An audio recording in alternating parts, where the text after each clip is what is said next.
If you're watching the replay, you could always support the channel by sending a super thanks.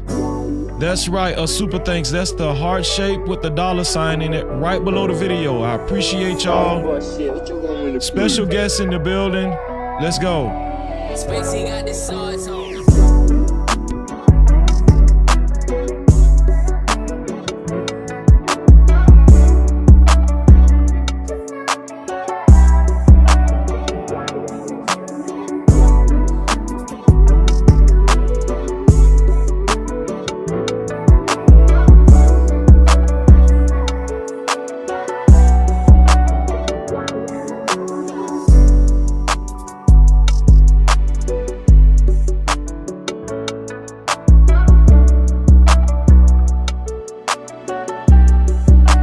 Spacey got the sauce on.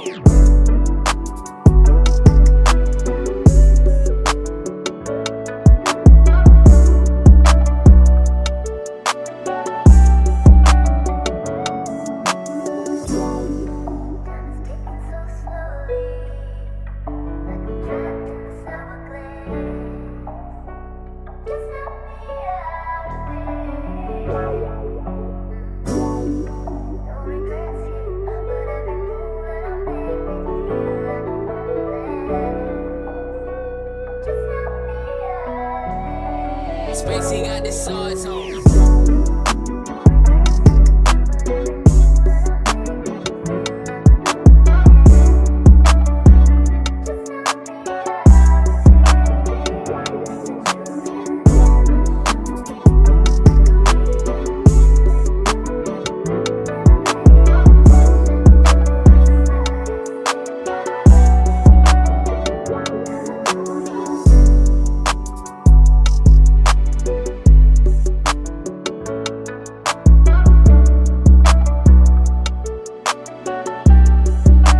Spacey got the sauce on.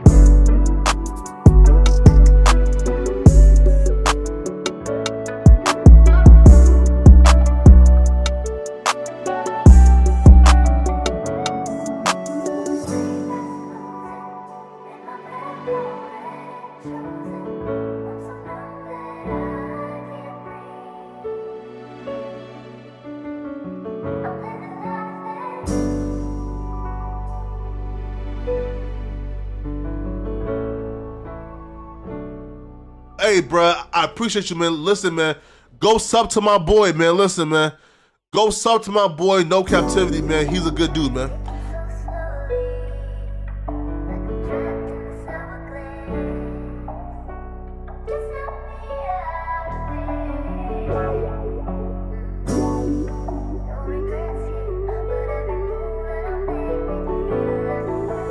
Sauce boy shit, what you want me to prove? Spacey got the sauce on.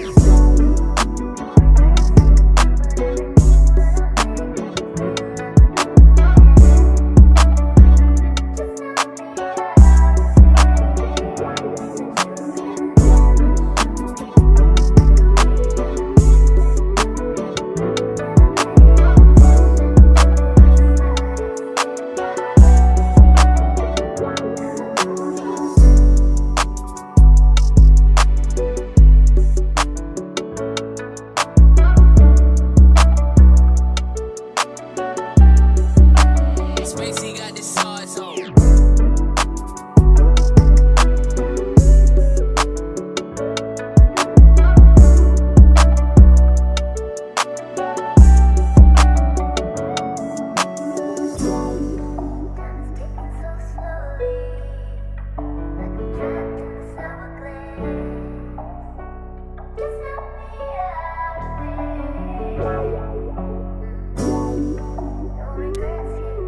Make sure you hit the like button as you come in. Share the live stream. Spacey got the sauce on. Shout out to the early No Cap crew in the building. I appreciate y'all. It's Friday night. We got Naraya in the building. We got Tawana G in the building. 2G. And your boy Freezy. It's gonna be an excellent show tonight. out to the 8 people that hit the like button so far. I appreciate you. Thank you. Spacey got the sauce on.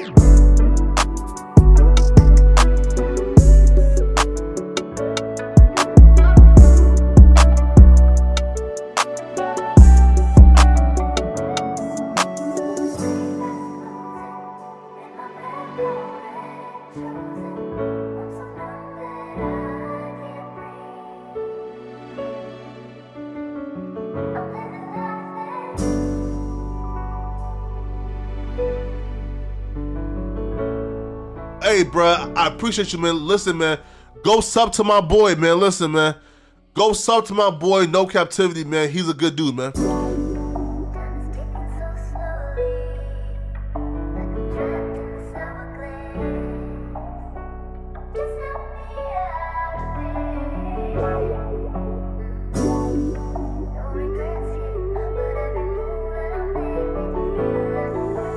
Sauce boy shit, what you want me to prove? Spacey got the sauce on.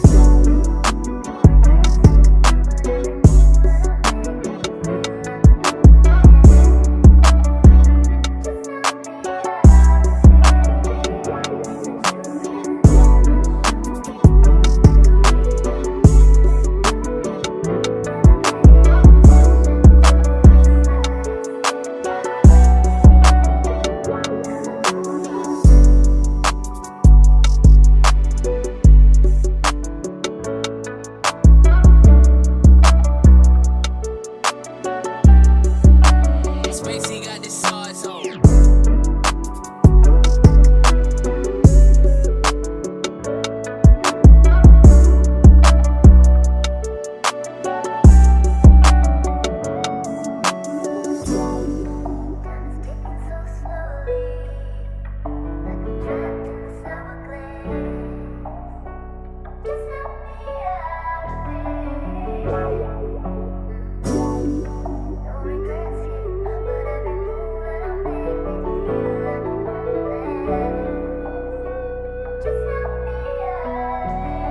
Spacey got the sauce on.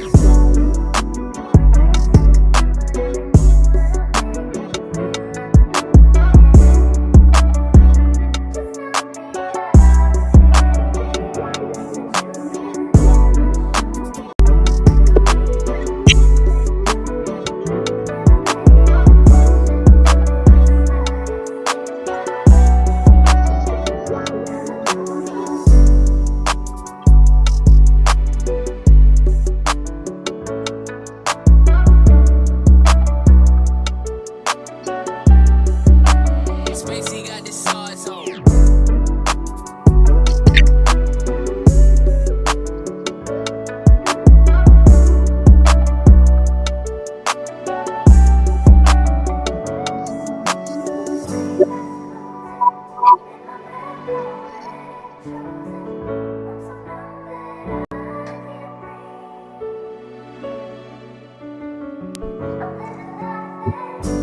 Just over a minute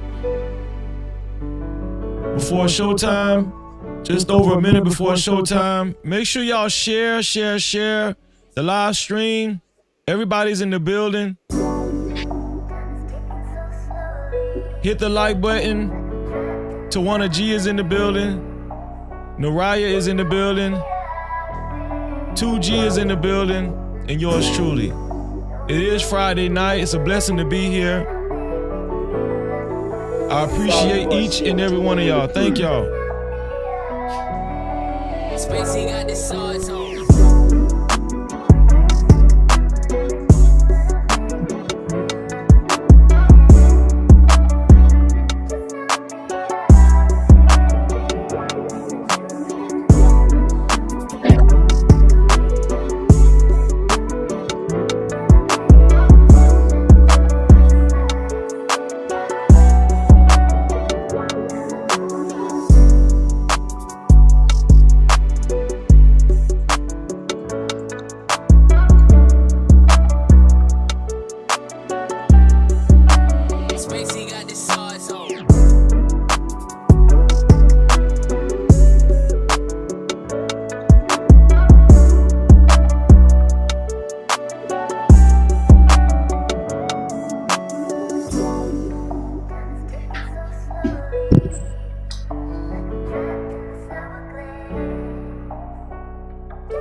the sauce on.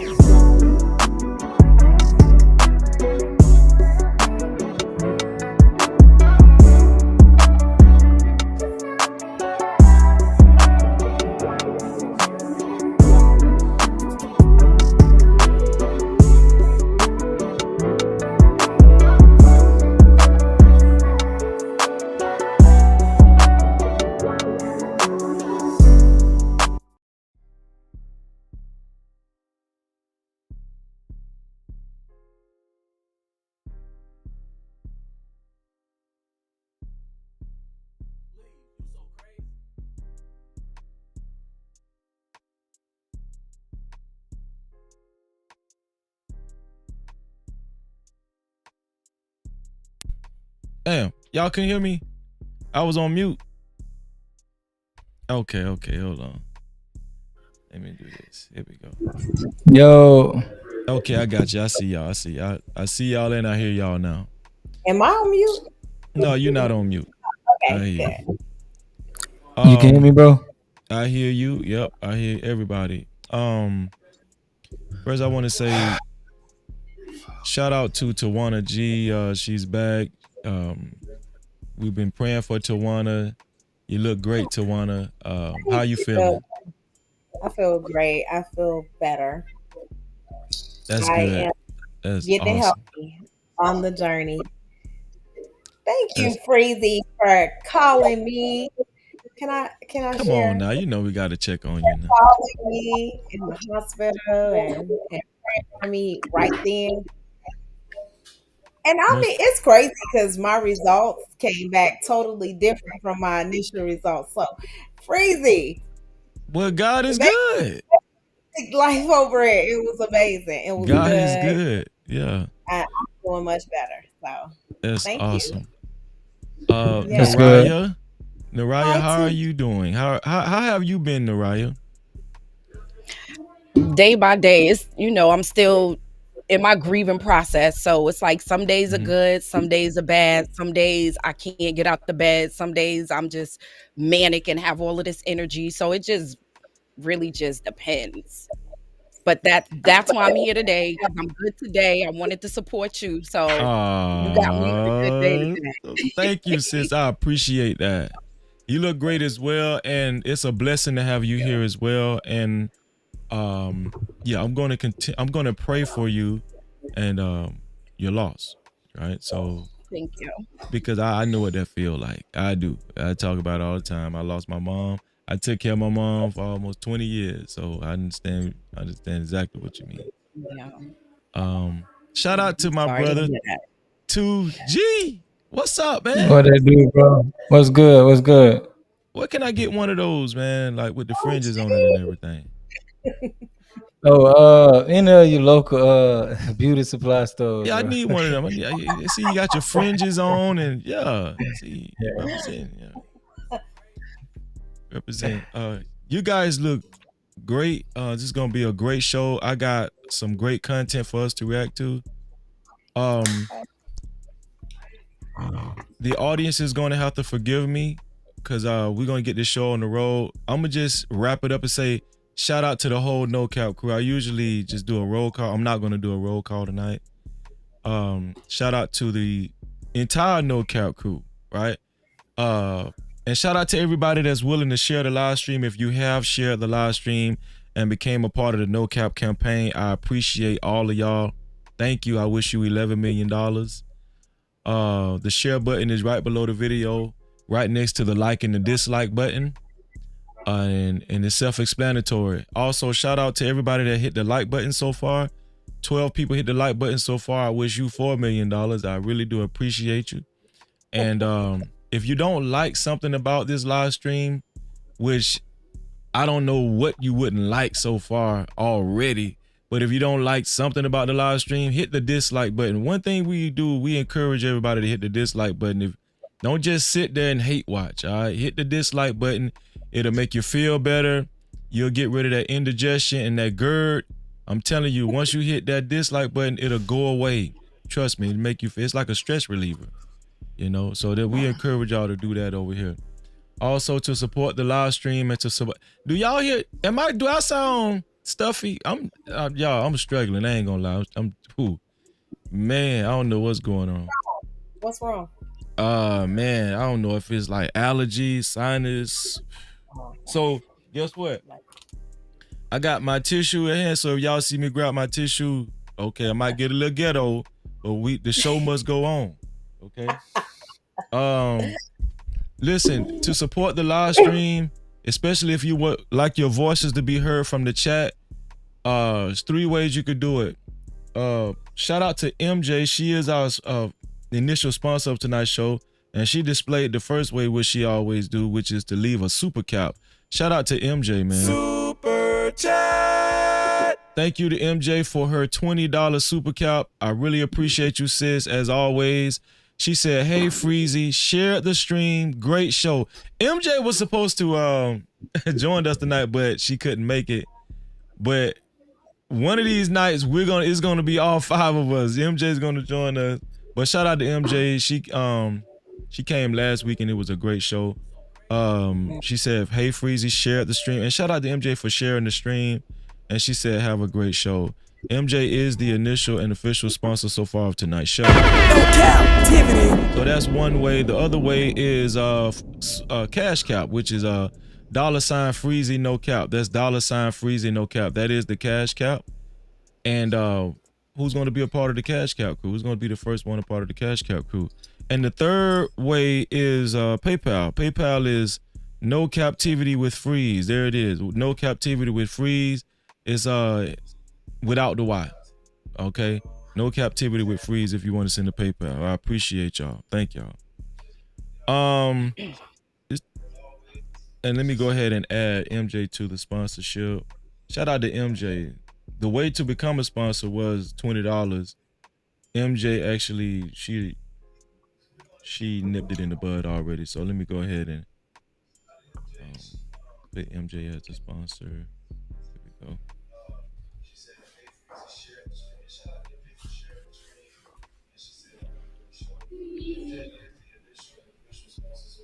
There we go. Shout out to MJ. MJ is flashing below. That's how you make it on the sponsorship board.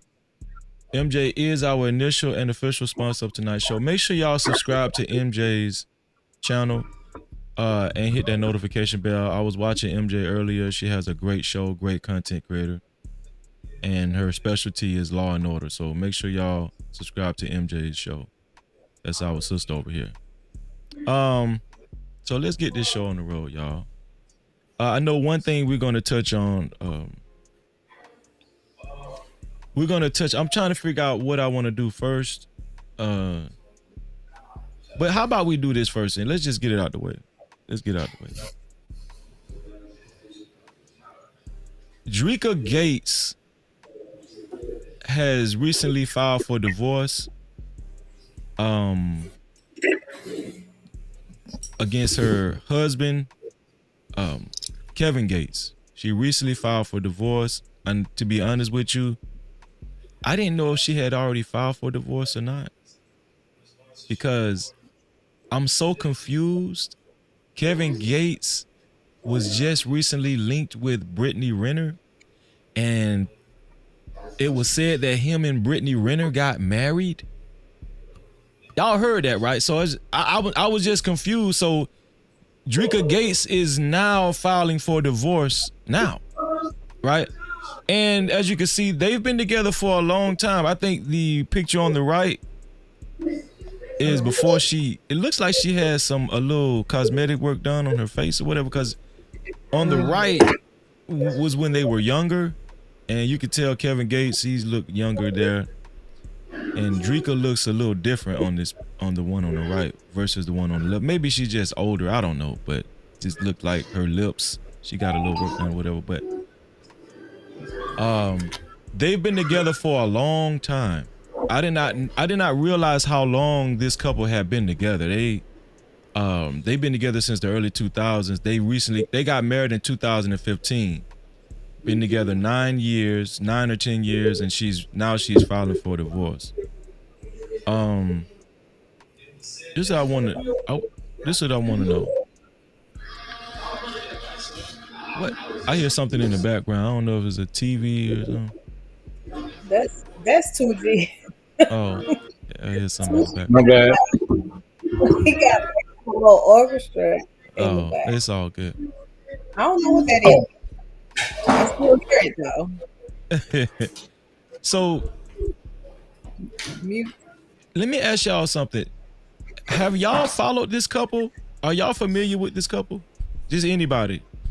Are you familiar with this couple? Yeah, yeah. Kind of, sort of. A little bit. To me, I'm not that familiar, but from what I've seen, and 2G can speak on it too. It just seemed like they was best friends. Well, like when you seen them, You to my Dreka and Kevin Gates, Dreka Gates and Kevin Gates. Like when I used to see them together, I think she's appeared in a few of his videos.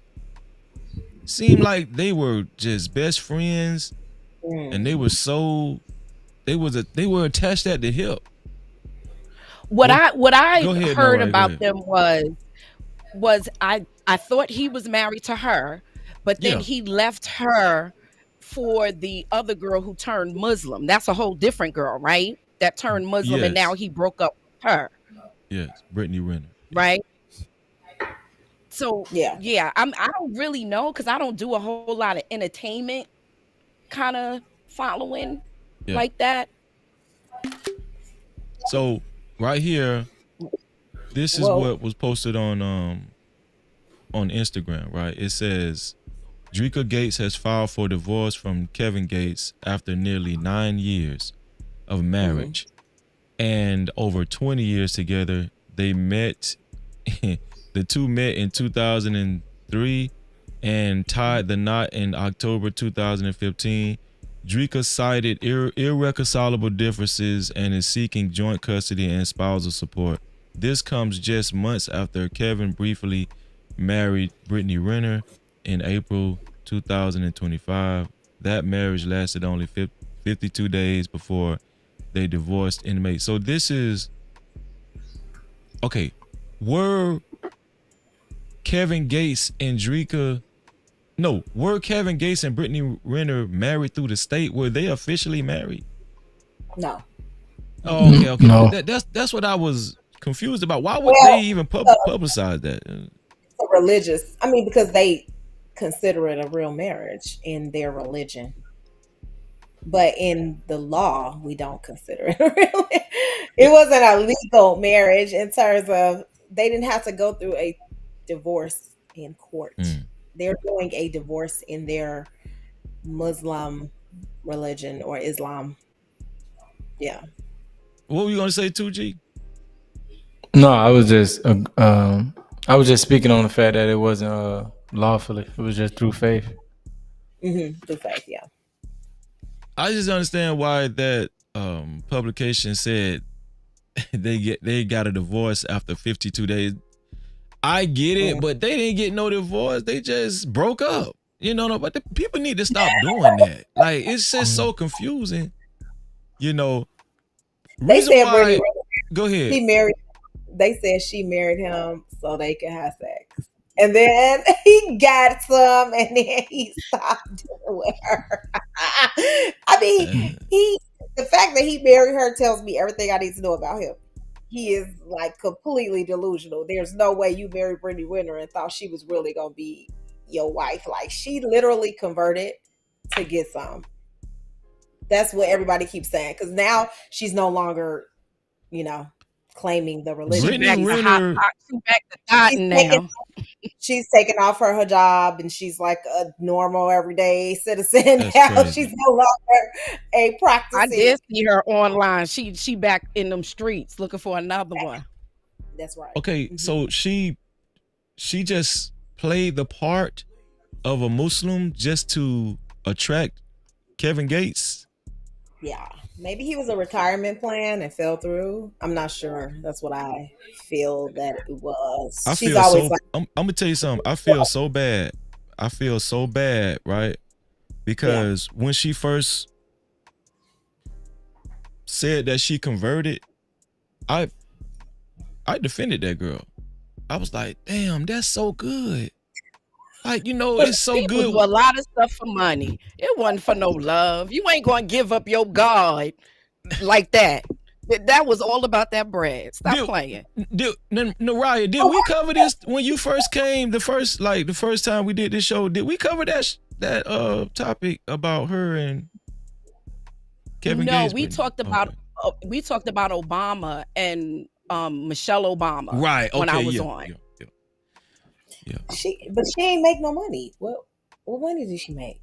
She ain't had time. It must have been trash. You done gave up your guard, did all of that, No, and then 52 days literally later, going bankrupt because she started to put clothes on, and her fans were used to her being naked, and so she had to switch back because that was the money making. And when Kevin Gates didn't work out, she went right on back to being what she was. And that was the girl who taught, she taught people how to bag she taught them how to bag the dudes with the twos, the athletes. That's what she knows how to teach courses on that, how to get them to do whatever you want them to do. it's so funny. People teach, even like these life coaches, they teach about relationships and marriages. None of them is married. They talk about raising kids. They don't have kids. So you teaching courses, and 52 days later, he with somebody else. That's crazy to me. Yeah, that's crazy work. That is crazy. Who is that who paid her to talk to the football team to kind of warn Deion Sanders, right? Yeah. To warn them about women like her, pretty much, to warn them. It was Deion Sanders when not Mississippi. Was it Mississippi? He was coaching that college team. He was coaching in Jackson. It was Mississippi for sure. Grambling State. I don't know. One of them. It was JU, Jackson University, something like that. Jackson, yeah. Yeah. Mm-hmm.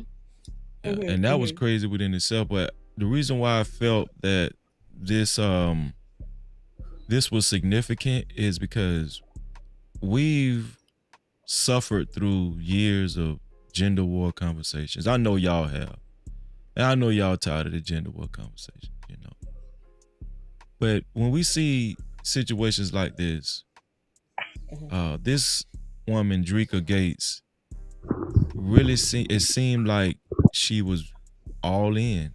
I haven't heard any scandals pertaining to her. I haven't heard her being attached to anyone, any cheating scandals, I did hear that they was kind of like inviting women in their bed, but to each his own, that's what they do, he's a rapper or whatever. But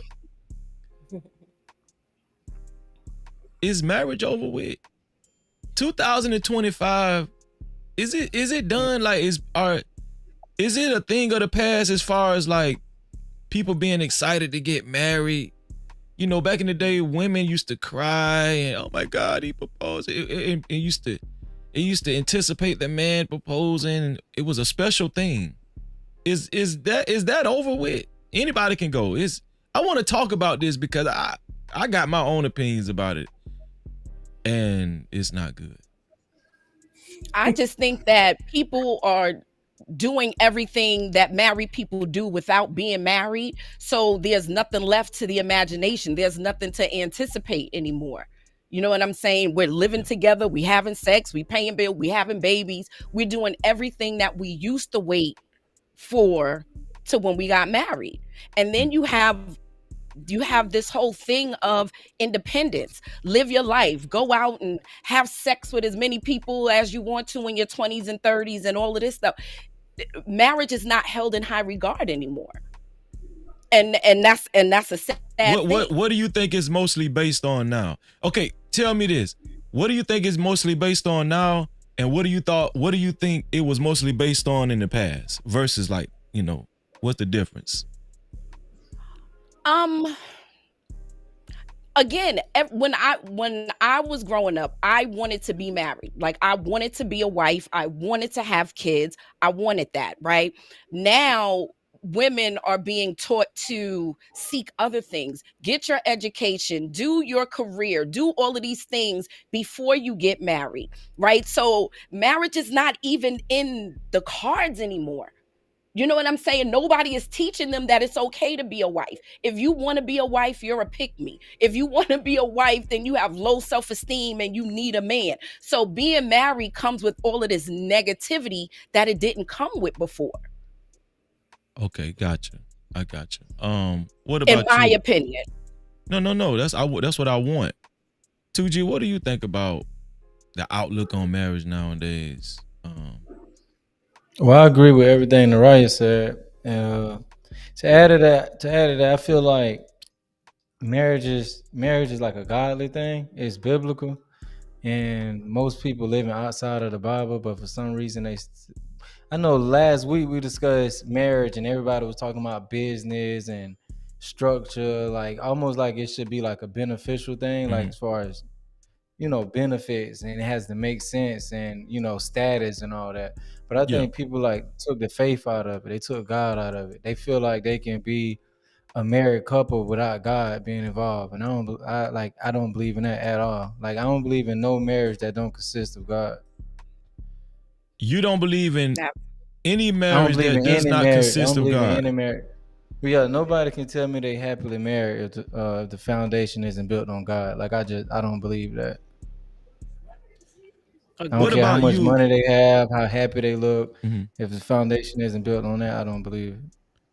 Because you Got it. have nothing to base it off of. You just going with how you feel. There's Right. nothing to say, to measure it against. Well, I would Right. argue that, and I want to get to Wanda's viewpoint on this too. I would argue Okay. that the majority of people and their belief system, even in America, is Christianity. I would argue Mm. that most people that come together, they come together under a Christian umbrella. But we still have these the statistics as far as the divorce rate, the broken homes, and all of that kind of stuff. So is just the notion and the belief of God just saying, "Oh yeah, I believe in God. I believe God. I believe marriage is of God." Is that enough? Let me talk to Tawana. Let me get her viewpoint on what do you think the state of marriage is in 2025? Do you think it's the same now as it was then?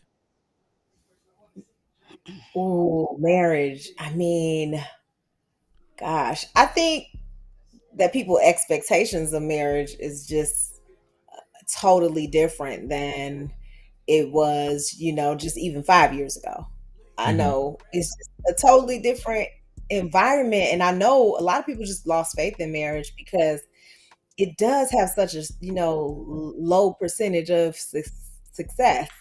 And I mean, if you think about it, 50-50 is not a terrible percentage if you look at like people as a whole. But if you look in just like general communities, okay, black people, like 30% of people are married, right? And in other communities, there's higher percentages.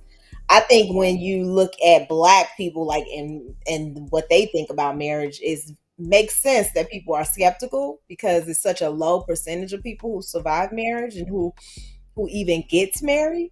Mm-hmm. Um, so I understand the skeptic, like why people are skeptic, but I don't think that it's completely over.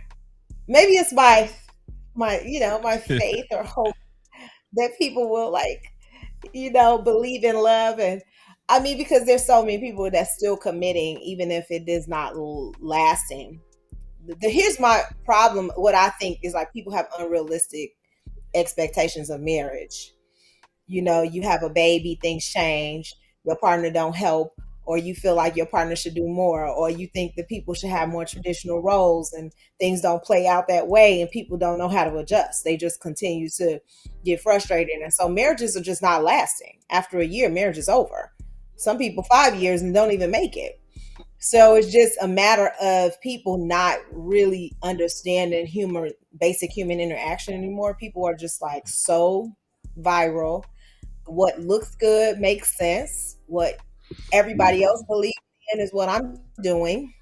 And people are like no longer, they don't have their own opinions anymore. They don't have their own beliefs. They don't have a structure. They don't have values themselves. It's all about the majority and what everybody else supports and believes.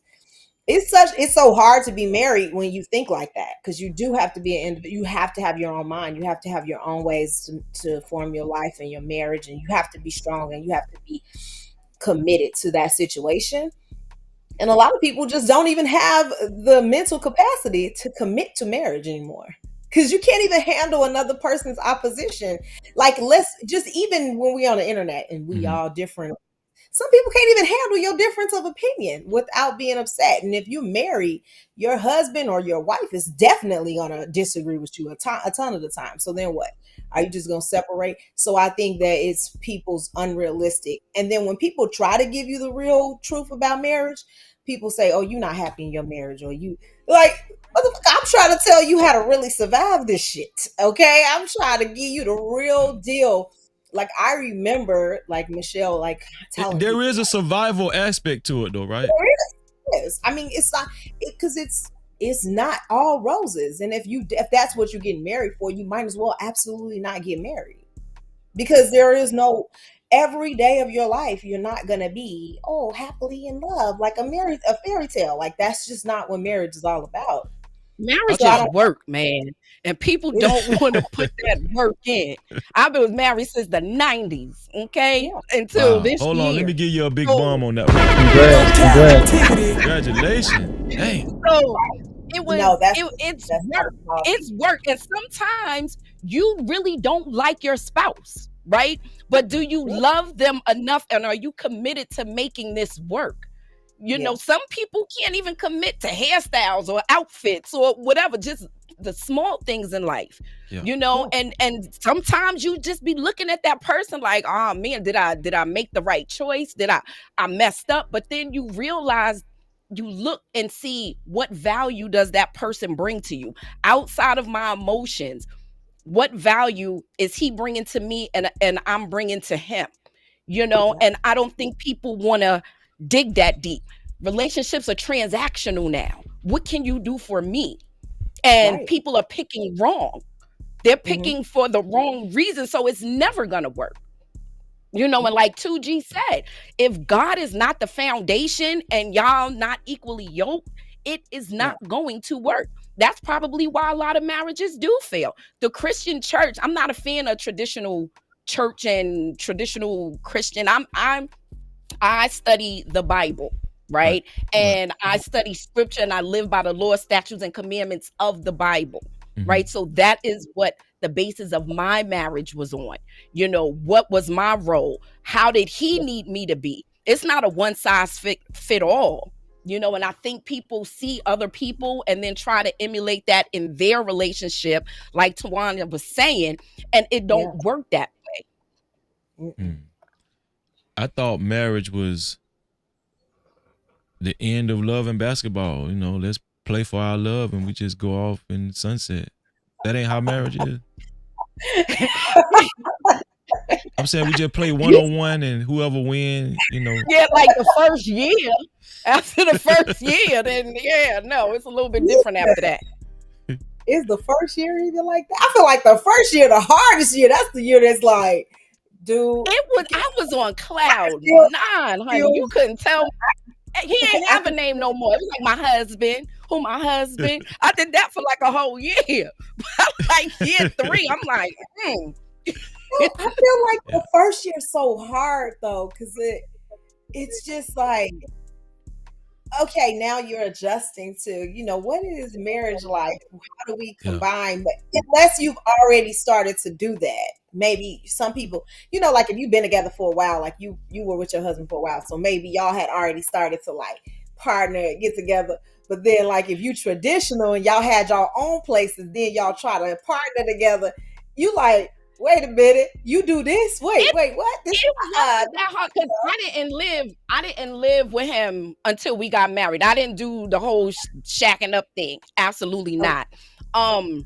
But it's taking two people trying to come on one accord, and that could be difficult. But I got to say I had a husband and show off my ring, so I was on like cloud 9 at that point, That's beautiful. and I felt like I beat the odds because I wasn't nobody baby mama. I didn't have kids before I was married. It was like none of that stuff. So, and then I just loved him so much, right? That, the honeymoon phase, like I said, lasted for about a year.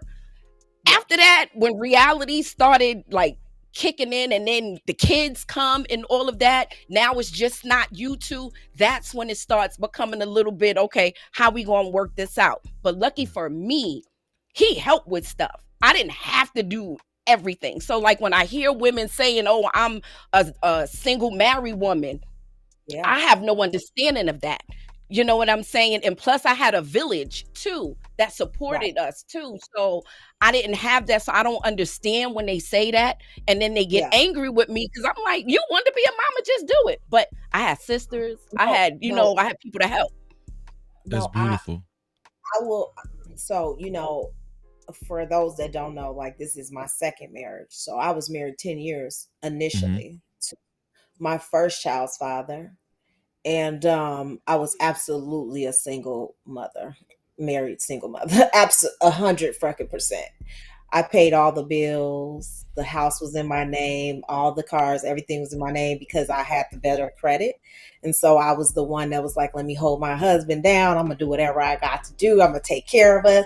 I'm going to get everything in my name. I'm going to trust the process. He going to pay this off. He going to take care of me. I'm going to, boom.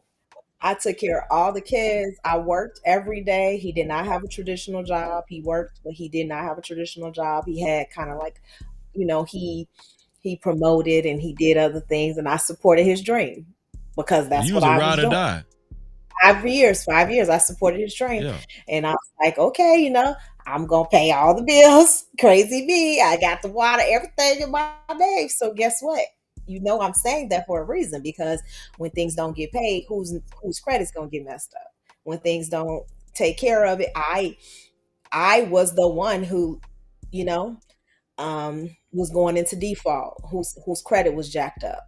Things was going, getting taken away from Can me. I ask you something, Tawana?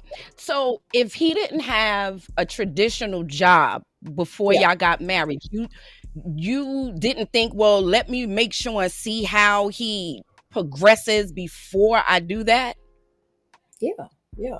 I was 25 too, though, with a different mindset. Yeah, so I think, yeah, I did think that. I was hesitant throughout the whole marriage. It wasn't like I was just going into it like, oh, let me keep doing these things. It was like our house needed things, and I had no choice but to get things done. Like water heaters wasn't working. We need a new roof. This is leaking. The toilet's out. It was like things was just happening, and I had to take care of it. It wasn't like I had time to be like, wait a minute, you in too deep. And then also I was also still committed to my marriage. I had two kids with him, so you know that was my mindset, was just like, what do I got to do to I'm make gonna it be I'm work? gonna be And honest with you. I don't think if a man is not financially strapped or just stable, yeah, it ain't gonna work. no, Yeah. I'm gonna just be honest. And now, I no, know some you're people right. are living in 2025, and the women have arisen, and and they got their power now. But when a marriage is concerned, I just think that if a man isn't stable enough, financially stable, and he isn't prepared to um at least take care of the brunt of the bills. I know a lot of people believe in the 50. I'm gonna be honest, but I don't even believe in 50-50 because Yeah. But I you know be what though? yeah. I thought it was temporary. You know what I'm Mhm. saying? I didn't think, because we were young, you know what I'm saying? So just like I had potential to grow and become something great, I felt like he did. When he met me, I had a $15 an hour job, but then at the end of our marriage, I was making almost 100K. You understand? So Yeah. things changed for me so quickly. Like things progressed. So in my brain, I believed in him too, and I was like, yeah, he's gonna move on. We have room to grow. Like we're not 40 or 50 where we should be settled in our lives. We're in our 20s. I met him, I was 23. Mhm. So Yeah. I think it Y'all was I growing think it together. I Yeah. think it was a different mindset. Like, Yeah. when I got married to my second husband, like we were so much settled. You know what I'm saying? Like Yeah. he already had his degrees and masters, and like he was ready to go. I had already owned a house and just kind of been through life. So I think it was just like I understood marriage in a different way. And I went through it. But yeah, yeah, absolutely. Of course. I mean, for sure, you go into it hoping that financial security was the thing. But I had the good credit, so I got us a house. I got us the cars. I got us everything. Like I was the one who was able to kind of like make sure we had some stability in our lives. So Yeah. that for me, I was like, well, cool. Like, once he do this, and I mean, he did not work the whole entire marriage. He actually started working, throughout our, within our marriage, and then like that was good because then we were like, we were both working. So what But did yeah, that look like for you when you said that you were like a single married woman? That was that marriage, right? So yeah, so when you had the kids, what did that like what was that impact like when you had the kids? like me 100%. Like I'm enrolling them in school, I'm taking them to school, making sure they get there, get home, cooking for them, washing them up, doing their clothes. Like no hit, like, oh, I'm gonna take care of me and you guys take care of them. So it was like it wasn't like, oh, I get up in the morning and I can just put on my clothes and be good. Like I gotta get me ready, get my kids ready. Ain't nobody else Mhm. gonna do. I gotta potty train them, take them to the park, do everything I gotta do, take them to the doctor's visits, do hair, take Isaiah to get his hair cut, like So he even legit take. did absolutely nothing? Like No, y'all he lived in didn't. the same house and He he was didn't work help with the kids at Naraya. He was working on his dream. It was like It was just like acrimony. it was just like I if it was just like I'm the primary. You know what I'm saying? Like, Yeah. yeah, if I bitched and moaned, he'd be like, "Oh, okay, fine, I'll wash them up. That ain't shit." Like that kind of thing. But it wasn't like, Mhm. "Okay, I'm gonna regularly do this every day and help you and be a part of the family." It was like, "Okay, yeah, if she started crying or something, then I'll help her." Like that. He told me Wow. he was like, "I will help you out." He told me that. Like Tawana, that's when did I you feel that movie Acrimony by Tyler Perry? Was that by Tyler Perry? It was. no, It seems like no, it seems like was that what you was living? no, it wasn't like acrimony. No, because you No, said your man he was working on his dream and he was working on whatever, and he you wanted was to be. you was the breadwinner. He still want to be a rapper. That's I acrimony. laugh about it because it's just like no, but He you know still what? want to be a rapper. What's wrong with him? He's very talented. I'm not gonna say he's not talented. I really did Okay. believe in him. But I will say that at one point I was like, okay, it's been 5 years. You can't keep spending all the money on studio time. Like I can't pay all the bills by Wow. myself. Like if I'm asking you for just $400 a month, you have to give it to me. Like that was the minimum. I was just like, hey, you gotta give me 400 a month. Like he wasn't even doing that. It was just like that. Like I was like, let's work together. I wasn't like, oh, give me your whole check, which I should have. But I was like, no, like just give me this amount every month. You can use the rest on whatever else you need to use it on. But I have to have this as a bare minimum, right? And he was just like, I ain't got it this month. Like, like you gonna have to What figure it was out. your family saying? Like, were they in your ear like, "Girl, They hated you his need ass. to." Let me Oh, tell I you know they'd this. had. No, let me tell y'all this. I did not tell my family. I did not tell my family. You knew what they was gonna say. So here's what happened. Here's what happened when it was time to divorce, and they started seeing shit. They was like, "You kept this shit from us." Like they were like disgusted.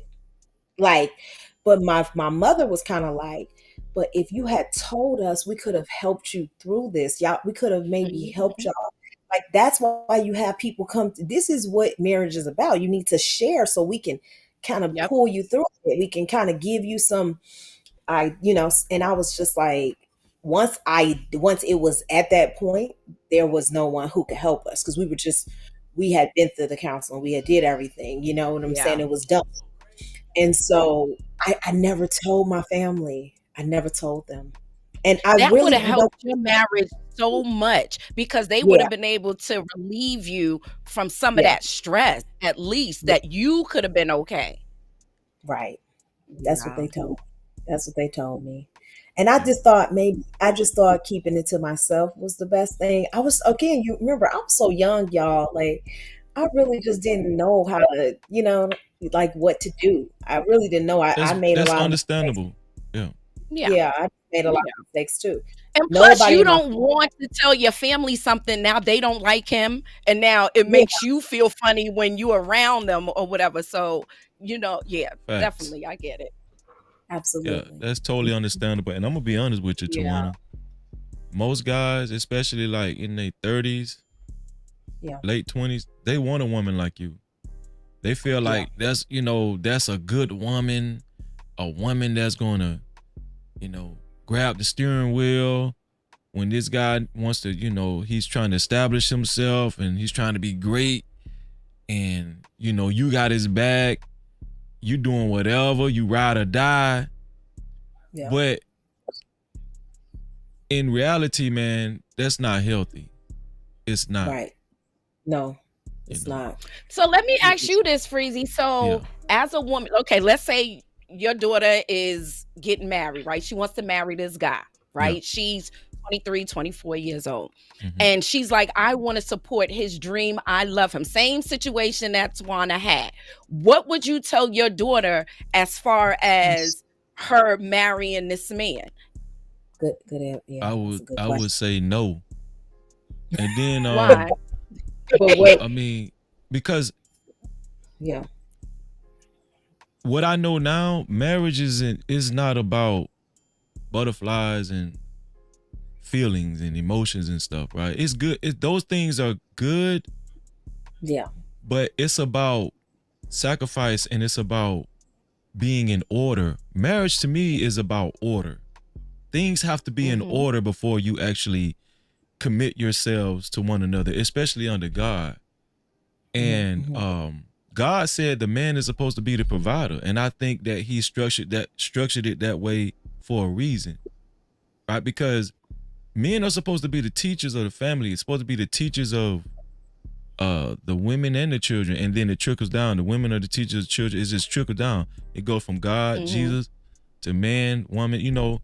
So if my woman is slaving and she going to work and I'm just still trying something out.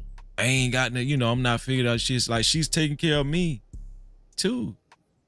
I just Mm-hmm. don't think that's a healthy dynamic. And I will try to warn her of that. I will warn my daughter of that. Of course, I can't stop her from doing what she wants to do, but I Yeah, will warn her and let her know 9 times out of 10 it's not going to work out. And I'm definitely going to talk to her, whoever she's talking to do. I'm going to sit down with him and stare him right in the face and say, bro, you're not ready to marry my daughter, and I don't approve of this. And So this is, I guess, the reason I asked you that is because men say to women, right, at times that I need you to support me, believe in me, and all of those things. So, under what conditions would it be okay for her to support him? Like, okay, he not if he got hurt, lost his job, whatever. Yeah. That's something different. But how yeah, does she feed into him, right? And Yeah. and do that under and they want to get married, and she's like, I believe in him. He got talent, daddy. He can do this, and I want to support that.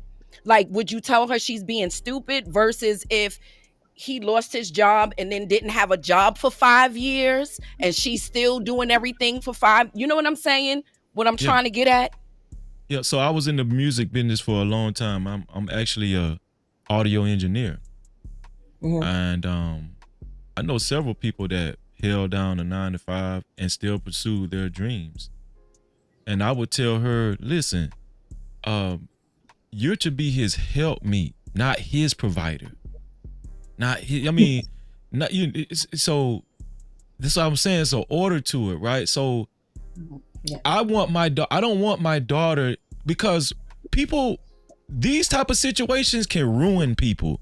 Thank God it didn't ruin Tawana. Tawana still stayed very optimistic. And look, she's in a God sent union right now. You know what I'm saying? But a lot of people they don't get those results.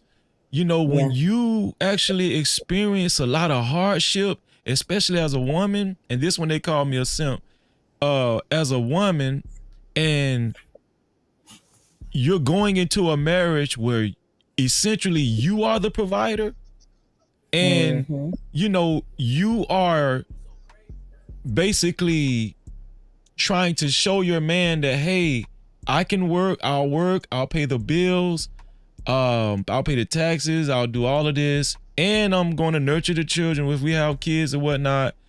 And you just focus on your rap career. You know, you go to these clubs and you know where these half naked women are and all that. See, this is what I'm saying. That is not going to be conducive, and it ain't. Tawana know she my sister, but if I knew Tawana way back then, and I would have told it ain't gonna work, sis. That ain't gonna work.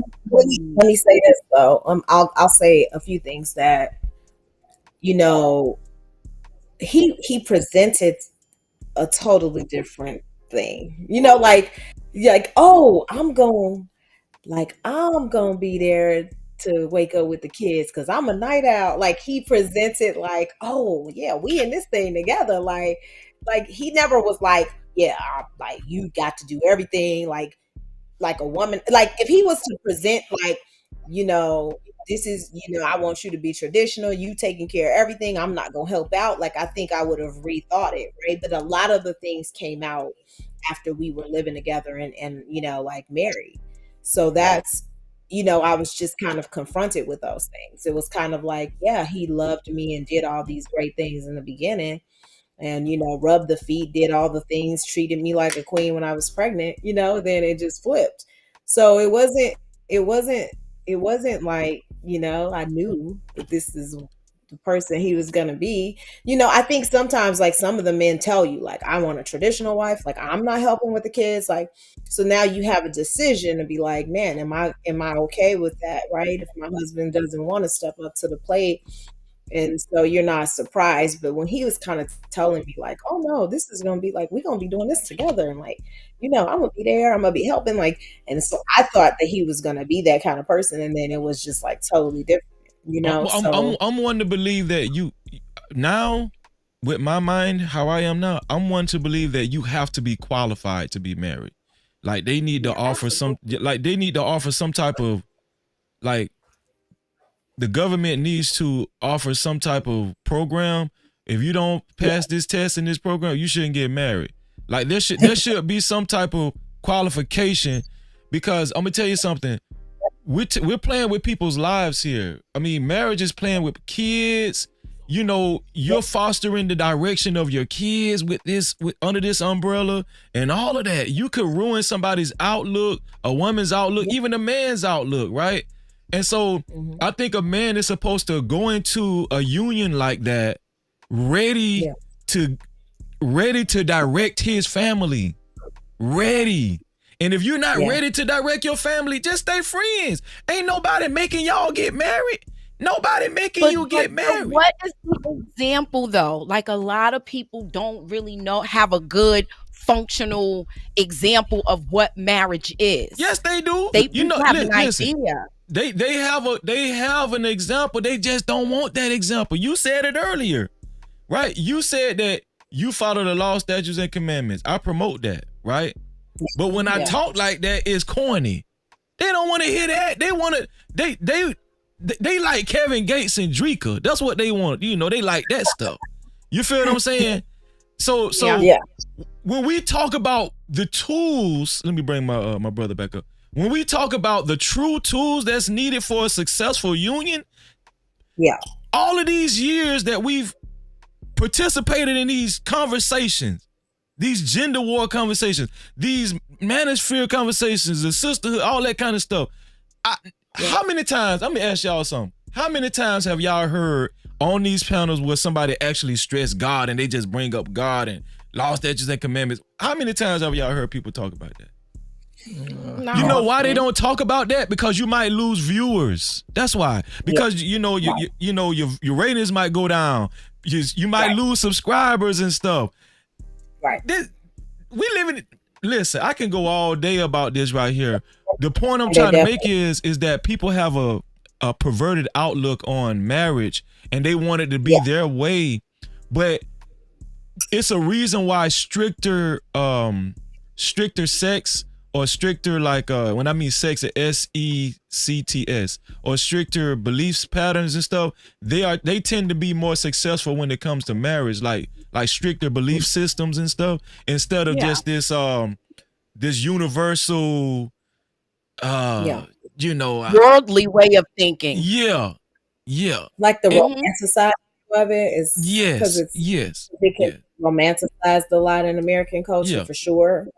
Well, you think that you're the princess and some king's gonna come save you, and that's how you view marriage, and That's a then it's fact. really not. It's not really that at all, and that's not the intention of it. But they don't have that conversation though, Tawana, right? They don't have that. And I'm gonna Yeah, tell you no, the truth. no one told me. No one told me. I was a young girl. I just thought, But the like, men are supposed to be communicating this. This is what I mean by the teachers, right? We're supposed to be the teachers. That's why I don't take no crap over here. When they be coming at me, I don't give a damn. You know what I'm saying? right, Because everybody know my belief. Yeah, I care about the men, I care about the women. But you know who I care about the most at the end of the day? Who didn't ask for none of this? The kids. And we always leave them out of the conversation a lot. The only time we bring the kids into the conversations is almost in a burden type style. You know, she took me to child support court or custody battles. That's the only time we talk about kids. that's right. You're right. And the kids just be looking up like, I didn't ask for none of this. Golly. But I love being a mother. Like, I loved being a mom. Like, I have empty nest now because my son will be 30 and my daughter will be 24. So I got empty nest syndrome. I loved being a mom. And when I see women that are stressed with it, does it have its stressful moments? Absolutely. But not to the Yeah. point where I watched this video and this woman was saying that mothers have PSTD, right?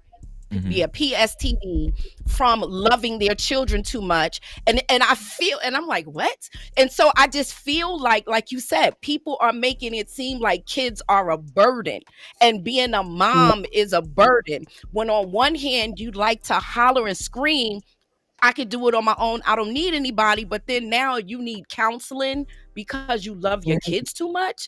That's a fact. Like, that's crazy to me. I loved it. Yeah. I wish I could have had a house full of kids, but I was only blessed with 2. I would have had a whole house full if I could. Yeah. And that's beautiful. 2G, Yeah. what you think about what's Yeah. been said so far? And then we're going to react to this video right quick. Go ahead. What aspect Well, of it, bro? we just talking about marriage and the outlook on marriage, and like, I know Naraya asked a good question. It was like, well, Freezy, do we really have good examples, to follow or what to go by as far as marriage? Is there an example? Because I was saying that there should be, like, people should have actually be qualified to be married. I think people should be qualified to be married, like go through some type of qualification, because I mean, a lot of people are just winging it, man. Women want to be I'll just say bridezilla, that men want to say they lock this woman down. I think most people winging it, like you said, and but I think Naraya is right. Most of us don't have a good example to go off of, bro. Like, especially if we talking about the Bible, like biblically, I don't really know. Well, besides you, bro, I ain't just saying this because you my partner, but you one of the few people I see like pulling straight from the Bible when it comes to their marriage and trying to build it, strictly on God. But outside of that, I just see people going off how they feel. It's like Talking points. it's exclusive to them. Like, it's They done just came they up with these winging talking points. It's like, right. they got I'm surprised a dude ain't capitalized and made a talking point Bible. Whoever take that idea, give me a percentage, because y'all should have been did that. But like Naraya said, like, without the Bible, without God, you don't have anything to measure yourself, like, to measure up against, to like no type of standard to live up to. Because if God isn't the foundation, like, especially in this world, my right versus your right, like, how do we come to an understanding of who's right? Like most relationships, if the dude feel like this and the girl feel like the opposite, like where do they find common ground at? Where do they come to an understanding that it's just this is my version of right, that's your version of right. But I feel like the Bible give them something to like hold them both to. Like you can always revert to the Bible and be able to say, okay, this is what we should be doing. Or it could be, it can be used as some type of metric to prove like who's out of order, who out of line. But without that, we just got TikTok saying this, Facebook saying that, this meme saying this or this. We just pulling from a bunch of like bullshit. But Yeah. you one of the few people I know that actually pull from the Bible. And I think that, that's what keep your marriage as healthy as it is. So salute to you, bro. I appreciate that, man.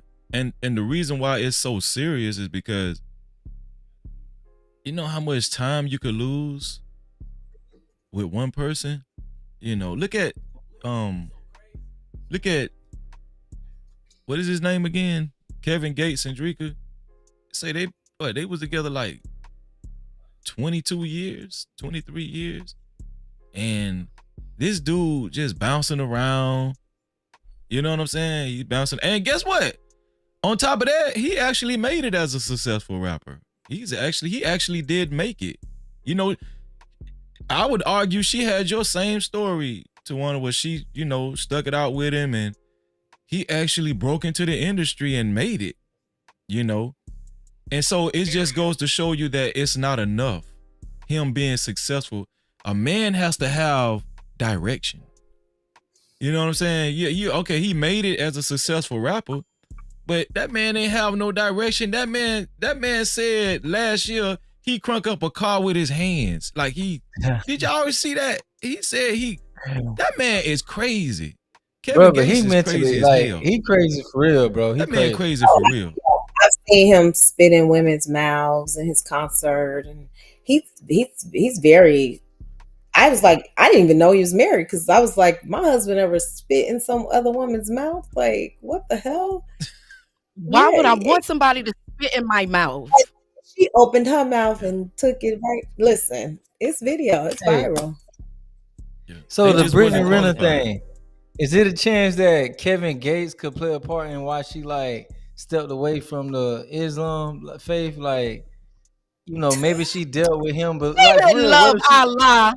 She didn't want to be with Allah. She wanted that back. I'm just saying, but what if you trying to find yourself? What if you trying to find yourself and then you end up with a dude like him? I feel like personally the man is garbage. Like She think knew he who he garbage was too. before that. She You knew said- who he was. You saying that it's almost like how some Christians become atheists, where they believe first, but then they see the hypocrisy and it drives them away from their faith. That's what you're saying? What if he was actually worse than some guys that she dealt with that were like, in the world outside of religion? And she said, what, all these niggas the same. All this shit the same. Yeah. She damn sure went back to the booty That shorts ain't real right. quick. She I can tell you that, man. Because She she put wanted. them on. I'm not. Please, she knew exactly what she was doing. It didn't work. Yeah. He got tired of it. It was trash. She was twerking. I agree. And I agree. listen, I think her mentality is so jacked up. Like she has so many. I don't know if y'all watched her on Basketball Wives, and she had the hijab on, and she was cursing them women out and acting crazy. I was like, what is going on here? Like, I don't know about that lady character. So her and Kevin Gates infatuated with each other to the point where they were like, and he probably told her like, well, you gonna have to become Muslim if you ever want to touch me. And that's what she did. Yeah. And they had a spiritual She done marriage. gave up her God for that. That's crazy. That's crazy. I want to react to this video right quick, and I'm gonna let Naraya go first. This is Paul Pierce. Paul Pierce has a new podcast called Truth After Dark, and I timestamped some of their last live stream. Let me go ahead and okay, here we go. So this is the first time stamp. I want y'all to hear what his co-host actually said to him. Here we go. You playing around? Okay, now you evicted. Keep doing that shit. Keep doing that shit, motherfucker.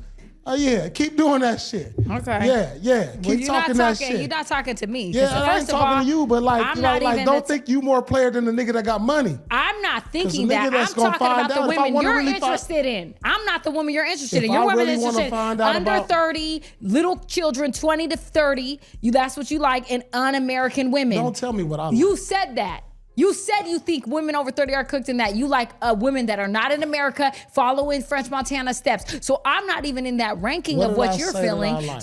So she's referring to Paul Pierce has said on a prior live stream that he was telling men in America to not date American women, to date abroad. And because he used French Montana as a reference, French Montana actually he got with some woman in Dubai. She ended up being a princess, and he was like, see, this is why dudes need to travel abroad and get them a woman across seas and get your passports or whatever, because all women in America want to do is twerk. And he's saying that women over 30 are cooked. So they're revisiting that right now. I was just giving y'all context. Here we go. at the end of the day, let's get into I that. never talked to the camera and said what I like. You said that you following French Montana I steps said I like and what get he's you. doing. No, you I said love we- to I backtrack said- on this podcast. Listen. Bring up the can you receipts. listen? You like all the women in America can't listen. Let me tell you what I said. You can go ahead and the receipts is on our podcast. I said we need to do what French Montana. I didn't say what I needed to do. Did I?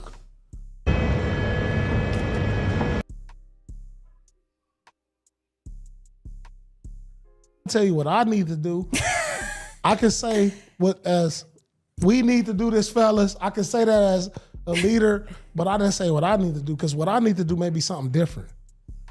So why are you Because I'm in a advising different people? category of niggas. Why are you advising people to do something Because that you I'm wouldn't giving even them good do? advice. That's my job on this podcast to give good advice. And you think that advice is It's good? amazing advice. Okay. So, anyways, next to the current events is that we're gonna discuss because I'm so crazy. sick of this man right here. Because at the end of the day, what I would say is this: I think you're amazing, but at the same time, you gotta give people more of a chance, and you gotta stop generalizing a whole population of women. Because no, listen to me. Because at the end of the day, not everyone is the same. I have a whole bunch of women that I'm surrounded with. Everything is based off proximity. Everything that you see, everything that you do, everything that you're surrounded with is what you choose, okay? Because the frequency that you're on is what you decide to attract. So if you're seeing those type of women twerking and doing this, is because that's what you're attracting. So instead of looking at the other woman, how about you look within yourself and figure out what you need to change? Because at the end of the day, the things that I attract are not the same as what you're attracting, baby. My frequency don't even see none of that shit. The frequency I am is all around good caliber people. I see good men every day. I see good black men that want to take care of a family, that want to provide for a woman, that want to show up in the ways that I would want a man to show up for. I don't have those problems. I don't be around men that talk that type of shit because my dad told me a long time ago, oh, you think there's no good men in the world? That's because you're not a good woman. Change your frequency, change the things that you attract, change your environment, change your proximity. And at the end of the day, when I decided to do that, I started to see a whole different group of people. So when you decide to change what you're viewing and what you're seeing, then we can have a conversation. But if this is what you see all the time, then you need to look within yourself and stop blaming other people. Because we don't live in a victim mindset, baby. All right, I'll let you get off.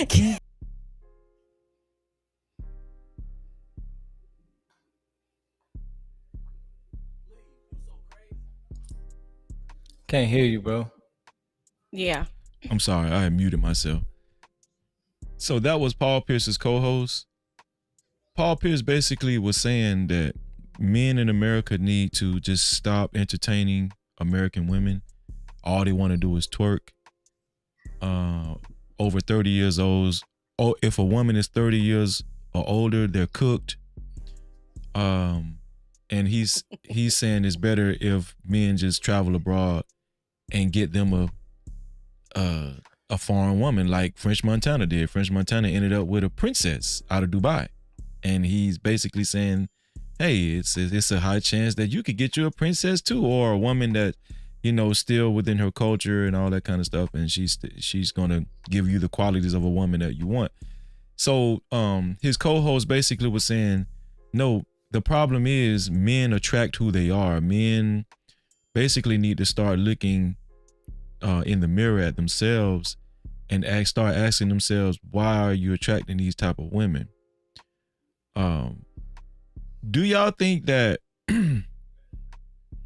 his co-host had some validity in what she was saying? Let me start with Naraya. I mean, yeah, I mean that goes for anybody, right? Like whatever you're around, that's your picking pool, right? So yeah, you do have to expand yourself and go to different places to meet different kind of people. But what gets me though is that if a man says and telling other men, I think this is a good idea for you to do, to not date here, to go there. What is the problem with that? Because women do the same thing if the man doesn't have the money that she feels that, she's entitled to have when she gets with somebody. It's the same thing.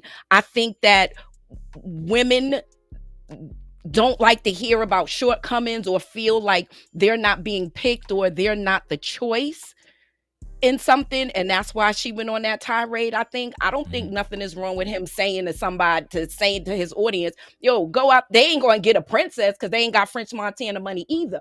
But I don't see anything wrong with him saying that, because we do that too. If you not 6 foot, 6 figures, 6-pack, the 666 thing, we don't want you. So what's the difference? I don't see anything wrong with what he said, unless he was talking bad about the women. Then that would be different. I think that his co-host took an offense because she's, she lives in America and she's over 30, and he was saying that women over 30 are cooked, and most of the women in America all they want to do is really just twerk. They want to turn around and shake their ass and twerk. And she was saying, hey, that's unfair for you to paint that picture to generalize women in America like that, especially black women. And she said she just got sick and she just gets sick and tired of men in these spaces painting that picture of American women, especially black and Latino women, black and brown women. But black and Latino women paint a picture and generalize black men too, though. Okay. So I mean, it goes, but not saying one is right and the other is wrong. I'm just saying it's wrong across the board. But women do it too. You know what I'm saying? They go as far as saying we don't even want to have black babies, black male babies, right? So women just don't like not being the pick or the choice. And he struck a chord with her when he said that. But I honestly don't think anything was wrong with him saying that. Because if you're here in America and we only talking about black women, right? And black women are setting this standard that you can't reach. Why? What, you supposed to be by yourself? Nah, go over here and do this. You'll have a better chance because somebody will want you in the state that you're in. And it's not even like a lot of these men are bums and don't have any jobs. They just don't have the income that these delusional women are saying they should have. Because there's no way in the world that you live in the projects talking about your man need to make $250,000 a year. Like it's not realistic. Like, come on, stop playing. And so yeah, I don't think he was wrong with that, and he struck a nerve with her. It resonated. That's why he did that. What do you think, Tawana, as far as what you heard so far, and the young lady that was defending American women, especially black and brown women, and what she was telling men to do as far as look inwardly? They need to start looking inwardly and check themselves on why they keep getting these results. Yeah, she was spot on with him. Here's the thing.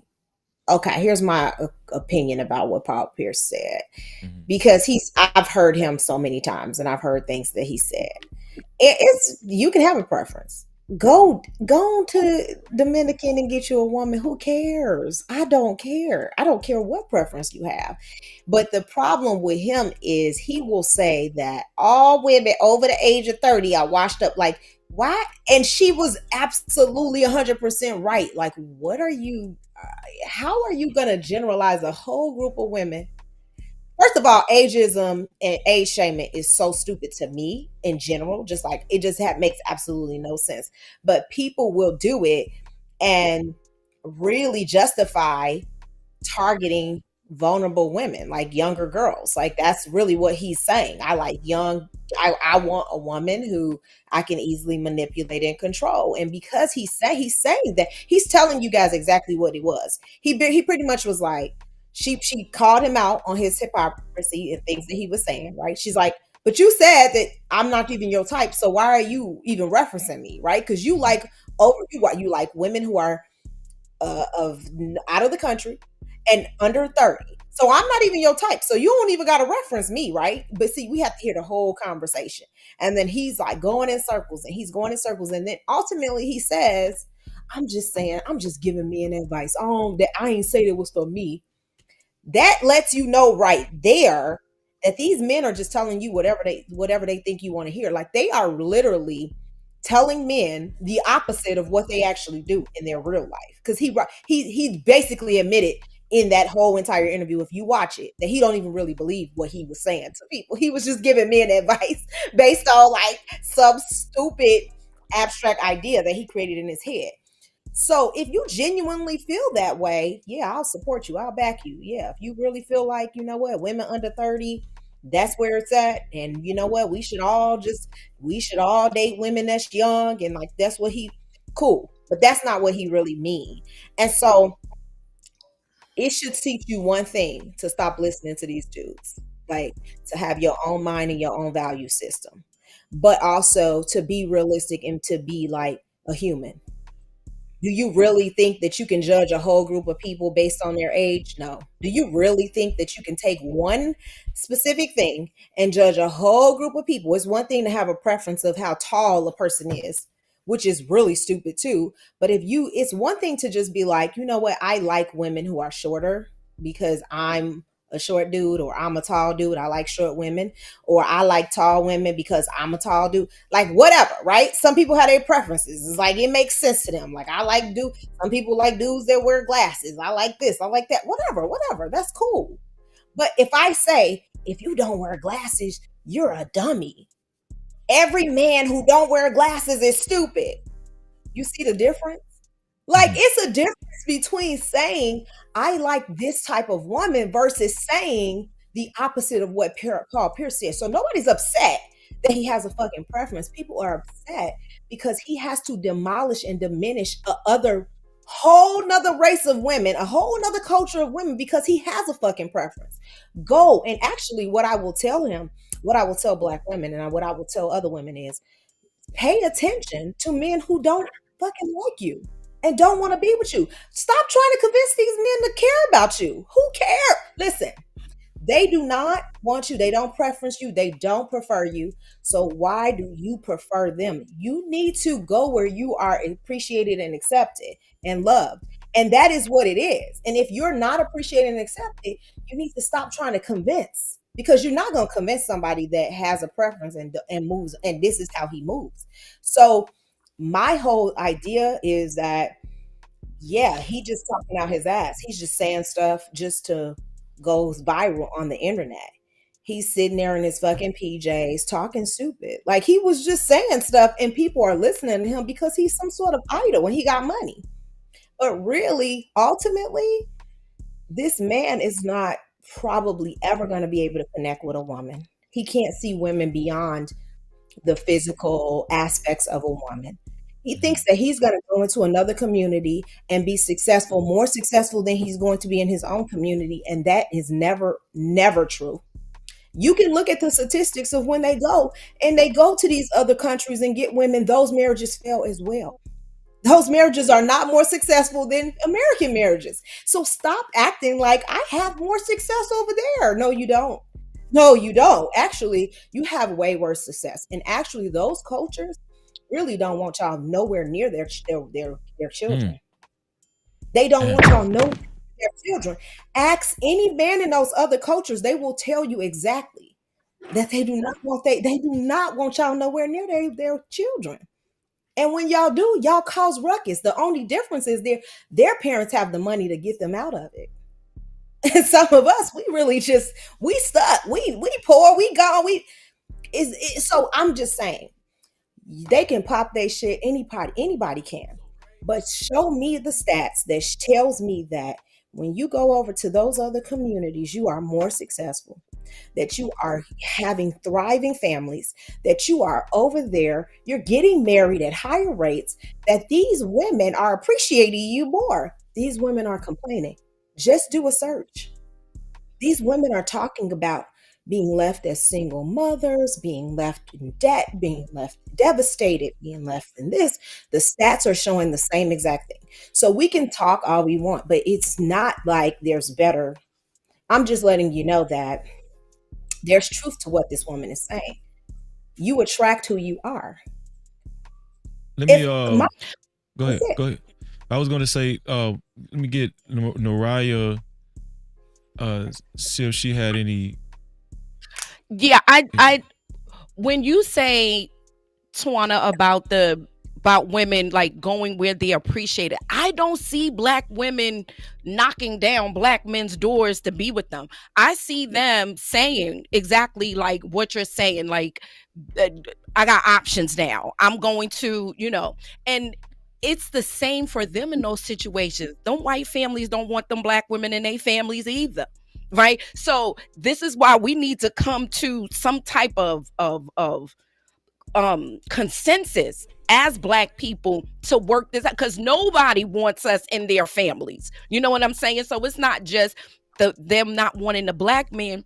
They don't want these Black women sitting at their Thanksgiving table. And a lot of these men aren't marrying these Black women either. They'll buy them things and put them up and do all of that stuff, but they not marrying them either. So it goes both ways. That's why I felt that it was some validity in what he's saying, and I don't even think that Black men were even really talking that much about like the marriage part of it, more than the respect factor. Like, the women aren't being as disrespectful or as hostile as we know we can be at times. You know what I'm saying? Like, if a man is, that's bullshit. Them women are ruining. Them women are ruining their lives and ruining their entire. Like, first of all, let me say this: if you even just search interracial marriages and who is the most successful, and you will see that Black women and Black men are the most successful in interracial marriages. That's just in general. They're on the rise, and there are more interracial marriages, and there are studies to show it. Just look at it. The stats are proving it, right? I'm not saying, like we said, it's not marriage, right? We're talking about relationships. But what I'm saying is, women need approval, men don't. So what I only spoke to that because women are the ones that seek approval from their families. Men are like, I'm gonna marry who the fuck I want to marry, and a white man for sure, he don't give a shit. If he want to marry a Black woman and that's what he want to do, he can do it.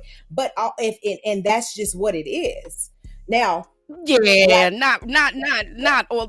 I feel that these other races fetishizes Black women. Black women are less likely to do it.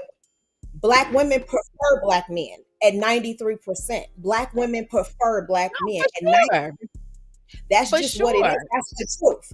And that's just the truth. But so you prefer a man with who you're putting all of these things. You got to have this. You got to be this. You got to do that. If you're not doing this, then it's not. How you prefer me? How is that being preferred? Every race of women require things from men. Asian, I don't care about them.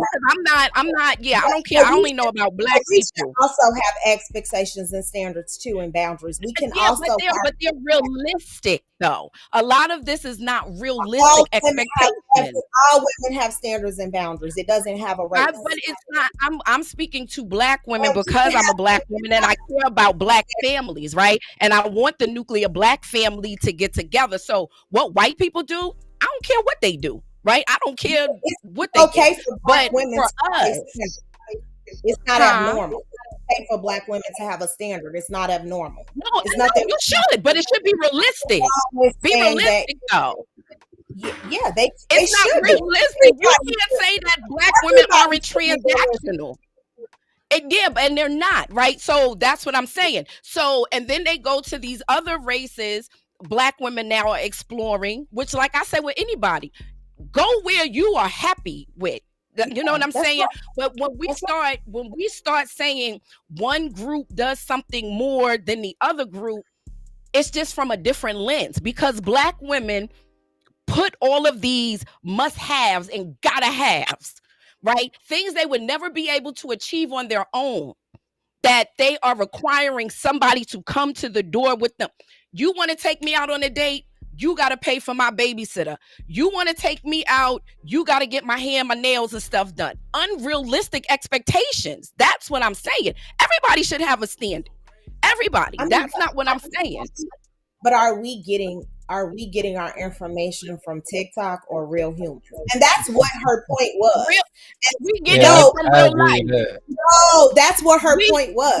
Her point was, why in the hell are y'all sitting here Imagine thinking being that able to be something that's on a goddamn TikTok is real life stats? Like, this is just women who are sensationalizing everything and doing things for clicks. I'm not talking about stats, though. I'm not talking about stats. No, I know 50 women and ain't no women out there doing that. That's bull. That is bull. That is what you know. That's because you haven't come across it. No, it's not a fake thing though. Because I know it's not between reality and fake. Y'all, I don't know. I think I said this before the last time I was on. I mentor women. Right, that's what I do. Like, you in housing, right? You in housing, and you knew about the man in the house rule. The last conversation, right? You knew everything about the man in the house rule. The last conversation. This conversation, I'm saying, and I proved you wrong. I'm gonna send you the video. But in this conversation, what I'm saying is that if you don't read a damn book, I deal with women. I have a ministry where I deal with women every day. So for you to say, excuse me, change churches. What you say? Your churches, I don't go to church. I don't go to church. I said I have a ministry. I have a ministry. And so that's why I had a 30-year successful marriage one time got married when I was 20. When I was 20. So this is what I'm saying. So again, I have a mentorship program in my ministry, and I deal with women that think like this. So when somebody doesn't agree with you, sis, stop automatically thinking that it's from social media, because I don't live on social media. I live in the real world. And because you don't agree, don't try to downplay my experience so you could be right. That's all I'm saying. It's not about being right. It's about the truth. Because you're trying to dumb it down and trying to play me like I'm stupid. Like, I just get stuff from TikTok and Instagram. Maybe you're stupid. I don't know, but I didn't say you were stupid. I do believe that is dumb. Play me like I'm stupid. That's what I don't think she meant it that way though, Naraya. This is not your forte. When you tell me, because you did that to me the first time we was on here, and I was kind of down that day. I was feeling better. So you trying to pay every time you try to say that I get my information from social media. No, I don't think she meant it like that, Naraya. That's what she said. Because she said it the first time when we was on here. She said it before when I told her about the man in the house rule, and she knew because she had 20 years of experience, and I get things from social media. I read books. That's the second time. I didn't say nothing the first time. I didn't say anything the first time. I just let it go. But you can't be the expert in everything. I didn't catch it the first time, but the second time it felt kind of general. The second time. That was see. Okay, this is why I do what I do. Well, another woman can tell when another woman is giving a dig, and she gave a dig, and that's why I'm saying what I'm saying. And over talking me, cutting me off is not going to make me not talk. Yeah, like, come on. Here's what I will say. Here's what I'll say. That's my opinion. Right? You can have your opinion. I don't discount your opinion, but I'm definitely going to definitely talk about my experience. And I know that women on these platforms they sensationalize everything and act like the extreme of every situation in their real life. They're giving like they're doing regular smegular shit, like just like everybody else. All I'm going to say is what I felt was that Paul Pierce, he plays to his audience. He plays to the men who that's how they think. He knows what they want to hear. And he feeds them that information. And he pretty much said it when she called him out. He basically was like, yeah, I ain't say I felt like that. I'm just saying that's what people should do. And she's like, well, you telling people advice that you don't even live to. And he's like, well, I'm just saying that's what I know people want to hear. Like, why would you just be telling people something? So that's my opinion. And Yeah, go no, ahead, and Mariah. I'm good with that. Yeah. I'm good with that. I wasn't even talking about that part of it. I heard Let the me same tell thing you you this. heard. I was Let me responding tell to you this. something you I said. get it. Okay, and at the end of the day, me and you could agree to disagree, right? It's not going to change my opinion It ain't. about what you said, right? It's I not. may still feel that you sensationalize based on what you see on the media, and that's my opinion about it. Now, if you feel And like, that oh, and this is that can be and that can be your opinion. not Just like saying I felt you knew absolutely nothing about the men in the house thing. And we okay, agreed to disagree, and we could do that here right now and be good you with can it. say that. You can say that. That's great. Okay. Yeah. My 20 Right? years of experience, I would never let you tell me that my 20 years of experience don't count. And I I wouldn't can let care. you tell me I need to change churches when Well, I'm not in a church. well, you So said your yeah. ministry. I assumed it was connected to a church, but go ahead. You can have any kind of Yeah, ministry. I think that no. whatever It's ministry you not. have needs to be It's not. adjusted. I'm in the daughter of Sarah. I'm an Israelite, right? So I coach and I mentor other Israelite women. That's what I do. So I don't go to a traditional Stay away church. from no problem. Yeah, and I'll stay Yeah. away from So those type of people. So good. yeah. Yeah. So Okay. I'm glad. Good for those women. Paul Pierce's co-host, I don't get 2G. 2G, what do you think about Paul Pierce's co-host? She kind of did take offense with the women over 30, they're cooked. Most men need to avoid American women because, you know, they're basically he was saying that, you know, they've been westernized, you know, I don't know if he was being funny, but he was like, all they do is twerk and stuff. I guess the images he sees, you know, on TV or social media, he said all they want to do is twerk or show some boobs or butt cheeks or whatever. He's saying that there are better quality women across seas. What do you think about that notion? She clapped back at Paul Pierce and saying that it's not the women. Cause she was saying, me personally, I don't have a problem with the men that I meet. I meet successful, you know, good men. Obviously, men that have this issue, they need to look inwardly. It's something wrong with. She said that her father said the reason why you can't find a good man is because you're not a good woman. Do you believe that notion, or do you think Paul Pierce had a point? What he said? Well, I think Paul Pierce got a point when it comes to, like, bro, certain stereotypes. I think we should admit, like, certain stereotypes are earned. So some stuff they say about us over here in the West, like, it is what it is. Like, it's some fact to it. And people in different cultures, like, they raised differently. So I don't think it's a black, white thing. I think it's a culture thing. I don't think it's like exclusive to black women. Like, it's just like that's how it is over here in the West. Like, we prioritize. And I don't think he put a race things on it either. I think he just said American women too. So yeah, so I think that's just an American thing. And as far as what she said about basically like you are what you attract, I think that applies to women. I don't really think it applies to men because men. What? The reason why I think it applies to women because like honestly in real, like women really like men know how to, like, they only try certain type of women. They don't play with every woman they run across. So I feel like no matter what status, I feel like when it comes to a woman, whatever type of man you attract is whatever type of energy you putting out. But men, they mostly, like, men can be more like the aggressors. Like, I know some people say men are like predators, but I don't. That word sound more negative.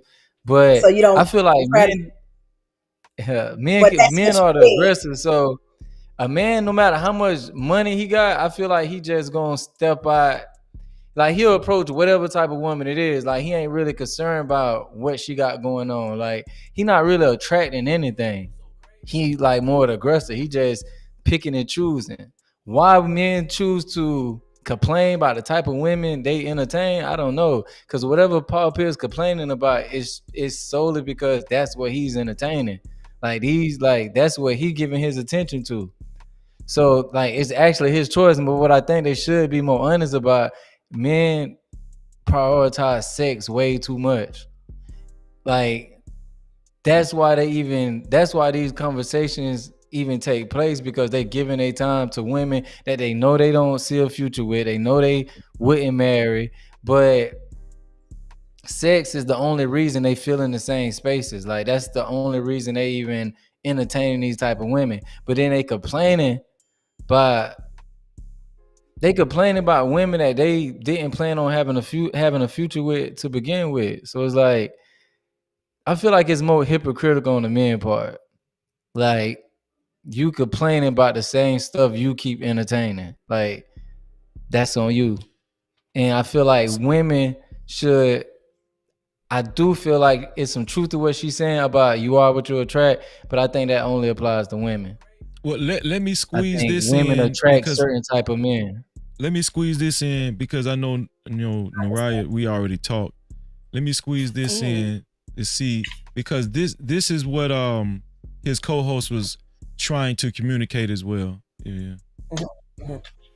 Sure. If you have a man, right, and he likes a girl's picture, and it's a bad one. She got ass out and everything, cakes showing, flopping everything. He like that shit. Is that cheating? No.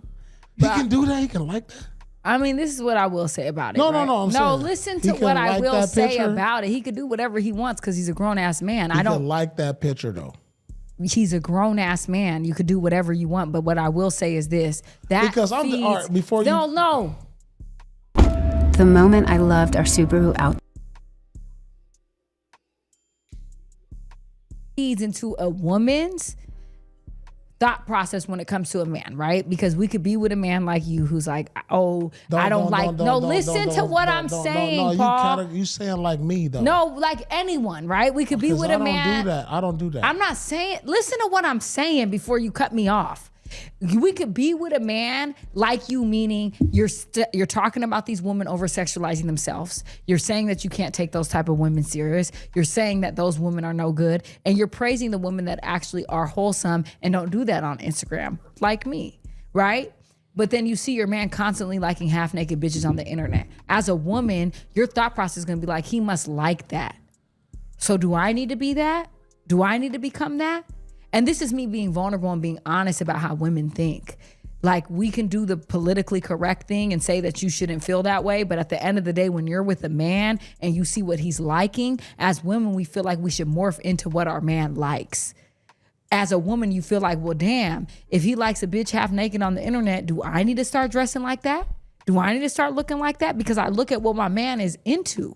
Because as a woman, we're invested into our man. I look at what you like. I look at who you've been with. I look at the things that you desire. And naturally, because I want to please you, I want to become that. So a lot of women, they're with men who like all these things on Instagram and they like all this half naked shit, but they preach to you that that's not what they want in a woman. And I get it. You may not want to wife a woman, but then I feel like, am I sexually inadequate? Do you want someone more freaky? What do you want? And it makes me question me, right? And again, I could be politically correct. And if you love yourself and you should never question yourself, do this, but I'm gonna tell you what the majority of women feel. And in that space, it just makes us feel that way, no matter what. It's like, damn, this is what the nigga likes. You know what I mean? I've been with men and I seen their exes or this, and they look like prostitutes and they look like whores. And then you're like, damn, well, does he even want me? Because I don't look like that. I'm not that type of woman. I don't have 30 million surgeries. I don't have this. I don't have that. I'm just regular. Does he even want me for real? Because this is who he's been with. Is he wants me as a wife, but he sexually desires these other women? It creates this narrative in our mind. And as a man, your job is to protect us and make us feel like we're safe and that we feel secure, because that's how, as a woman, you could be the freakiest, that you can operate from your wetness, that you can operate from like, damn, I feel safe, I feel feminine.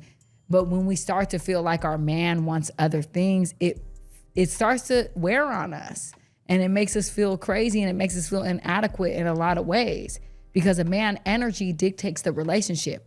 I feel like the man is the head of the household. The man is the leader. The man dictates everything that we have going on. So if you are doing that, I'm looking at you, because I watch everything that my man does, because he's who I look to. Bullshit. So she, I guess that's later on in the show, but she kind of gave clarity to what she was saying, as far as she was saying a lot of men that give these criticisms of women in the West, in America, they're very inconsistent. And a lot of women feel like that. A lot of women feel like, well, we don't know what y'all want. You say you want a good girl, a girl that dressed like this girl. But when you look on Instagram, on social media, y'all, the women that's getting the most attention are, you know, the women with the surgeries, or half naked, or they're twerking. What it's about, bro. Huh? Go ahead. I'm saying that's what it's about. What you just said, attention. She ain't that caught up in what this man, like, if he started liking a lot of different recipes and shit, she gonna go home and start whipping up all the stuff he like. If she start like, so that's what we should do. We should just start liking all the shit. She gonna, yeah, like the women. Everything I want her to implement. Like so the women with the hijab on, fully clothed and shit. Okay. We gonna start dressing hijabs and wearing that. Y'all don't do that. Y'all like the hug. If I Y'all did like that, I'm sure she. I get what she's saying, but I think she, because the women want to be hoes. Like, y'all like the hoes. That's what they think. That's what y'all want. And she is. So here's what I will say though. The way she's speaking is like a real immature woman. But again, y'all have to understand, a lot of women are immature. I know we always think like, oh, women are much more mature than men, but a lot of women are very immature, and they're not self-aware. They're not confident. They don't know who they are, and they are seeking approval from men. Most of women are, you know. And so when a man is telling you who he wants you to be, that's who they are, who they become. And then some women, when they see that their man like that, oh, I'm gonna get the surgery, oh, I'm gonna suck the butty, and I'm gonna get the booty, I'm gonna get the big boobs, like they're gonna get whatever they feel like will attract men, and may start attracting other men, and then they like the attention of that, you know what I'm saying? And so then they start to crave those things. And so yeah, you know, if your woman is like, you know, y'all know when y'all women is impressionable, because men kind of like sometimes women that are like that. So it's like they're easy to kind of, you know, sway one way or the other. And so if that's what it is, then, you know, you gonna see your woman out here, you know, showing a little skin, and then you're like, wait, what you doing? What's up with that? You know, she might not even tell you, I saw you like so-and-so's picture, or I see you follow all those. She might not even tell you why she's doing such things, but it is 100%, or it could be the men in her life. So women do that. Women might, you know, scope their man's social media and say, oh, he like this, or he like, instead of complaining about insecure women. Insecure. I know women who know women that want to be on that side of that side of the table anyway. I think if she gravitates to that, it ain't based off what he like, and it's okay. Right. That's what I want to do. That's where the attention that even my man is putting his attention there. So that's what I'm gonna do too. It's not his fault, 2G. It's the reason why. I'm saying, you know what I'm saying? I'm not saying because of you she's this way. I'm saying it's a reason why she gravitates toward that. Some women are more impressionable than others. Some women are going to move toward that way, and some women are looking for their man to give them a little bit more, direction and guidance. So it's not. I mean, what she's saying has some truth to it. Like what I'm saying, I'm not saying all women are like that. I'm saying that what she is saying though, because you know strange women that your man is following.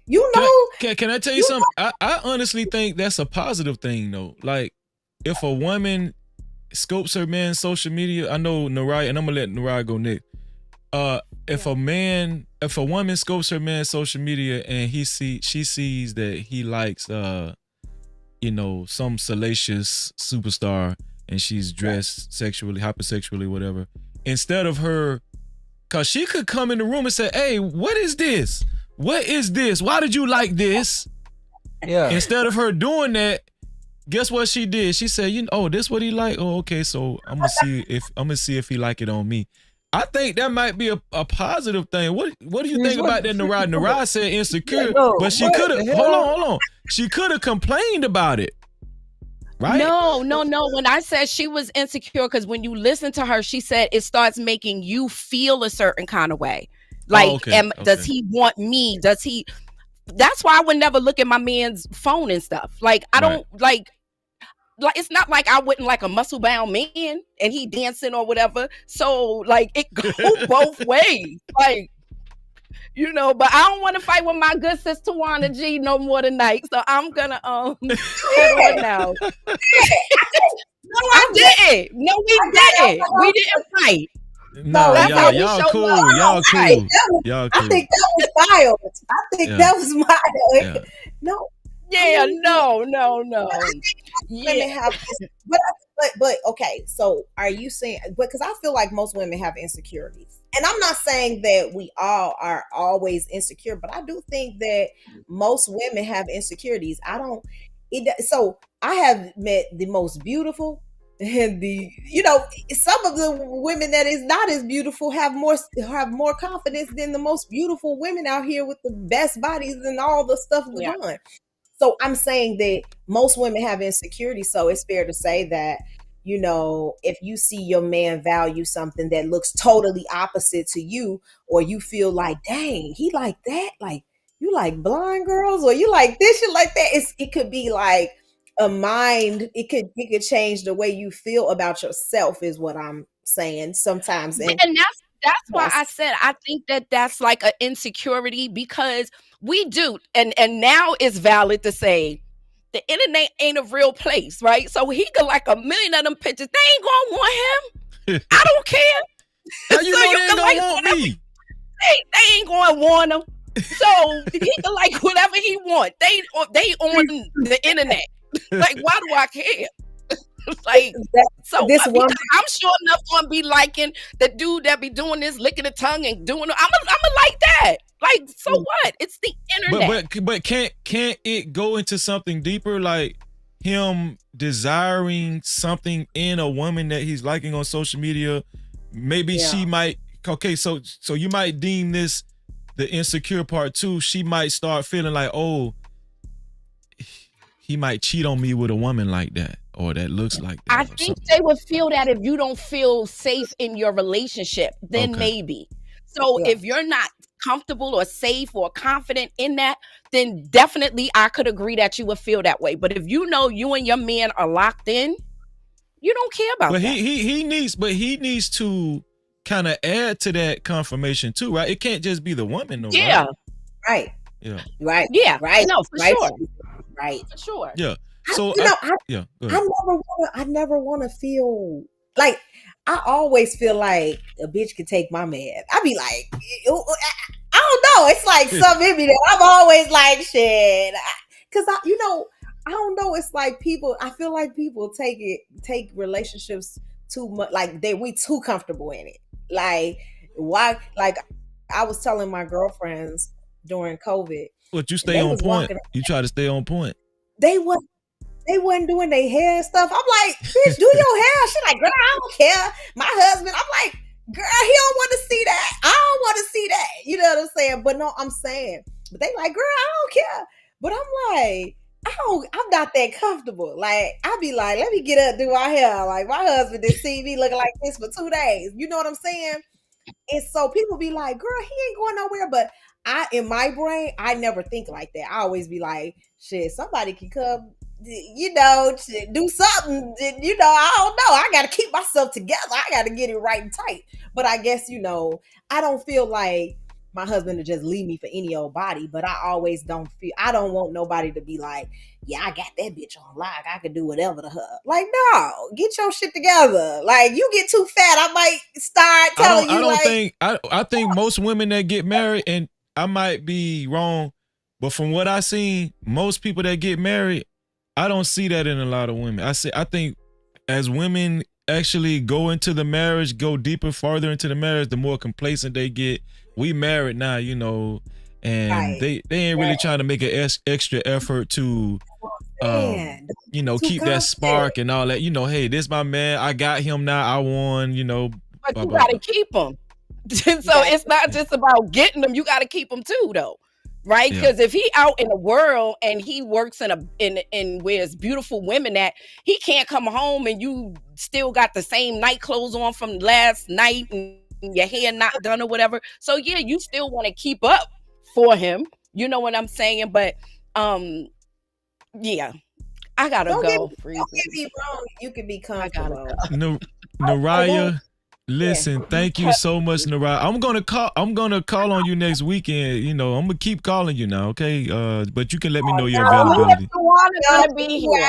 Only if Tawana is gonna be Only here. if Tawana is here. That's the only way I'm coming. I'll be back, Naraya. You damn right. No, I'll be back. Yeah, I need to head out too, bro. Okay, no problem, man. But you know what? I'm gonna contact all of y'all because I'm thinking about for more flexibility because I know Naraya's reasoning, but I'm thinking about maybe Saturday night. I don't know for just to see if we can squeeze in more time. I don't know, but I'm gonna contact all of y'all to see if y'all think that's a better idea. I don't know, but. For the weekend. That probably worked best for me Saturday evenings. Okay. Yeah, because I'm done. All right, y'all. Well, Naraya, bye. thank you. I appreciate you, Naraya. See you later. Oh, Naraya, let them know about your channel. Oh, yes. Go subscribe to my channel, Naraya Shiloh TV. I'm actually doing my podcast. I finally got it all set up now. So now I'm gonna be doing my podcast on Tuesdays and Thursday. Tawana, you have to come on so we can fight on there too. Please. Yeah. Most definitely. And mods, I'm gonna have my mods, one of my mods find Naraya's channel and put her link in the chat too so everybody can click on it. We're gonna make sure your link get in the chat too, Naraya. Thank you. I talk to you guys. Bye. Okay, bye, sis. Appreciate you. No Cap-tivity. But no, I mean, you got to go 2G. It's me and Tawana. We gonna tough it out. Go ahead, 2G. What you gonna say? Yeah, man. I need to head out, man. Hold it down, bro. Love you. I love you too, man. Most definitely, bro. All right, it was good. Good seeing you, Tawana. Let them know about your platform again, 2G. Man, painting narratives, man. Me, Riz, JD on the way. Got my workout content coming. I'm trying to get right. Next time, come on here, I'm have my shirt off, bro. Give me like 2 weeks. 2 weeks. Give me like 2 weeks. No Cap-tivity. Damn, it's gonna be so. I need to get on that workout plan. Oh yeah. Yeah, man. But I'll get up with y'all next week. All right, TJ. I appreciate you, man. I love you, man. All right. Love you, bro. Later. For sure. Oh, and listen. So you let him know that. Oh, he just left. I was gonna say something about his channel, but I talked to him. But Tawana, this is what I want to say. Do you think that that's been an ongoing issue as far as these conversations? Men say they want a good woman, but did this young lady make a good point as far as, yeah, y'all say that, but we see what y'all really like when y'all log on to y'all devices. Does it like give mixed messages to, I mean, do you think men are clear in what they want in women? Do you think men make it clear all the way around? No. And I'm gonna tell you why. Because what she said, right? Mhm. You know the age old stories where you marry the good girl, but you got a side chick that you've been cheating on her with forever. Like, just think about Melody and Martell Hope. Just think about Love and Marriage Huntsville. He was married to her for 15 years. 8 of those years, he was with Ariane. He had a whole nother woman. She was literally pregnant when his wife was pregnant. And this is just what it is. And so men they say what they want, but really behind closed doors, they desire something totally different. So it's like, why do you want to ruin a good woman's? Why do you want to ruin her? Like, why do you want her to be completely blindsided by this whole entire other life that you're living, this whole entire double life? And so, yeah, what I encourage women to do is just be whoever they are and just really commit to that. Because, see, a lot of times we kind of hinted to it where women will try to become what they man want. And that's a mistake too. Because what happens with men feel almost like you fooled them. Because you know what? She's cooking, she cleaning, she doing all the stuff you like. And then when you get married, she stopped cleaning, or she don't clean as much as she was, and she doing this and men, you all almost feel fooled. Like, who did I marry? Who is this woman? Right? Because she's not who. So I encourage women to just become who they are and really just stay true to that. And don't try to be something for someone else. And then a man will really truly can fall in love with you when you're who you really are. He can be like, okay, I know her limitations. I know what she is going to do. I know what she not going to do. Like, men kind of like to know what they getting themselves into. You know what I'm saying? In a sense. And so women try so hard to just be what he want them to be. And then when they be like, why is he so unhappy? Why don't he love me? Why is he, why my marriage ending and it's only been a year? Because you tried to become who you thought this man wanted, and that's not what you got to do. You have to be who you are. You have to be who you are. And if you are a woman who naturally likes to clean and cook, great. But if you are a woman who know you do not like to do that, tell that man up front. Tell him that I don't do this. I don't like to do this. I think that's important too. You have to. You have to be authentic. I think that's important because it's all about understanding, right? Like being on the same page, knowing each other's expectations. And I think that's where it gets murky too. We don't want to actually be transparent and be totally honest with our expectations for the fear of hurting the other person's feelings. Right. If y'all gonna we talking about, if y'all gonna actually tie the knot and get married, you're talking about being together for the rest of your life. So all of that hurt and feeling stuff, that's got to go out the window. Yeah.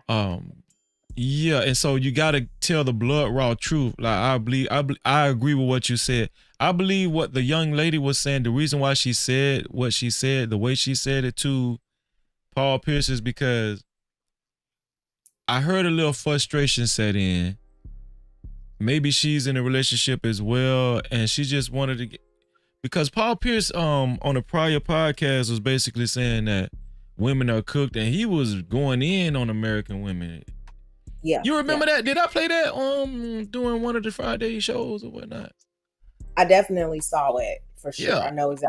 That's why I was saying it was more context to what she was actually saying, because she wasn't just responding to just what we saw. Do you think there's an issue with westernized American women as far as the salaciousness and the hypersexuality compared to other cultures? What do you think? Do you think Paul Pierce has any type of point? Did he make any type of point?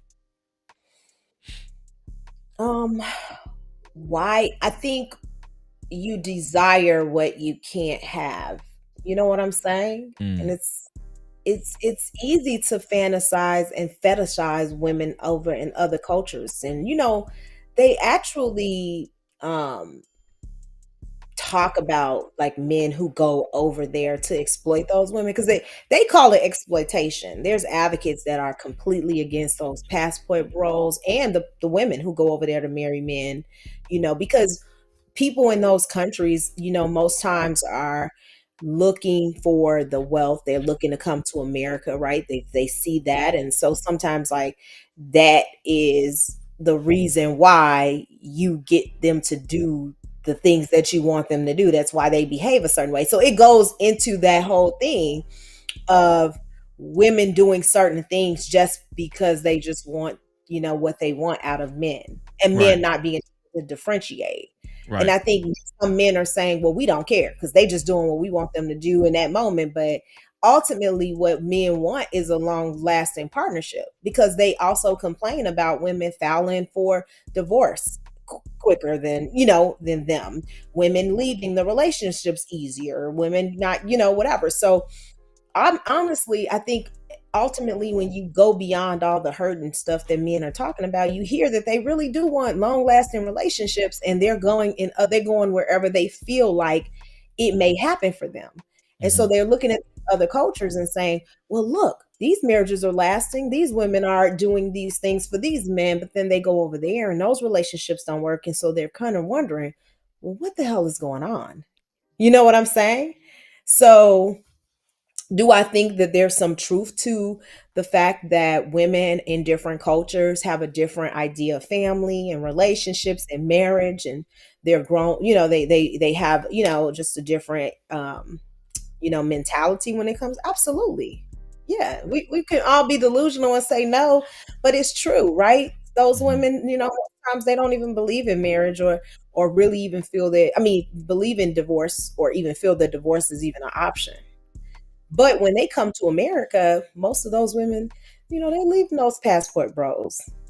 They know that these men are desperate. They know that these men are, they know exactly why they're So going women after these. across seas know that they're desperate. You saying They know that these men, they know, and most they times, so coming for some poo nanny? they coming over there. They know exactly how to trick these men and how to get these men to bring them over to America. They have a motive. So I think that you can see both sides of it. Yeah, they have this whole idea of family and culture that's totally different from American women, but then they have this other dynamic. Now you have to question the authenticity of your relationship. Is it real? Do they really even want to be with me? Do they even really love me? Will they ever love me? And that's That's a a good point.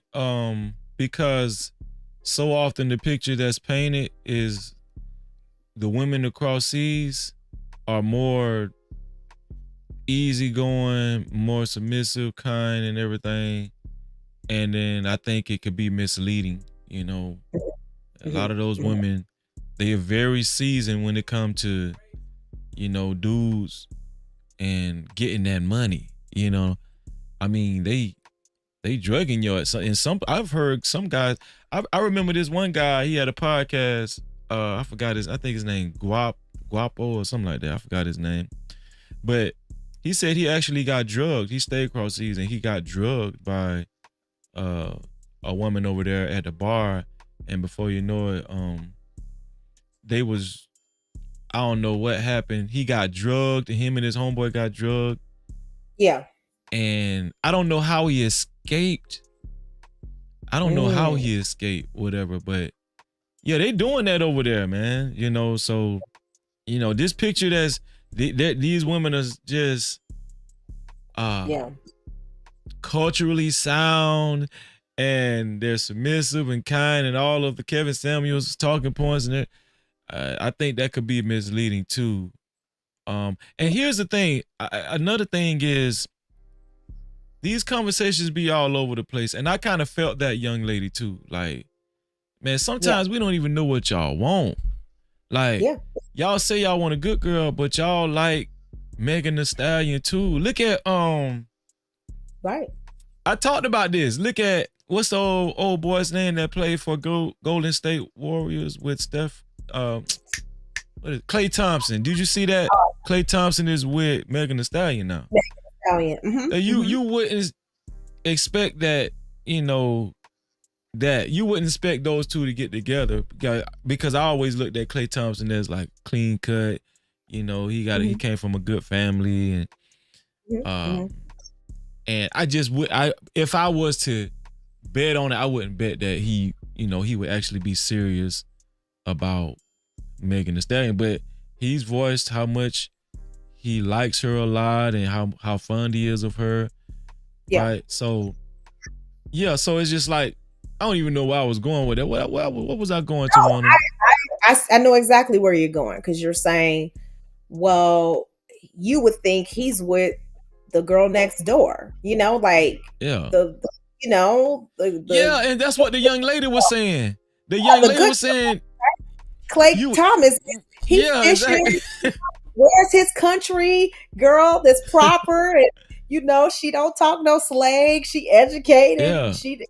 But no, he's with a woman who we all know is, she's sexualized very heavily, right? And then it's like, realistically, maybe those are the types of women he really will desire and want to be with, right? And maybe he's his happiest. And I think that sometimes people are just so afraid of, like, the scrutiny that they will get from other men too, where they just don't, they end up not being with the women they really should desire, because they be like, they really like the hoe, but they know they boys is gonna cloud them the whole time, so they gotta be with her in private.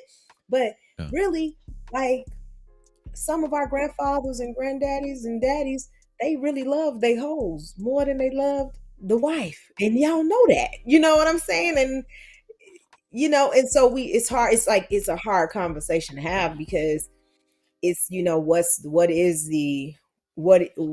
should you let people influence you so heavily that you choose not to be with women who you truly desire and want to be with just for the sake of scrutiny? Do you be with women who are proper and well put together and who are deemed to be a good wife just because that's what people expect of you? Or do you truly be with somebody that you really truly want to be with? And that's for the people who truly desire those type of women. Some men really don't like women who are like that. They just don't want to deal with those. I mean, but that's a very small amount of y'all. Most of y'all like to see them asses shaking in the air, okay? But it's a very small amount of men. Well, I think most men, what is that old saying? Most men want a lady in the street and a freak in the sheets. If they could have the best of both worlds, that would be ideal. Most men want their woman to be their freak. Most men want their woman to be a stripper for them. In the privacy of their own home, they get freaky deaky. She pulling out all the stops. She a slut. She doing all the nasty stuff. Just like the young lady said, in her wetness, most men want that inside the home. I've heard men say, then they start to think, well, who else you did this for, and why you doing this? And then they start to question whether they, so I've heard men actually say they don't want to do those things to their wife. They want to see their wives differently, and they want to slut out the other women, and they want to treat their wives like they want to make love to their wives and be delicate with their wives. Them niggas lying. But that's what DJ Envy was saying. That's why he had a side bitch, because he prefer to choke her and slap her and do her and stuff that way, and he don't want to do that to his wife. Wait, his wife said, was like, "Come on, do it to me. I'm okay with it." And he was kind of like, "But I can't." DJ Envy wife said he never made her have an orgasm, though, right? Yeah. Didn't she say that? No, that's why he had a side chick, because the side chick was getting his money and making him feel like he was doing something, Maybe. I don't know. I mean, he said he was slutting her out and he was just treating his wife, whatever. But I'm just saying that most dudes, let me tell you something, Tawana. Most dudes want a good girl. They want a good woman that know how to carry herself in public and very respectable. But in the privacy, they want a hoe. They want a slutty, nasty hoe in the house.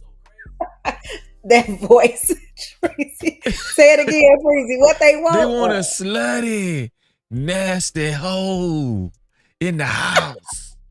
Y'all heard it. Y'all heard it on Freezy. And I think that's the confusion. What the young lady was saying. She was saying, "What we don't know what y'all want. You know, you guys. We see y'all liking all of these, these sexual women that's dressed half naked or whatever. But then y'all say y'all want good women. I felt the young lady's pain. See, I can be a realist and say I understood what she was saying, because a lot of men are inconsistent, right? We had I know dudes hate when I bring up this guy's name, God bless the dead, but Kevin Samuels had all of the answers, but he died on top of a hoe. You know what I'm saying? I mean, so that's the inconsistencies. What do men really want? We know men want to get their rocks off men. He couldn't make none of his marriages work either. He had several failed marriages. Well, that's the problem. That's the problem with the space. We got a lot of, this is my opinion, a lot of unqualified dudes giving advice. And we haven't really seen the results. You know what I'm saying? Absolutely. People in general. It's so many people out here telling people, do this, live this way, have these kind of standards, don't date this person, that person, like giving you all kinds of guidance in your life. It's your life. Yeah, that's a fact. This is crazy. And people really listening to it. Now, I don't want to date no woman with this and that and blah, blah, blah. Okay. But you might really find a woman like that you love. Then what? You know what I'm saying? I agree. I totally agree. Crazy. So let me see. I got a couple of more videos I want us to react to, Tawana. Okay, let's see. Let me see. So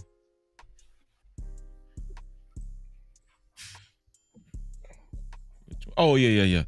I got one more with Paul Pierce and his co-host. Let me see. I gotta watch that show. I like her. Only because I like her. No, she cool. I think their show is cool because it's they just be talking. They just be shooting off the hip. It ain't really a lot of talking points. You know what I'm saying? You could tell that Paul Pierce has been listening to some manuscript, guys, whatever. But they still kind of real laid back though. That's okay. That makes sense. Yeah. I'm trying to find the timestamp. Okay, here's the timestamp, 26:40. All right, here we go.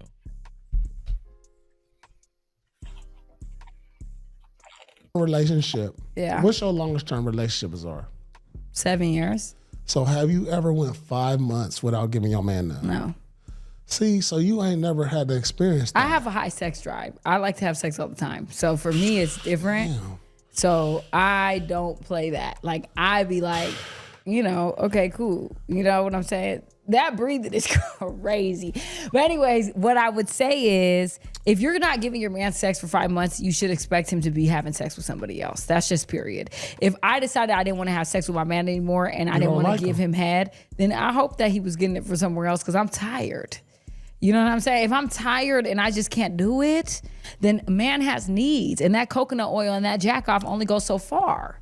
So at this point, you might as well go do your big one. You should expect that as a woman. I'm rooted in reality. I don't live in delusion or fantasy. I didn't grow up on fairy tales. So at the end of the day, what I feel is if you're not giving your man or fulfilling his needs, then he gonna get that shit from somewhere else. And I was raised like that. My dad is married. My parents are still married. My sister is married. And I know that. And I was taught that as a very young age. So at the end of the day, I'm not promoting cheating, but I am understanding that if your needs are not getting met within a marriage, then at the end of the day, you should expect that your man is going to find it elsewhere. Do you agree with that, Tawana? Here's what I'll say, that she's right that if you withhold sex from somebody, that Mhm. it's more likely or not that they will step out, right? But what I will say is that you don't have to step out just because your partner is withholding sex. There is other ways to communicate. Mhm. Okay, well, I want to be with another person. Like, I want to have an open marriage. I want to do these. You can present other things to your partner because, hey, number one, we're not having sex. You know, I need sex. Like, I want to have sex, and this is not working. Let's communicate. Like, I think that now people can go to their partners with those things instead of cheating behind their back. But most Yeah. times people don't want to be honest. You think But most yeah, people can go to their partner and say something like that without cheating behind their back? I think that you should do that. Think you should do I that don't think because most people can do that, Tawana. I don't think you can. I'm not gonna say you can. Most people can. I think that's what should happen Okay, theoretically in my okay, yeah. opinion. But I don't believe that people feel that they can go to their partner and be honest, like, yo, we ain't having sex no more. I want another woman, or I'm about to get me a girlfriend because, like, we ain't having sex. Like, I don't think people be being honest with their partners and telling their partners like what it is, and then they go behind their back and be cheating, and the partners be blindsided. But like, if you're telling your partner, like, listen, it's been 3 months, what's going on?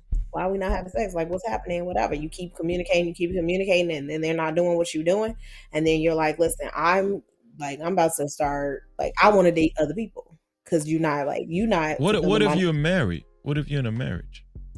I want to date other people. Really? What? You want to have sex with me? What you want me to do?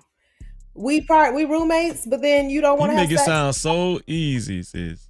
Not easy. It really ain't. I'm not saying it is. It's probably hard to have that conversation, Yeah. but I'd rather you have that conversation because the infidelity is not what it is when you're going behind the person's Yeah. back and they have no idea. Because a lot of women, sometimes after they have babies, they don't want to have sex with their partners no more.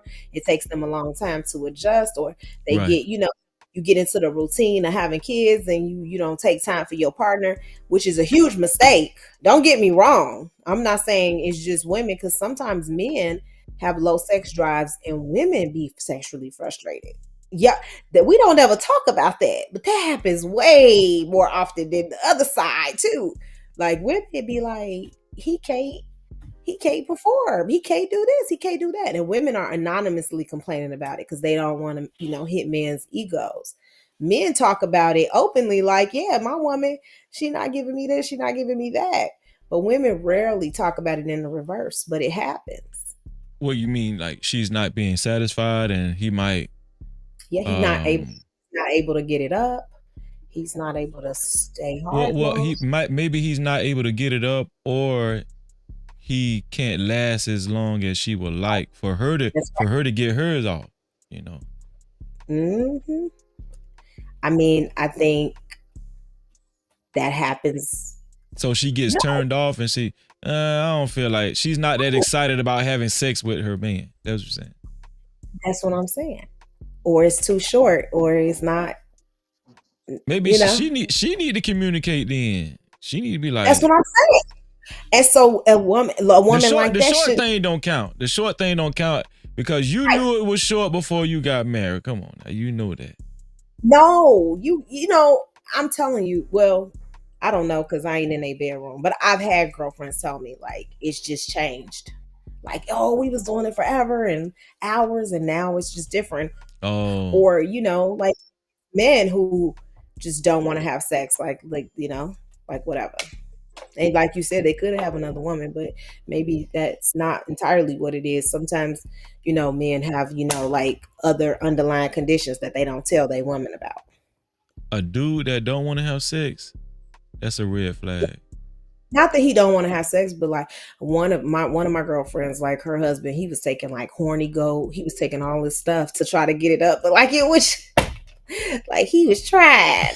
He was trying. He was going to get shots and all kind of stuff for her. Like he was doing everything. But ultimately it just like, he couldn't do it on his own. Like without those other things. So he had health complications going on. I think so. And they couldn't figure out what it was.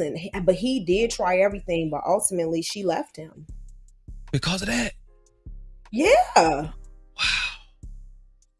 He tried everything. And she was like, I'm tired of dildos. I'm tired. I think they tried everything. Damn. But she was like, I want a real man. Yeah. I don't know. I know his feelings was hurt. I know. Because he had all kinds of stuff. But I'm just saying, so it happens in the reverse. Like I've had girlfriends that's told me these things. So it's like just low sex drive, like they're not interested, you know what I'm saying? Like they just want to play their games or whatever. I don't know. It's just be crazy. But also women be withholding and they think it's a form of punishment. Oh, I'm gonna withhold from my husband, or he did this, so I ain't gonna have sex with him, Yeah. And that, I believe she's right in the sense of if you know that you're not having sex with your man for that long, then what you expect? Well, and I mean, it's not your fault, but it's just the reality of it. You brought up a good point as far as like post-pregnancy and everything, because women go through stuff.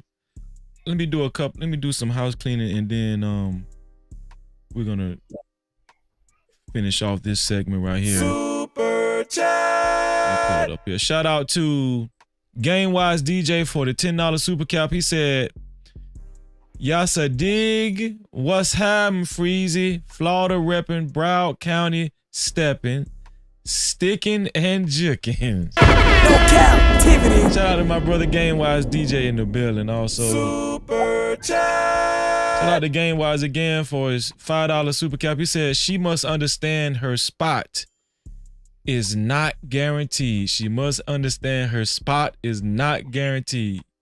What you think about that, Tawana?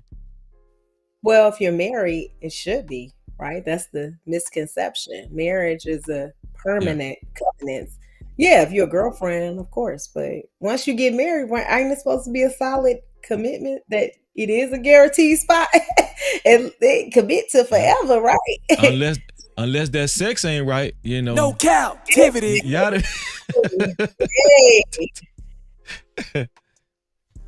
Shout out to Red Bull for his $10 cash cap. He said listening in at work, busy weekend, no captivity. Shout out to Red Bull. No man. Captivity. Thank you for the $10 cash cap. Anybody would like their voices to be heard from the chat, if you just simply want to support the show, you could do it either super cap or cash cap.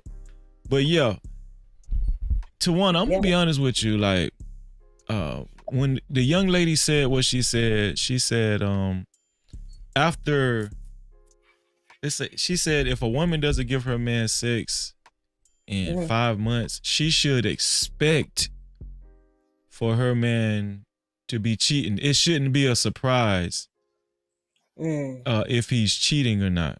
I don't know if she was talking in the context of marriage. I will say I agree with her outside of the context of marriage. But this is why I say a lot of these conversations, they should just stick with just relationships, just general relationships. Right. I don't think everybody should speak on marriage.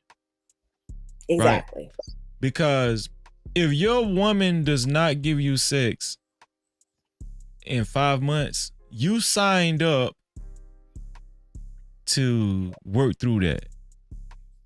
Right. You signed up to work through that. I'm gonna be honest with you. Even your homegirl that left her man, I don't agree with that. I don't think she should have left. It's not like, but Tawana, it's not like he was cheating on her, right? He wasn't cheating on her. No. Right. She just wanted She wasn't cheating on him either. Yeah, I don't think they should have broke up. I don't think she should have left. I think it was just she did it for years and said no more. Can't do it. She couldn't get herself off for a minute until they got it right. I think she tried that. I think that's what it was. I think that's what she was doing. He ain't know how to give good fellatio. I think she was just tired of that. You know what I'm saying? Like, I think she, you know what I'm saying? She was just like, I want something else. I don't want that. I don't know. I mean, I don't That's scary though. I don't think she left him. I mean, obviously, you know how marriage is. There's always other stuff. But I know that was a huge thing in the marriage. Was that.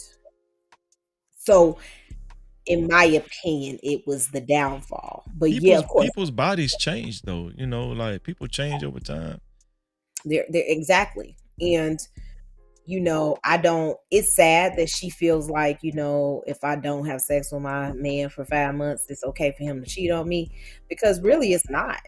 You know what I'm saying? Because there is other ways. There is other options. Mm-hmm. There's always the option of walking away from the relationship and not being with that person. You don't ever have to cheat on nobody. Well, here's the thing, right? That is an option, but most people, if you're connected to a person, especially if you grew a deep seated relationship with that person, yeah, you don't want to just leave that person for good. You know, you still love that person.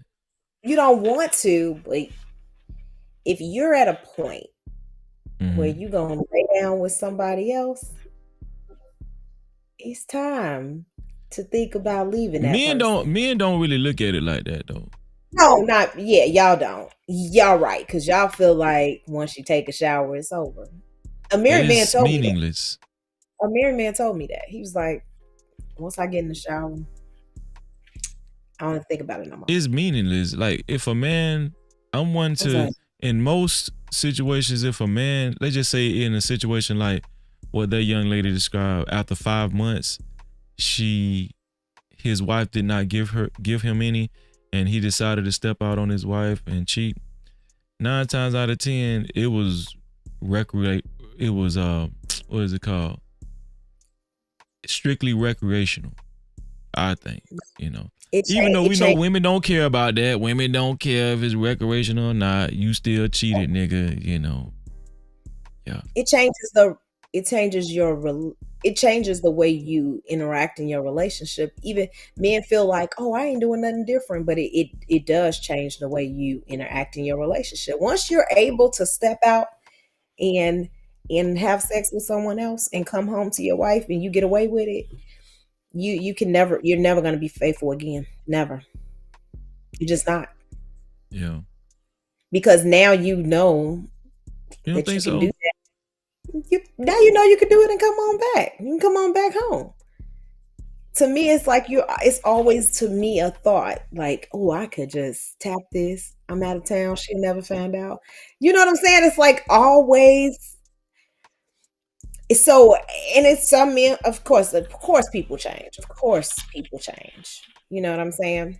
But I think the best thing to do is be honest with your partner, because I think that's the best approach. In my experience, it's worked the best. Just being like, listen, you're not pleasing me. This is what is going on.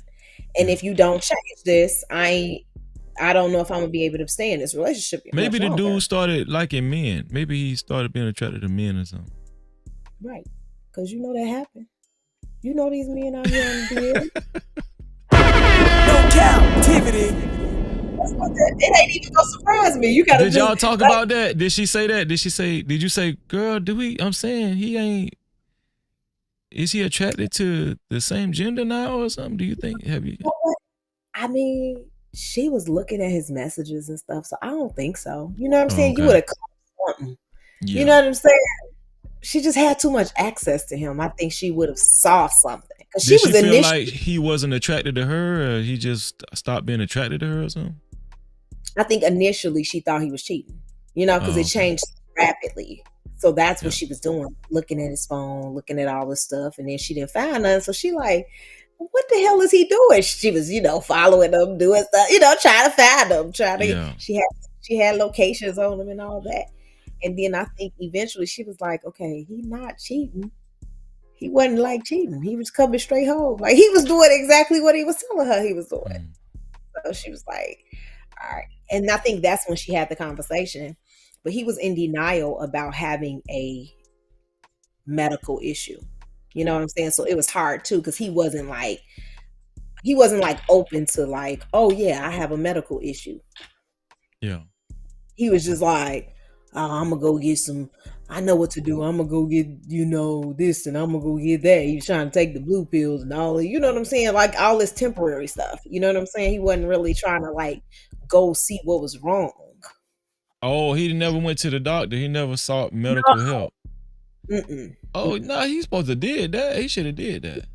Oh, he was just taking the blue pill, the horny gold. Nah, man, you got to go see a doctor, man. Doing the Red Bull and the same concoction that Kevin, what's his name? Kevin Samuels. There you go, Kevin Samuels. The same stuff he did. That's what he was doing, and it just only it don't work like that though. It's very temporary. You know what I'm saying? Yeah. So she wasn't, it wasn't doing it. And I just think that before she left, there were other things they probably could have tried. Like they could have completely changed their diet. Right. Fruits and vegetables. And I think, but she married now to somebody else. So. Oh, she married. Oh, damn. She this wasn't. This was 10 years ago. This was 10 years ago. Okay. Gotcha. This was a while ago. Right. So she's married to she got married, like maybe 5 or 6 years later to somebody else. Mm-hmm. Oh, okay. Yeah. Do you mind? I'm gonna put the phone lines down. We're doing it We're doing it a little different in these days, Tawana. Maddie asked a good question. She said, "What if the person had cancer, and and he decided to leave, right? Because you with cancer and you can't have sex. Would that be valid?" But what if she had cancer and he decided to leave her? Would he be wrong? Is that a valid reason to leave? Nah, that's not a valid reason to leave. It's not. Because it's like in that condition, you know what it is. You know exactly what it is. If you can't have sympathy for your wife in that state, that's unfortunate. I don't know. I know people love you like that in this world right now. So I understand it's not everybody won't stick by you through that. And so a lot of men do leave when you get sick. Well, this is what I was talking about in the beginning of this live stream. Most marriages that I've witnessed, they wasn't really ready for it. Yeah. I mean, when you get married, you don't know what you're going to be faced with down the line, what challenges both husband and wife are going to have to, be confronted with, and you just don't know what that might be. It might be cancer. We don't know. Or I might have erectile dysfunction. I don't know, Right. Yeah. And can we keep our head above water if the sex isn't there? Like, can we find other joyous moments outside of sex? Even though sex is very important. Let me stop playing, man. Sex is very important. That's the important piece. I think very important. Here's what I'm saying. When you're in your 60s and 70s, it's probably more realistic that you ain't gonna have sex every day or even every month. You probably will have sex twice a year when you in your 60s and 70s. Who, me? I'm shoot, not me. You don't know that. You gotta wait till you get there. I'm gonna be a jackrabbit in my 60s. 65, you looking like, man, go on, get on about your business. I don't want nothing to do. Maybe you may want to have sex. I don't know, but I'm just saying things change just in the marriage too. Yeah. Nah, it does. It does. It changed. Things change. Listen, the call lines are open. We talked about several things tonight. We're eager to hear from y'all. let's see. What did we talk about? We talked about, okay, so Paul Pierce's.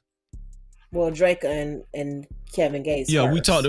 we talked about Dreka Gates and Paul Pierce. Dreka Gates and Kevin Gates. Dreka Gates just recently filed for divorce. You guys can call in and let us know what you think about that. Yeah. And how do you view marriage? That's a good thing too. When you call in, let us know how you view marriage, and do you think it's still a good thing in 2025? What's your view on marriage? Right. What's your view on marriage, man? Because at one point in time, marriage used to be a very important institution. And I just don't, well, me, myself, I just don't see it being as sought after like it used to be, or coveted like it used to be. I just don't see I don't know.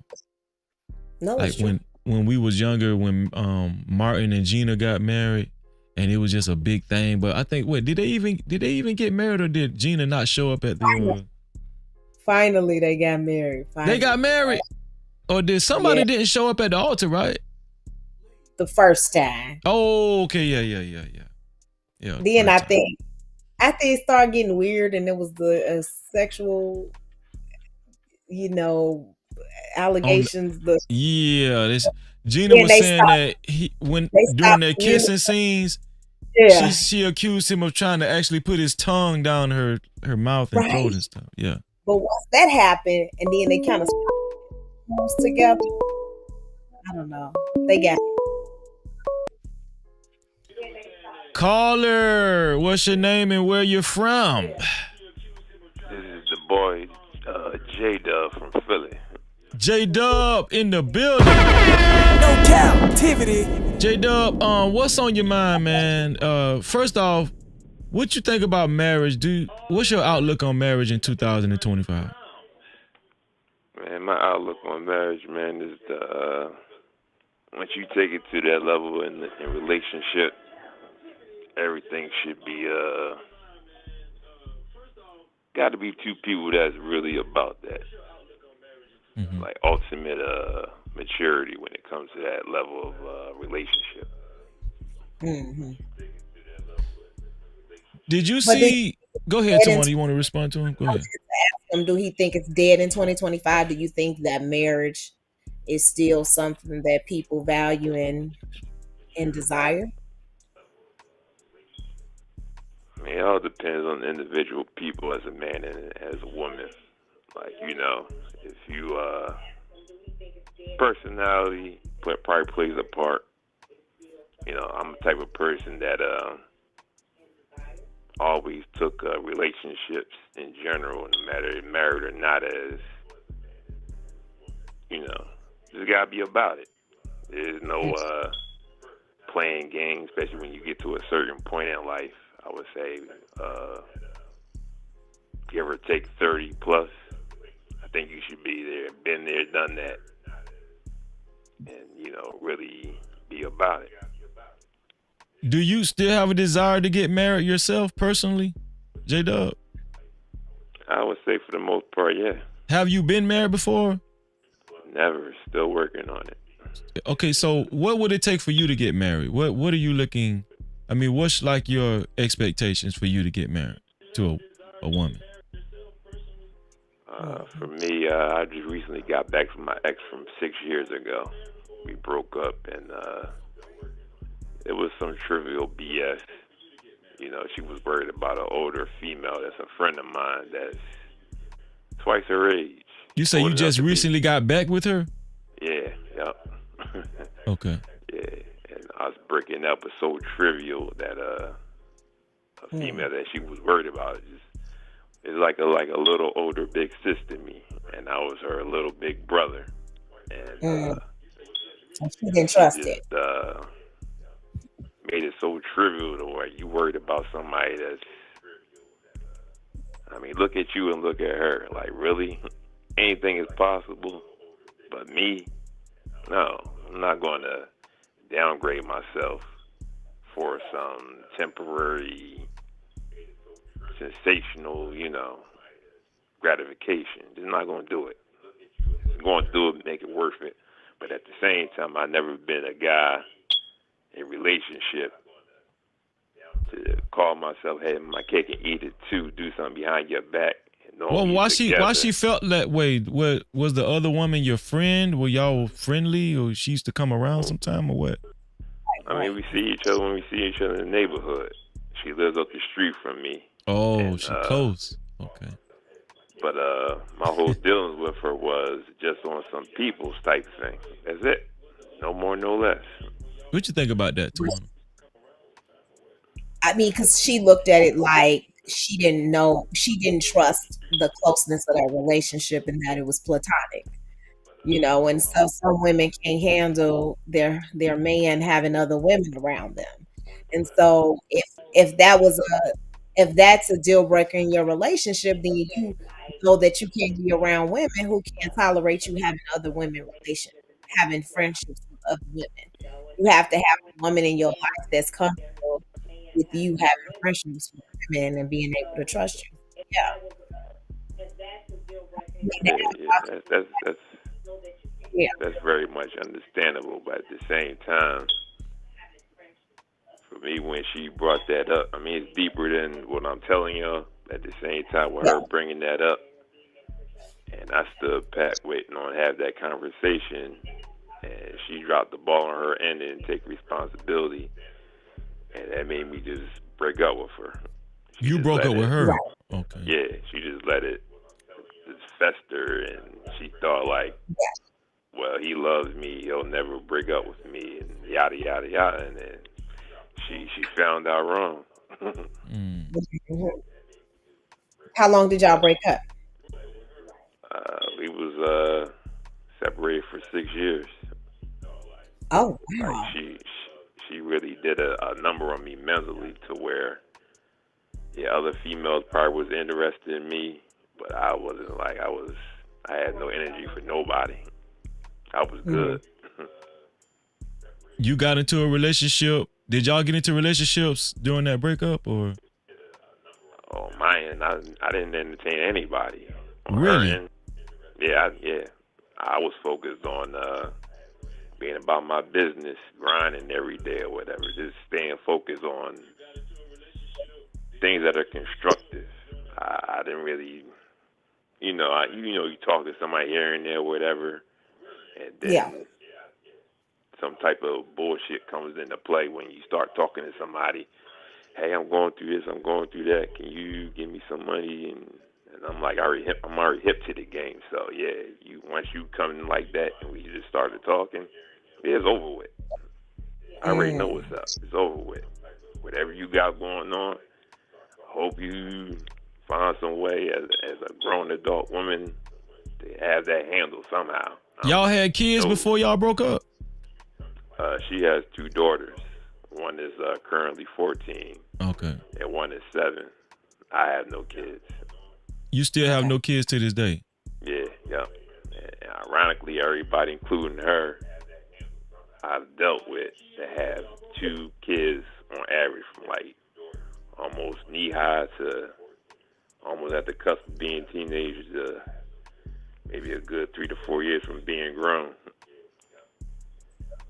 What you think about that, Tawana? I mean, she had 2 kids. He didn't have no kids. He broke up with her. You think she was like, damn, he was a good catch, man. He didn't have no kids. Maybe I shouldn't have been hounding him about that other woman down the street. What do you think about that? I mean, I think she crossed the boundary with him, and he set a hard non-negotiable with her. Yeah, I think that it was important for them. Like y'all both separated for 6 years. So I think y'all needed that break for whatever the reason is. Maybe she needed time to mature or whatever. And so now they reconnected. So it almost makes me feel like it was something they could have worked through. Because if you reconnected after all them years and y'all together, clearly there's some strong connection there that's worth pursuing, right? Or it could have just been makeup sex, and then Well, how long I y'all been mean, back together? now that you bring that up with the makeup sex, like, it's crazy. makeup sex powerful. Like, Now, don't y'all underestimate. Okay, all right. Makeup sex is You know, serious, you know. you know what? I ain't gonna hate on it. I ain't gonna hate on it. but the funny part on that was, like, she was so steadfast on like instantly getting back together that she know that she Mhm. effed up. We had makeup sex one time, and that was it. Because mentally, I just wasn't in it. I gave her what she wanted, and she kept calling and coming around unannounced for what it's worth. And yeah, I just needed real, like, Oh, y'all had sex in between that little break, that 6 year break. That's Okay. what I'm saying. He's yeah, saying, see, it's not about just the sex with him. It was more deeper than that. Right. It was yeah, she broke a boundary and he wasn't willing to compromise on it. You know what I'm saying? Yeah.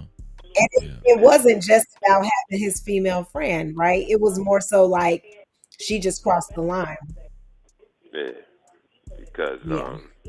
in terms of like a female friend or female friends, I had another one that I went to high school with, Mm-hmm. but she never seen her. I described it to her, and like my friend from high school versus the old head friend, like, man, if she would have seen my friend from high school, I understand her bringing something up. But still, with just the fact of you making something that isn't that into something that's, you know, Has she changed since y'all got back together? Do you see the same insecurities, or she's more secure now, or what? She's more mature? Right, right. That's a good I point. mean, Yeah. crazy part is when I broke up with her, I had to call her job. I couldn't call her cell phone at the time. And this was 3 days before her 26th birthday. So she's fitting to be 32 in October. Okay. Yeah, like it's way deeper than So what I'm telling y'all. It's something like, right. you know, a We perfect can case see you scenario. husband that. But you don't see signs of insecurity no more. Are you still friends with your girlfriends that you were friends with? The old head friend, just because there was a lot going on to where I would say for the most part with the pandemic and that era of things that we lost communication, whatever. And my friend from high school, it's hit and miss. I'm able to get in contact with her, but between me and her is a little tricky. But Okay. both of them knew I was with somebody, you know, and yeah. My thing is between the both of them, if they ever cross the line with me with trying to convince me to cheat with either one of them, and you probably went there more than one time, I can dead the friendship. Now you disrespecting me. Oh, good. You know. Well, I So she mean, needs to yeah. Go ahead, Tawana. she just needs to trust him, right? And then that's what he will do. And maybe she because she hadn't met them and she wasn't around them that made her even more insecure about it. I personally don't like um my husband or my partners to have women best friends because I have found that it's some sneaky link shit going on most times, and I don't like it. Like, oh, we had sex a couple times, we hooked up a couple of times, and so they feel like it ain't a big deal. It's a big deal. You shouldn't be hooking up with your friend, and even if it's just casual and it's just happening here and there, don't nobody want to have no woman around their man that they feel like is closer to their man than they are. It's just weird sometimes. So I get both sides. You know what I'm saying? I don't think it's always everybody always likes to use that word insecure, insecure, insecure. It's not always about being insecure. It's about a woman having access to my man the same way I have access to him. That's weird, for some women. Well, I think that's fair because my next question is, would you feel the same way, J-Dub, if she had male friends? Right. And she was cool with Right. male friends. How would you handle that? I mean, context matters. If we're talking about, and maybe a perfect case scenario, somebody who you grew up with for the most part, I wouldn't mind it, because my thing is, I don't have time to babysit nobody. I'm just not going to do it. I'm not going to try to go through your phone. I'm not trying to play private investigator. I'm going to trust in you until I can't. Bottom line, I never had that thing about myself of, I got to watch you. I got to monitor your every move. Like, no. Right. If So you can't be grown, I don't need you. I don't have time for it. I ain't gonna Especially lie, at my age. my wife can't have no male friends like that. Can't have it. Sorry. Yeah. I'ma just be honest, I'm gonna tell you, this girl, she told me she was like real close to a boyfriend that I had. And she was like, "Oh, until you came around, he was like my boyfriend." I'm like, "What the fuck?" She had been his friend. You know what I'm saying? I just thought it was weird. I was like, and she would just say little stuff like that all the time to me. Like, "Oh, now who am I gonna cuddle with?" Like, not my man. You ain't cuddling with my man. What are you doing? What are you talking about? I ain't You know what mad I'm at saying? you. She would just be so weird with it. And I tried my best to be her friend, but she had no boundaries. You know what I'm saying? So, J-Dub, like, I'm curious, did your friend have boundaries? Were there boundaries that she was crossing? Because I feel like sometimes, because you've been friends with somebody for so long, you might not see that they are being inappropriate. You know what I'm saying? And so that could have also be a thing. Like I said, it all depends on Yeah, people. like, did she Like, see the girls hugging on you? And was they texting you? no. Did you get phone calls while y'all was in the car together from your homegirls? That type of stuff. No, nothing like that. Nothing like that. And I had nothing to hide because, to a degree, once again, if one or both of them came at me a certain way where it's like, yeah, I know you got a girl, but let's me and you do something. All it takes is one time or maybe two times at best. We don't have to be friends anymore. Because at the same token, if I know there's situations where there's one or both of them and y'all involved with somebody, I'm not going to come at y'all and being like, I'm trying to do something with you even though I'm in a situation. Or I could be single and knowing that you're in a situation and try to, no. I never had to do that. I wouldn't start it now at my age. I just turned 48 on the 14th of last month. Oh, okay. Like, I always That's what's been up. who I've been in terms of overall maturity because how things played out between my mother and father. They had me fresh out of high school at 18 and going on 19. They're the class of 76. I was born in 77. And I was the firstborn between their two kids, being a male and everything, eventually becoming a man. And my sister came 9 years after the fact in 86. They broke up by the time she had maybe 2 months before she became one in November. And from there, that just elevated me, if you want to say, into my mind changed. This whole thing of being a young person just changed me into a person that, as we're talking in real time, I just been different. I had to grow up fast. Well, I got one more question before I let you go, and I appreciate you calling in. Now that y'all back together, are y'all talking marriage? Are y'all planning on getting married? I mean, that's the plan. That's the plan. I mean, you told her that? You communicated that to her already and stuff? Yeah. That's the plan. And fingers crossed, everything goes good. Not going to rush it. I would say. Well, y'all ain't getting no younger, Yeah, I would say give or True. take 2027 sometime. Maybe in between our birthdays, because mine's in July, hers is October, maybe like September or something. 2027. Dang. Years. Dang. Yeah. I'm gonna tell you from my experience, you're never going to be ready. Like it's never going to be like this complete feeling like, okay, I'm ready to get. No, you just got to do it.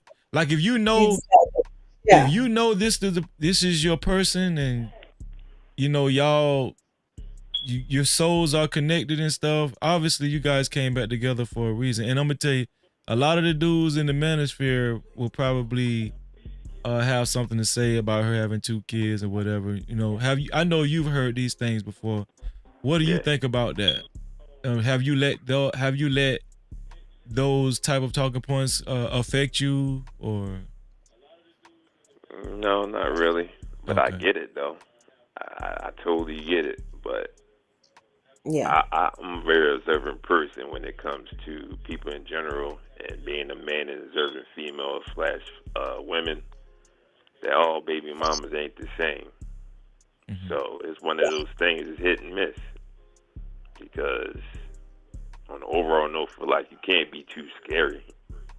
Because if you are like that, you tend to miss out on things. And we're talking on relationships. It's either you know who you're dealing with, or you don't. Or it's just one of them things where, like I said, you just can't be too like. It all depends on the context of things. Either you are or you're not. Yeah, I mean, you know your woman, you know her. Obviously, by now you know her background. Right. You know, I mean, the story does matter. A lot of these guys be trying to make it seem like it don't matter if she got kids. Don't no, the story matters.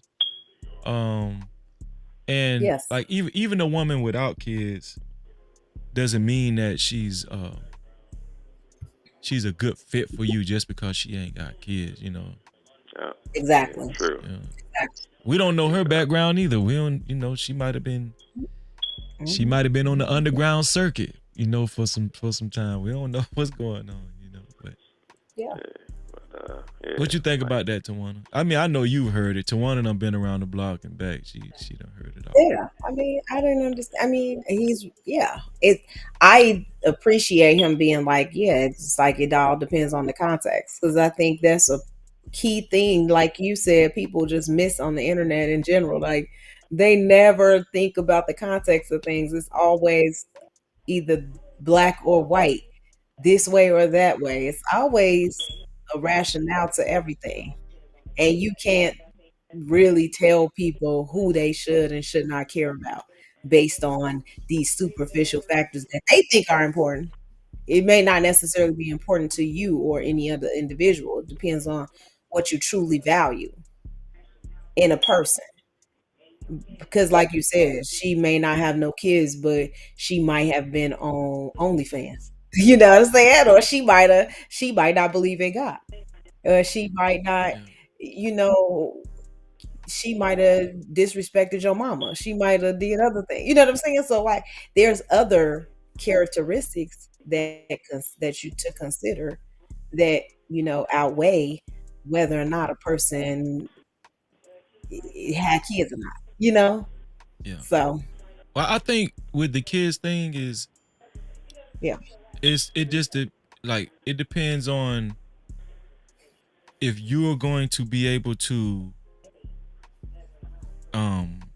what is it, establish direction in that house. Now, like let's just say if a woman have kids, sometimes men have kids, but I think that the thing is a lot of times women have custody of their kids, so when they come into relationships they have custody of their kids. A lot of times men kids are around all the time. Yeah. yeah, but I do think that it just depends on if the man is able to establish his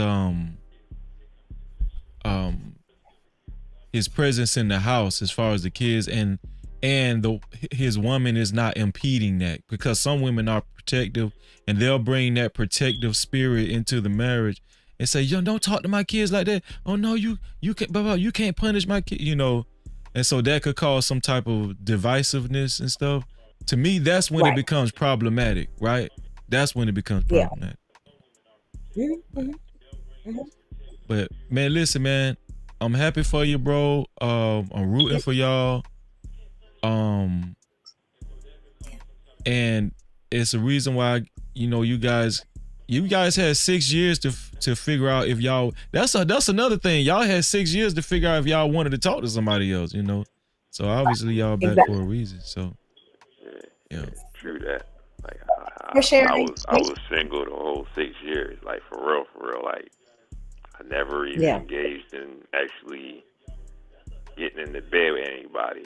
Hold on, man. Wait. No Cap-tivity. But Freezy, did you see he's significantly older than her too. Yeah. You know, he's 48, she's 32. So I think that plays a role. When you get a little older, you know. Hell no. J-Dub, you telling me you ain't busting nothing down? That's what you saying? Nah. What? No. In 6 years? I was focused on other things, like making money, like just being constructive. But you said has always been like. I've never met anybody that when you say from a certain age, teenager wise, you know, before 18, past 18, to where, oh damn, every time you look up, you're eating some bullshit. Like, nah. No. But you said, but he said in that 6 years, one time or two, y'all had sex. So you did have sex with her in the 6 years, correct? One time. That was it. That ain't shit. Oh, just okay. She really tried to. I'm just saying that you don't really hear stories like that. Listen. This story is very. He left her. He left her, and he displayed sexual discipline for 6 years. The only person you had sex with was her one time. Do you? Did she tell you what she was doing? Yeah, she told me it didn't bother me. It really didn't, because you know, it is what it is. As an individual, female and the male, like you gonna do what you gonna do. You gonna do what you're not gonna do. For me, like I said, I was good, because her not taking responsibility for the situation she created, that was nothing. It took a lot out of me. Probably more so mentally than emotionally. But then again, it was one and the same, because I just was drained. I was like, I can't believe she just did that. Had she would have taken responsibility for that, there's no telling where we are in real time. Probably like 5 years married. Just so much progression happened. But when she did that and didn't take responsibility for what she did, like, Yeah. I mean, I think that once y'all got back together and y'all talked about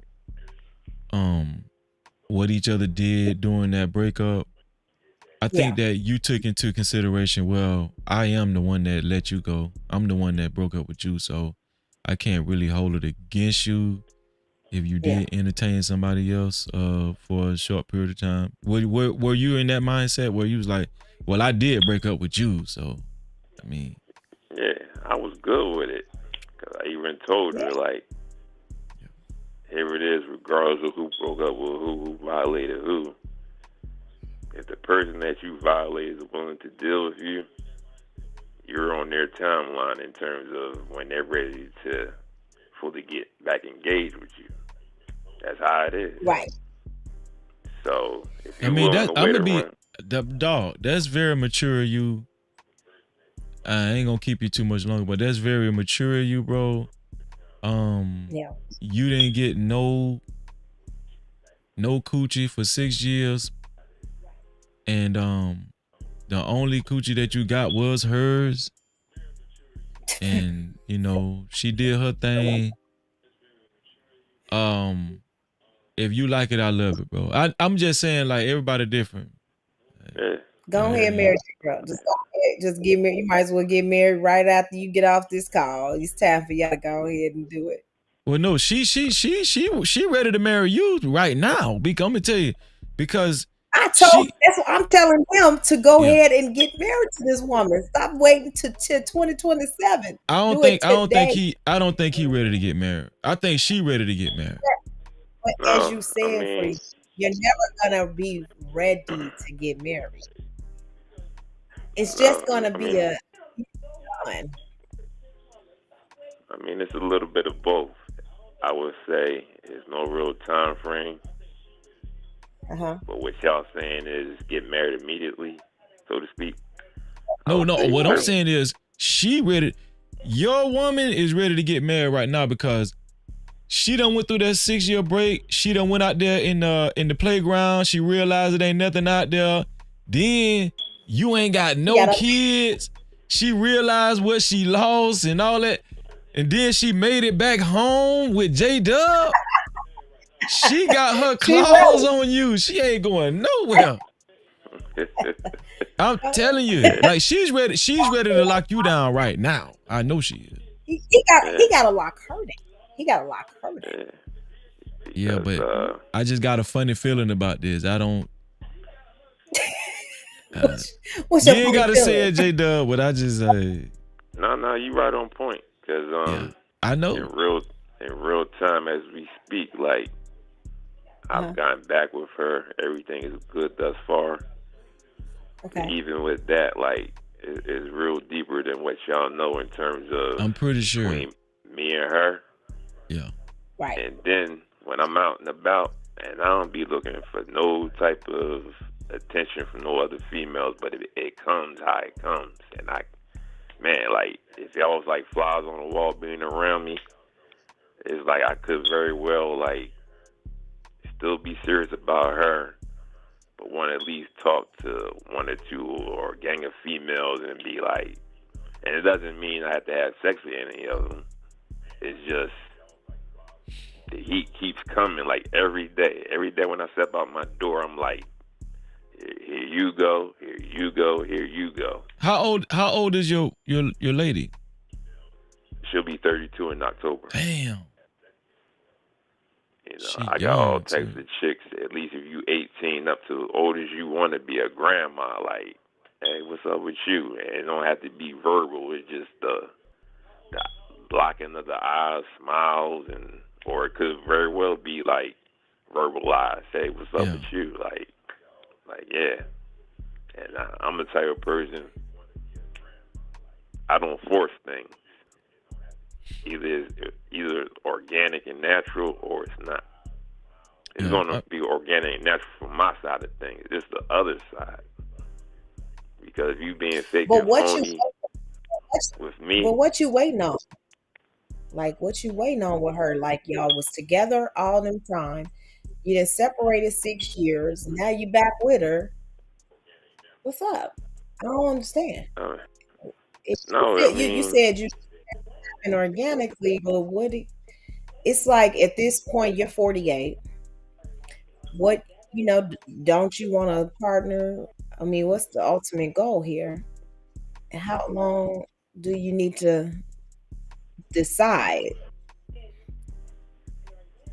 I mean, all things considered, we can mess around and probably get married November or December. I wouldn't have a problem with that. I wouldn't have a problem with it. Is it me? I don't even hear it. J-Dub, you got your smoke alarm? Is that your smoke alarm? I think that might be J-Dub's smoke alarm. Oh, I didn't even hear it. Yeah, that's J-Dub. Yeah. Yeah, but because I was looking around my house like, do I got to do a smoke alarm? Yeah, I think it's J-Dub. It's all good. It's all good. Okay, that's fine. Yeah. But if it play out, if you said before the year is over, November, December sometime, I would be good with that. I would be good with that. Yeah. So I mean, bro, you 48 and she's 32. Obviously, she had her 2 kids in her 20s. She had She had her kids when she was in her teens, huh? Yeah, Right. the first one, yeah. The first Yeah. one. Yeah, she Yeah. because she pretty young. Her yeah, she gonna be dang near 40. Her kid gonna be grown. She gonna be ready to have a good time. She ain't gonna be wanting to have no more kids and start over. Well, see Maybe. that's the whole thing though, to want to see the age difference means a lot too, because it's significant because she had children at a young age, and I'm guessing when she got with J Dub, he brought in some type of, well, I want to say J Dub is substantially older than her. What is that? That's 16 years. Right. 16 Yeah, years. right. Yeah. So she probably was immature when you first met her, J Dub. But then when y'all got together, you implemented some type of stability in her life, right? Yeah, yeah. And you know, I mean, I don't really think immature. She's probably mentally where she should be at that age. Because you change over time. well, I'm just saying, here's the thing though. She had a child when she was like, what, 18 or 19? Yeah, yeah. And Right. so you could pretty much say, hey, you know, when a female is that age, they don't really know what they doing, man. You know, a lot of times women get pregnant at a very young age, and it wasn't intentional. It was just like you out there, you know, and you're doing irresponsible stuff. You got you know what I'm saying? And so J Dub is he's a more, I don't want to say, he was a more mature guy that came into the picture. And I'm pretty sure you assessed the situation, you know. Obviously she was aesthetically pleasing to you, you know, at the time. Yeah. But I'm pretty sure she was, you know. I'm breaking the whole thing down. I done broke this whole thing down, you know. Yeah. But Still is aesthetically pleasing. I'm Somewhat pretty sure. improved. Yeah. So when you broke up with her, she went out there, and that explains why she wasn't as disciplined as you, you know. But when you broke up with her, He's she very probably- disciplined though. the The average woman, the average person ain't disciplined like Jada. 6 years. Man, the average We the that J Dub is a saint. That dude is Most a people- saint. Most people would have had 2-3 damn relationships. What? In 6 years. What? I'm trying to tell you. But I mean, but J Dub, see, what happened was she grew up. She grew up in those 6 years, bro. Because what happened, she realized, man, this shit is not sweet out here. And I had a dude that was being faithful to me. He was mature. Obviously, you're a focused individual, very disciplined. And she started realizing your attributes and how valuable it was. So when y'all did, this the question that we didn't ask. How did y'all rekindle y'all relationship? How did y'all meet back up? Did she call you? Did you get a phone call one day and she said, or periodically throughout those 6 years, did she make sure she kept in touch? She called his job. He called her job. Right? Oh, so you sought her, so you called her job and rekindled the relationship. No, what happened was I called her job when she brought up this situation with my older friend because her cell phone wasn't on at the time. Oh, so okay. the only way I can communicate with her and let her know that it was over at the time was calling her job. Well, how did y'all rekindle y'all relationship after the 6 years? That's what I want to know. I mean, it's a little bit of everything. One was she had my number. To a degree, she could reach out. Kind of Y'all ain't never really break up, man. That's what happened, man. No Cap-tivity. Y'all was play breaking up and still talking to each other. And every now and then y'all would argue, and then y'all had sex one time. You know, y'all really never completely like. We back Yeah. together. Yeah. Yeah, Well, no, but it was more so she was on my top, if anything. Like, She was nah, on your time. She was on your time, She but you wasn't doing nothing. You wasn't doing nothing but just focus on leveling up. Yeah. like, Yeah. but our concrete way of getting back together was through TikTok. I seen that she had a page and whatnot and doing videos. And She thinks she got you wrapped around her finger, man. No, she. I wouldn't say that. Yes, she do. Because, She thinks she got you wrapped around her finger because do she know you never entertained nobody during those 6 years? I told her that. Oh, well, she got you wrapped around her finger. No Cap-tivity. She like, oh, this nigga ain't going nowhere. He just No. want this peak. Huh? I don't think she think that because she saw how quickly he disconnected from her in those 6 years. He kind of kept his distance. So she probably don't feel like he ain't going nowhere. Yeah, like you right on point with that, sis. You right on point. Hold on, wait. Repeat that again. To want to say it again one more time. Look how quickly he ended that relationship. Yeah. And start kind of not really communicating her for 6 years. She didn't have access to him like that. Even Right. if he was around, he wasn't her man. He wasn't doing the things. He was focused on himself, letting her do her own thing. She wasn't happy with whatever she was doing, but she knew that he wasn't dealing with her.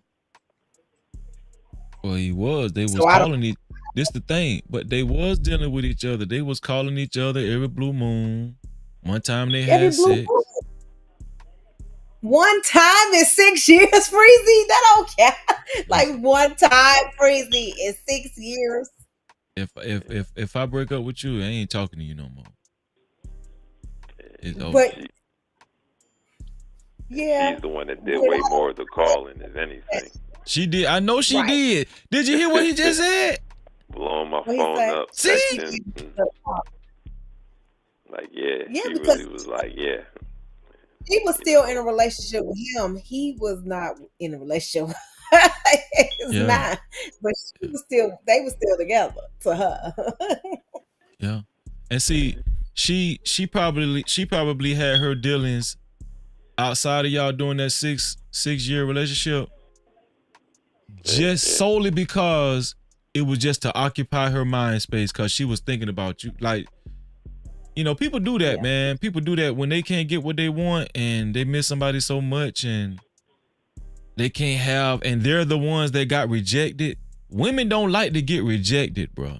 Women don't like, to get broken up with, they don't like that type of stuff. Usually women are the ones that do the rejecting, Yeah, true. But So- let me tell you this. Go I'm ahead. not going to stalk. I ain't going to do that. You don't stalk. You If you- You stalked your Never. husband. Your husband right now. You stalked Chris. You don't I stalk. ain't stalking. I ain't stalking. I don't stalk no old nigga. Never.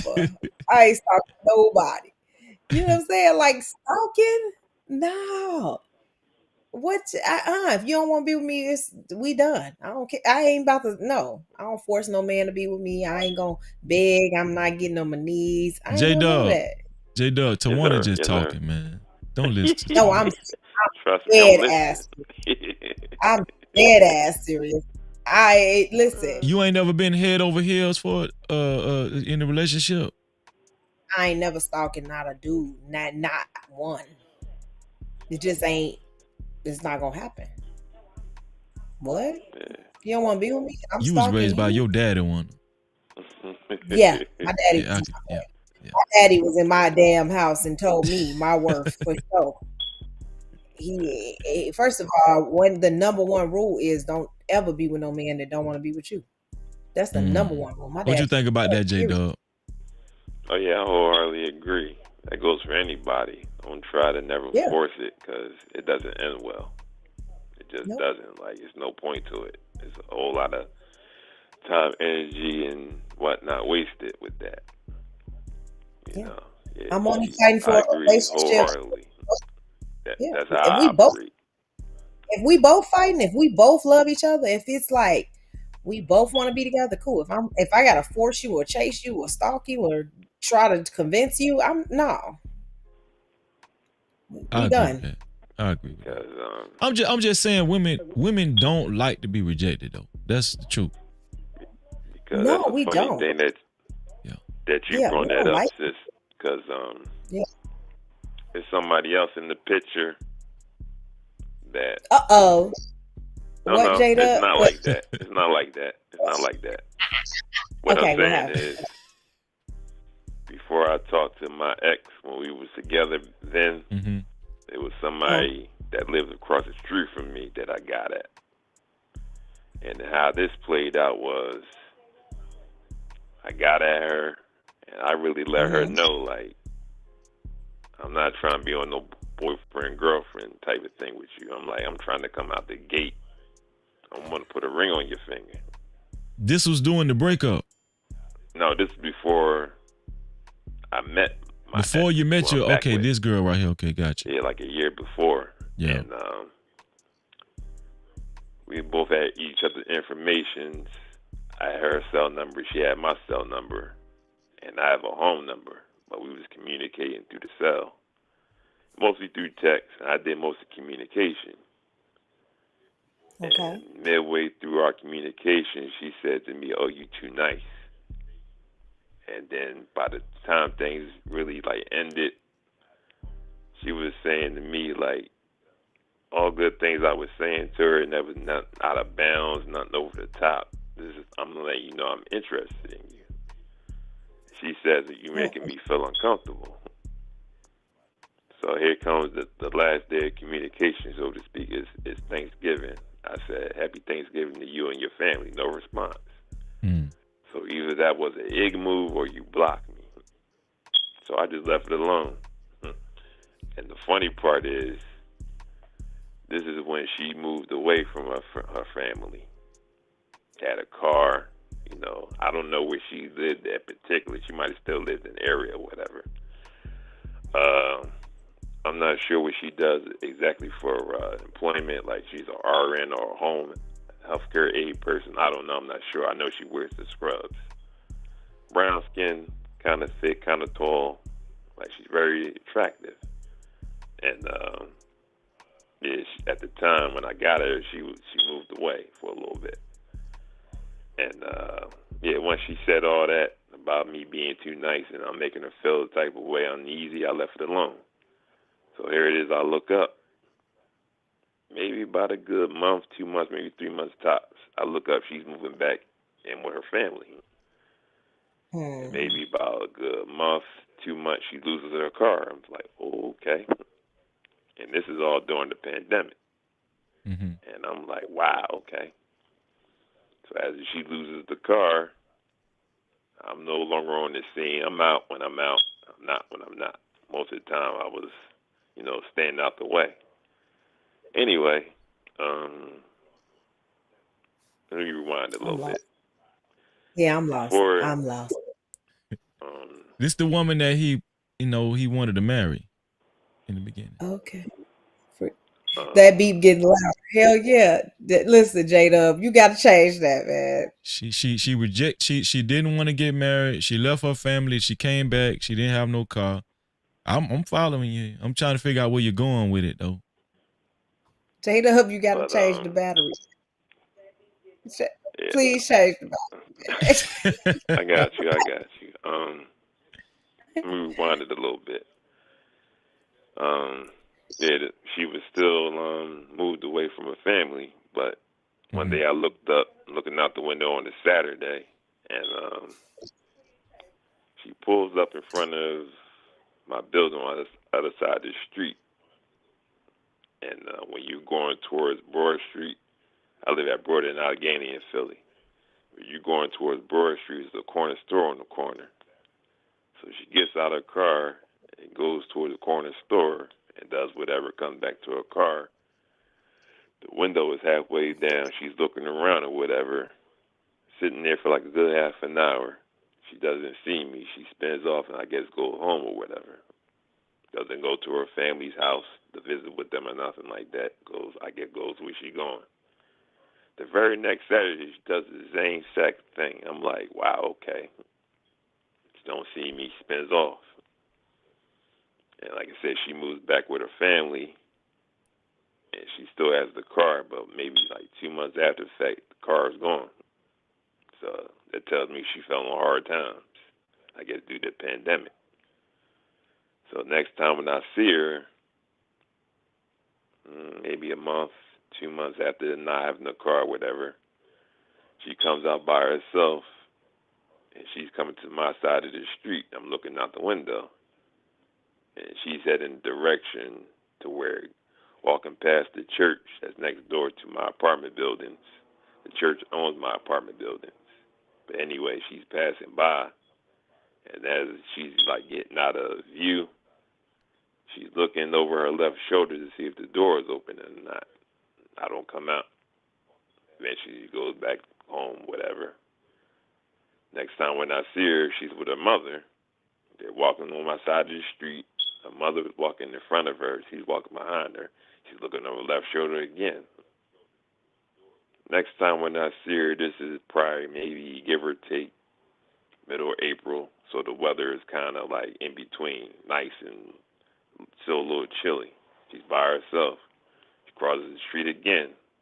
And as she's walking almost out of sight, she looks over her left shoulder again. So all that tells me how you play with me and not taking me seriously. Now you're intrigued. Now you're interested. Now you're taking me seriously. But you told me what you told me, so I left you alone. Now you looking for me. She blew that.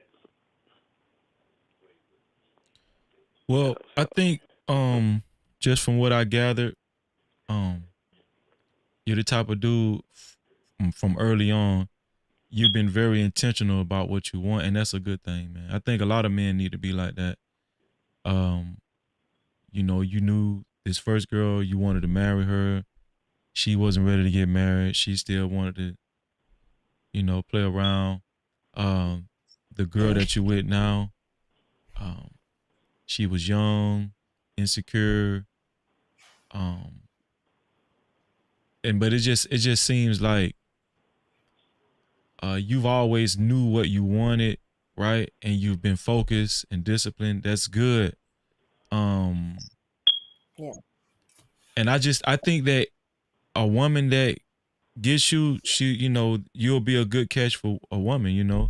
Seems like you're very responsible, you know, you're a provider, you know what I'm saying? A dude that does not engage in a lot of folly and is disciplined and stuff, usually that type of dude be handling his business, usually, you know. Yeah. So and part of my background is I'm former military. I'm an Army vet. Yeah, so yeah. And even though I'm retired, I still do my own thing in terms of making money. You know, there's always something going on. I'm not sitting around going, well, I'm retired, I'm filling my thumbs, there ain't nothing to do. Like, so you no. see, you got that military money, you making money, entrepreneurship, you're a good catch. You ain't got no kids. One of cousins might marry you. You know what I'm saying? You're a good catch, man. You know, so they all single. They is all single. See? So you just, hey, call in another day, man. I'm gonna hook you up. I got you, man. If it don't work out with you. But with no kids. You know what I'm saying? They single with no kids. Your cousins is okay. So see, we might got something for you, J Dub. If it don't work out, I'm just saying. Cousins, sisters. Hey, Got a man, best I'm open, man. Yeah, see? All I'm looking for is somebody that's going to be genuine on there and no tomfoolery. Like, I never been about that. Either we doing this for real, or if you playing, like, you can get 86 quickly. Nah, you're a good dude, man. You're a good dude. And and thank you for sharing. Thank you for sharing everything that you shared tonight. Yeah. It was meant to be. All praise due to the Most High. All praise. Yeah. I mean, it was a pleasure, my brother. I'm with you. I'm part of the family. No Cap crew. Let's get it. Yeah. It was good talking to you, Miss Tawana. I dig you. You good Thank people, you. good sis. Thank you. Yeah, it was a pleasure. I'm glad you can see through the tomfoolery. I'm a great person. Amazing. Thank you. It's all love, sis. Dub, I'm We're gonna all let you go. And I'm gonna see my sister out too, cause I see, she probably tired. But J Dub, man, appreciate you calling in. Don't be a stranger, bro. All right. yes, sir. I'm here with you, my brother. I'm here with you. All right, Jay. Thank I you, rock man. And with I you for real, appreciate you bro. too, bro. For real. Real talk. All right. All right, Nice. peace. Shout out to J Dub, man. No Cap-tivity. Tawana, I'm about to get you up out of here so you can, get you some Yes, rest. But I got to. what you thought about the phone call? First of all, before you go, what do you think about the phone call system instead of like doing the link? I like the phone call. What do you think about the call-in system? I love it. And I was like, oh, Freezy. I was thinking, I was about to ask you, like, is this what you're doing now?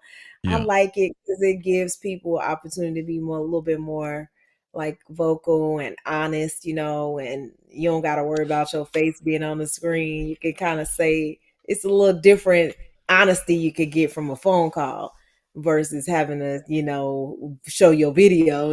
Yeah. You got to be a little bit more accountable in that sense, Plus, So, nobody's yeah. talking over each other. It's less contention. And I'm not saying I won't do put the link in the chat, but now it's the support. Like, if we get enough support, I'll drop the link in the chat. That's my motto now. You know what I'm saying? But I'm rocking with this. Call. Yeah, I'm rocking with this phone call stuff because even if somebody does have a disagreement, even if they angry, it's still one person at a time. You know what I'm saying? Battle one at a time. Exactly. I like it. For real. I like it. Yeah. But Tawana, thank you. I appreciate and listen, shout out to the No Cap crew. I hope I didn't tell them exactly what you was going through, but I did in general tell them to pray for you. I told the No Cap crew to pray for you. Thank you. And I'm happy that you're back, Tawana. I am feeling better, feeling good, and I'm going to reach out to you as far as like the days. I know we've been doing Friday, but I don't know. I'm kind of considering like Saturday night. I don't know. Okay. I don't know right. how that. We'll talk. We'll talk about it. We'll talk about it. Let's talk. We'll try it out. If I have to keep it on Friday, I will. But I gotta find out from you. You know what I'm saying? What it's like for you first. So. Yeah. Sounds good. I think that's a good. Yeah, we'll talk though. Let's off the camera. Okay. All right. Thank you. Bye, No Cap crew. Bye, Freezy. Love See you, sis. Love you too. All right. Take care. Tawana G, ladies and gentlemen. No Cap-tivity. Listen, I ain't going nowhere. I'm still taking phone calls. I'm still taking some phone calls. Y'all call in. I'm gonna sit up here with y'all for a second. I'm hanging out. Let me go take a restroom break and I'll be right back. Here we go. Don't get tempted, won't let nobody hold me back, hold me down. No chains, no walls. I stand tall through it all. I never fall, yeah. Business will be handled. Weapons formed against me dismantled. In the dark, I am the candle. Come and get burnt if you wanna. We gon' see who really want it. Too driven to fall off it. Go till I'm all out of energy. Arsenal full of the remedies. As he's sitting on top like the answer is enemy. Leaving my pain in the memory. Me and the money got symmetry. A factor in these YouTube streets. Like, comment, subscribe to me. No captivity, won't let nobody hold me back, hold me down. No chains, no walls. No captivity, no captivity.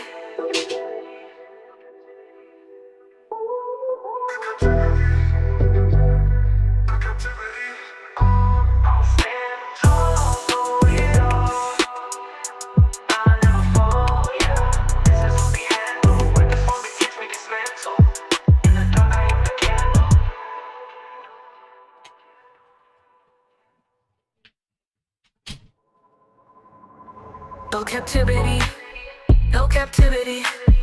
Lost in the moment, around from a moment, the rap is serenity. No captivity, won't let nobody hold me back, hold me down. No chains, no walls. I stand tall through it all. I never fall, yeah. This will be handled, but this one against me, dismantled. In the dark, I am the candle. Come and get burnt if you wanna. We don't see who really want it, so driven to fall off it. Don't tell them all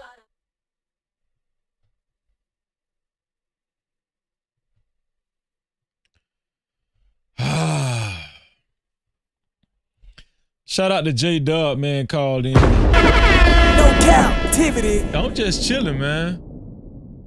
I'm just chilling up here, man. It was a great show. But I'm looking to hear from y'all, man.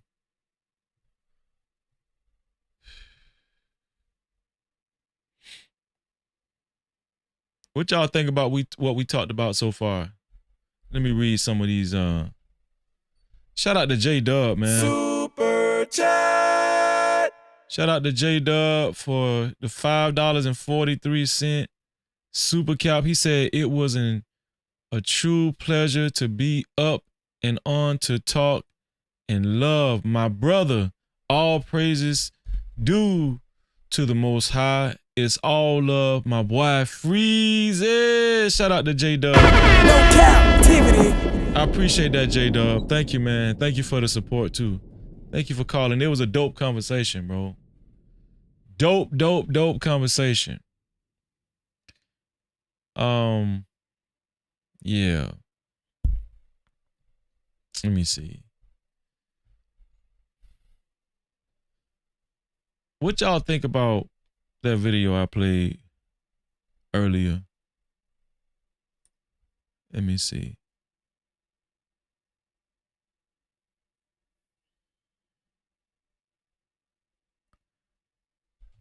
Do y'all think that if you don't have sex with your man in 5 months, should you expect that he cheats on you? Should you expect that he have sex with another woman? Should you expect that? Let's just say if y'all married and y'all just ain't you just ain't feeling him, or you been working a lot. You're tired. You're going to work every day. You're tired. Then you got to come home and mess with the kids. And you just haven't had sex with your man in 5 months. Should you expect him to have sex with another woman? Should that be an expectation? Shout out to 310. How are you? Wait, it tell you my number? I'm screaming. I see it. Nobody else can see it. Dang, so I was calling to play on the phone. God damn. Man, first of all, you cannot play because I know your voice. I know your voice. Oh my God. What's going on, Hot Sauce? Not hot sauce, child. I was coming up here. I was gonna be like, "What you doing?" I'm How just was your chilling. day? You know, my day was all right. I've been coming down with something. I don't know what's going on. Like I had a headache and my nose was like running, and I've been blowing my nose all day, and my nose been itching. I've been rubbing my nose. My nose is sore. My eyes been burning. What that sound like? I don't know. Is it sinuses? I was thinking it might be sinus. Like allergy. Sinus and allergy that mixed together. Oh, okay. They got medicine. They got sinus and allergy medicine, don't they? Absolutely. You gotta go to your local drugstore, child. So what's up with the StreamYard? You're not doing the StreamYard. You're not doing that no more?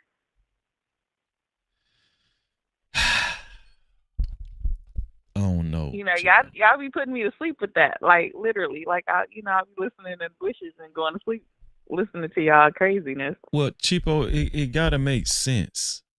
Right. You know, we was doing like at the bare minimum 24 hours.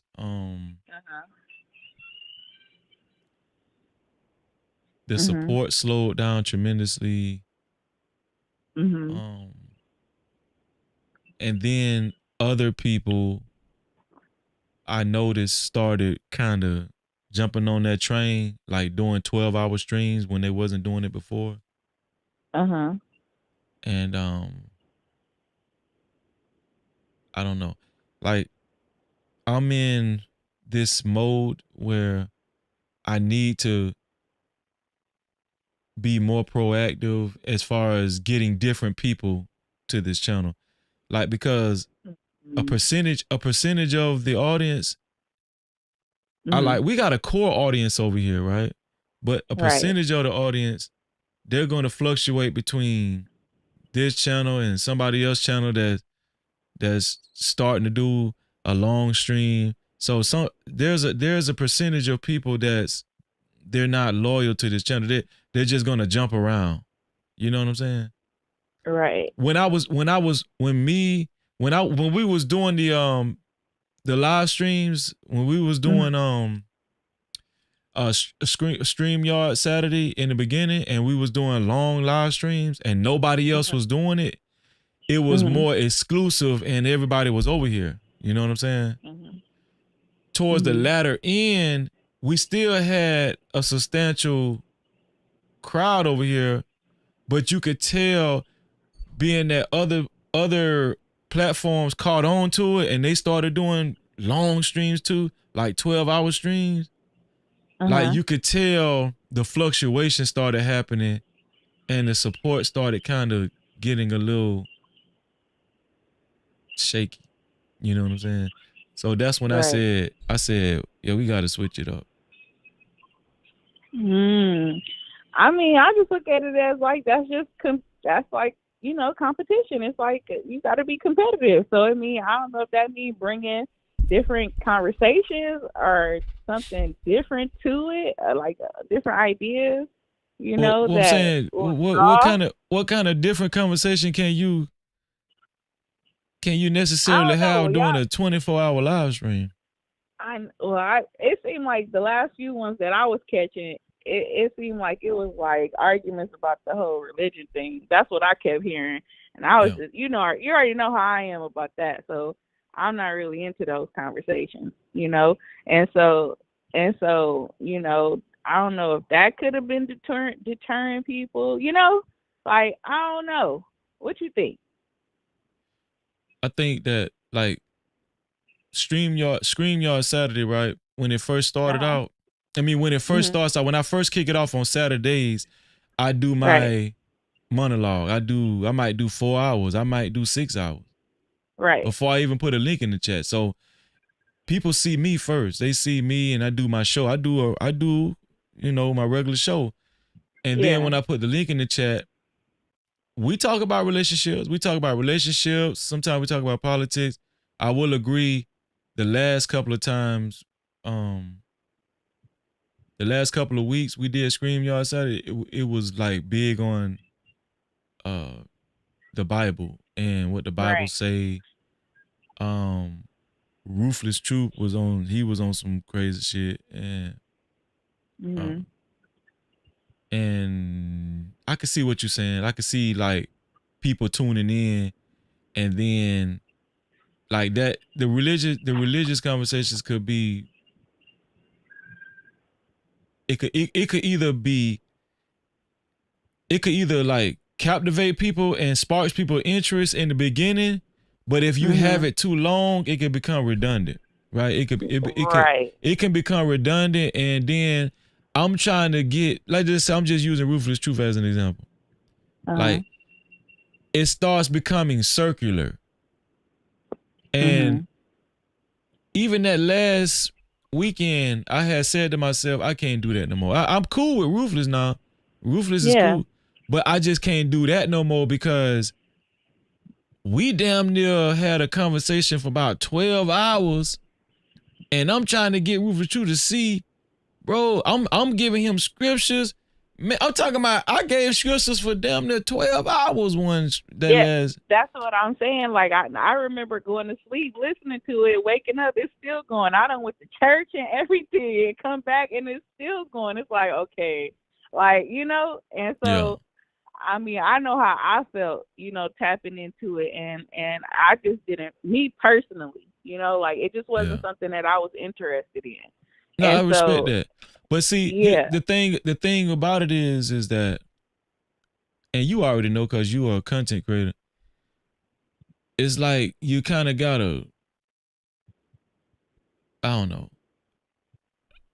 like it's a challenge to just keep content for 24 hours. One time we did 38 hours, 35 hours, right? Yeah. But, you know, it gets to the point where you just want to have a conversation so you can pass the time.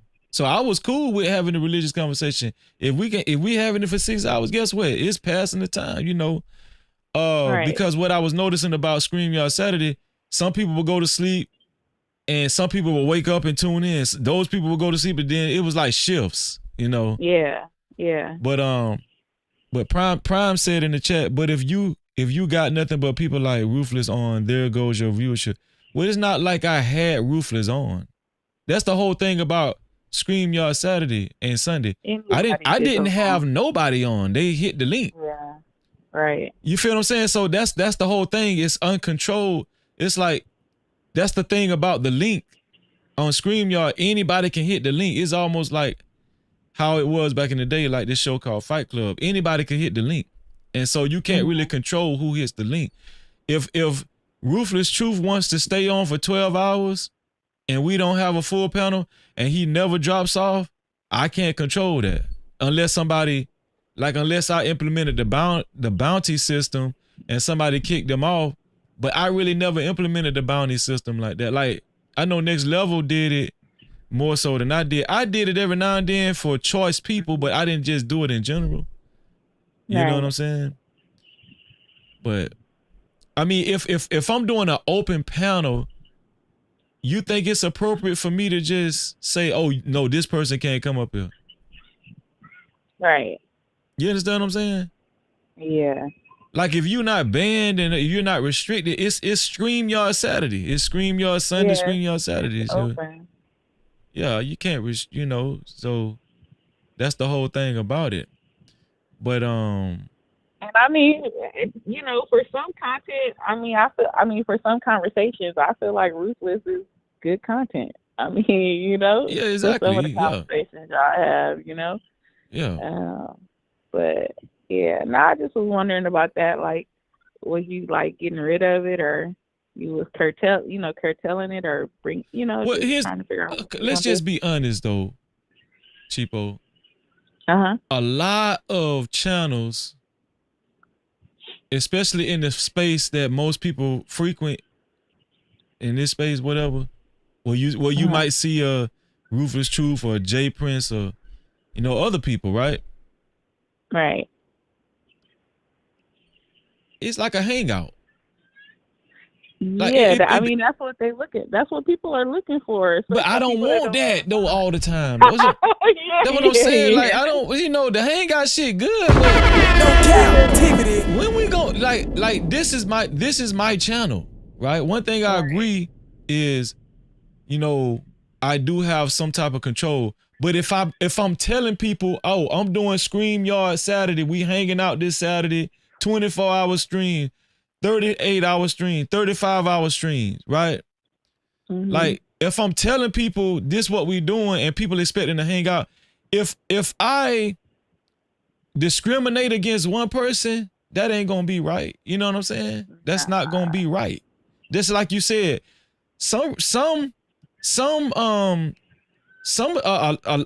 like Ruthless Truth has been lit on some conversations. He's been lit. People, you know what I'm saying, when we talk about like some aspects of the conversation, like relationship or something. Even when we first started doing the religious conversation, people was tuning in to the Ruthless Truth.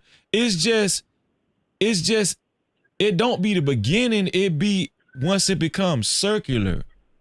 Mm-hmm. You feel what I'm saying? It starts becoming circular and drawn out.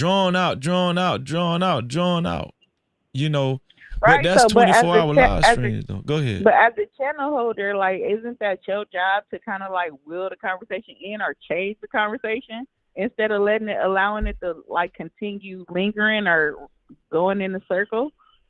Well, it's my job because I'm the host, right? Yeah. Yeah. But here's the thing, right? So just my mindset. Mm-hmm. So Saturday be cool because I do like 4 to 6 hours, then I put the link in the chat. Yeah. Usually on Saturdays, that first 12 hours is me, and then we put the link in the chat and we talking about either like relationships or politics or something like that, right? Towards the latter end, because we done talked about the manosphere, and baby mamas and sisterhood and red pill rage and all of the above. We talk about that. All of the manosphere guys done came up here, hot sauce, hood server. We talked about that, right? I done had Fantastic come up here. Shout out to Fantastic, Taz. A lot of them guys, they come up, Yeah. Sunday, it's like we'll start to every time. I don't know if you notice, but every time how we get into religion, it's through marriage. It's like, it'd be like a slick segue, and before people know it, we done. It's all of the conversations. Most of the conversations that happened on StreamYard, it be organic, and they just morph into different conversations. You understand what I'm saying? Yeah. Like they just be morphing. But by the time we get into that long drawn out religious conversation, all of the topics that I done did them all. You know what I'm saying? I probably done had about 6 topics, man. We done ran through them all. Do you know how hard it is to keep coming up with, like, I can only imagine. It's hard for me for an hour, so I get it. I get it, child. 24 hours. Remind you, that's the shortest live streams we did, 24 hours. We was doing 35 hours, 29 hours, 35, 38 hours. That's the longest we did with 38 hours, but so it seems like that first 12 hours is productive. It It seems like afterwards is when it kind of starts to fall by the wayside. So I don't know why push for 24. Why not just do 12? If that's where the conversations are most valuable. I'm just asking. That's what Fear No Mortals and Venus was saying in Bible study. It was like, Freezy, you can end the live stream whenever you get ready. This, Right. I was like, yeah, I know that. The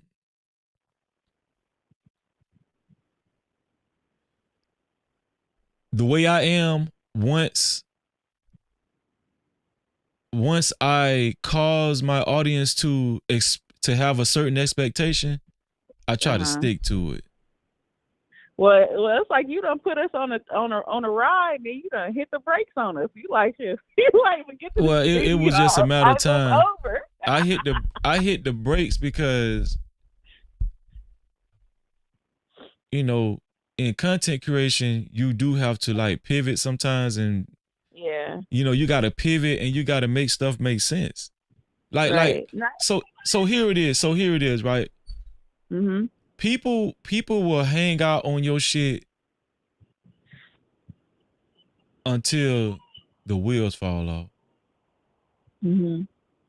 Like, no, and listen, I'm not putting any responsibility on anybody that comes on the panel, right? It's my responsibility to grow this channel. So, like, but if you let them, people that just come hang out, they would just come hang out until it's like people that come to your house and they just This your house. You know, the only person that's really in charge of keeping it clean is you. Other people ain't really invested in your house like you invested in your house. You know what I'm saying? But there will be people come to your house and they'll kick their feet back. They'll be drinking, watch TV if you let them for a long time. You know, going to, you know, use the bathroom. They gonna want to talk forever. You know, you tired. You know, you got to take care of your house. You know, so me, I'm trying to grow this channel. I'm trying to grow the audience, trying to grow the channel. And I started looking at StreamYard and it was cool. But when I started seeing other people do 12-hour streams and doing the same long-hour streams, and they started piggybacking off of us. Let's just call it what it is. People started piggybacking off of us. You know, let's not even sugarcoat that. You know, it ain't nothing against nobody else. That's just what it was. Nobody was doing. I'm pretty sure if people tell the truth in the chat, nobody was doing like ridiculously long streams on the weekend like that before we started doing StreamYard, right? But once that started happening and stuff, and then people was, you know, not only that, they would do long streams and then take clips from StreamYard. They would take our clips and use it for their live streams. You understand what I'm saying? Like, you said take your clips, like as far as they would take like clips from from about? StreamYard weekend and use it for their long ass live stream. Like doing this in the same weekend. You understand what I'm saying? And listen, I don't even have a problem with that. It's just once I started seeing, like as if they're reviewing it or something. They were reviewing it, so it's almost like they bringing StreamYard to their channel. You feel what I'm saying? Okay. Yeah. So I never had no problem with it. I never was upset about that. I never, because I don't want people to think that, you know, I had a problem with that. It's just that when it happens too much, it, what does it say? It stifles this channel on what we was trying to do on the weekends. You understand what I'm saying? So it's going to stifle this channel on the weekends on what we was trying to do with StreamYards Saturday and Sunday. And so I started seeing the effects of it. We would still get over, you know, between 80 to 120 people. But I remember when we first started doing StreamYard, at one time we had 300 people in this box, 350 people, you know? Right. You know what I'm saying? So I kind of started seeing. Yeah, those lives was lit. Huh? I said they were lit. They were lit. Yeah, but people, guess what? Those other people, before they started doing long live streams, they was watching too. But then guess what? They got the bright idea and said, you know what? We need to do long live streams too. You know what I'm saying? So it was like it was like a domino effect. And so that's when I was like, yeah, I don't know. And then the support wasn't there like it was before. And then, you know, I'm sacrificing my time. That's the big thing. I'm sacrificing my time. We doing 24-hour streams, 30-hour streams, and the support isn't there. So now I'm questioning, like, is it really worth it? You know, because, you know, I could be doing something else with my time, because I'm I'm very time conscious, and on my off time, you know, I be handling business. So I don't like to feel like I'm just idle. It's just like what you was talking about, those conversations we had about the religious stuff. It started getting redundant and circular, and it started feeling like the time started being idle. Like it wasn't productive, and you understand what I'm saying? Yeah, I do. But it's good for people that just want to hang out, because they're not invested. They don't really have no investment. You know what I'm saying? So it's good for some people to pass their time away. But for me, it started turning into a whole different monster. I'm like, damn, you know, I could have did this with this amount of time, you know, in my personal life. I could have did this or that, or I could come up with a different concept or whatever, blah, blah, blah. I'm not saying I won't do it, And you're absolutely right. I could cut the time short. I could still call it StreamYard Saturday or Sunday and cut the time short. But it just gotta make sense, man. Me, I'm a godly man, but I don't know if I ever told you this before, Cheapo. I'm a businessman too. Okay, yeah, if it don't make dollars, it don't make. It ain't even about the dollars. It's just It ain't even about the dollars though. It's about the productivity. It's about just the profitability of it all. It ain't just the money. Like let's just say StreamYard Saturday and Sunday. Let's just say I only made it $100 in 24 hours, which ain't shit. $100, right? Mm-hmm. But I had some notable people coming through, like when Flacco, right? Poetic Flacco or something like that. And it's reaching a broader audience. And I know for a fact I'm not making that much money, but the live stream is reaching a broader audience and the viewership is growing. See, that's profit in the channel. You feel what I'm saying? Right. But when the support dies financially and viewership wise too, what are we doing here? Yeah, I get what you're saying. What are we doing? We just hanging out? I created a hangout. No, I don't. We can hang out, but it got to make sense. It's got to make sense, and that's just a grown man talking. And I hope nobody take offense to that. But I to be honest, I don't give a damn. But I mean, I don't try to offend nobody. But it just got to make sense, man. And I don't want to make it seem like Ruthless Truth. Ruthless Truth didn't make the show bad at all. Ruthless Truth, I like Ruthless Truth, but it's just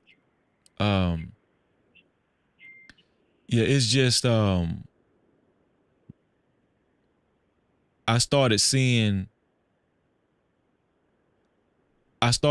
a change for the worse and not for the better, if I can just be honest. And then I ain't getting no sleep really. I'm getting whenever I do take my break, I'm only getting like 2 hours sleep.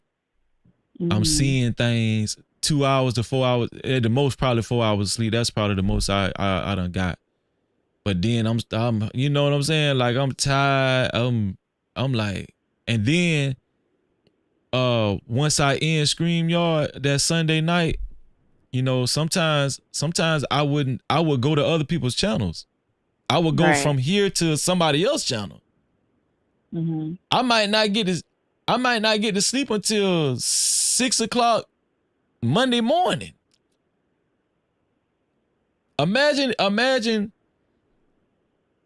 you done went live Saturday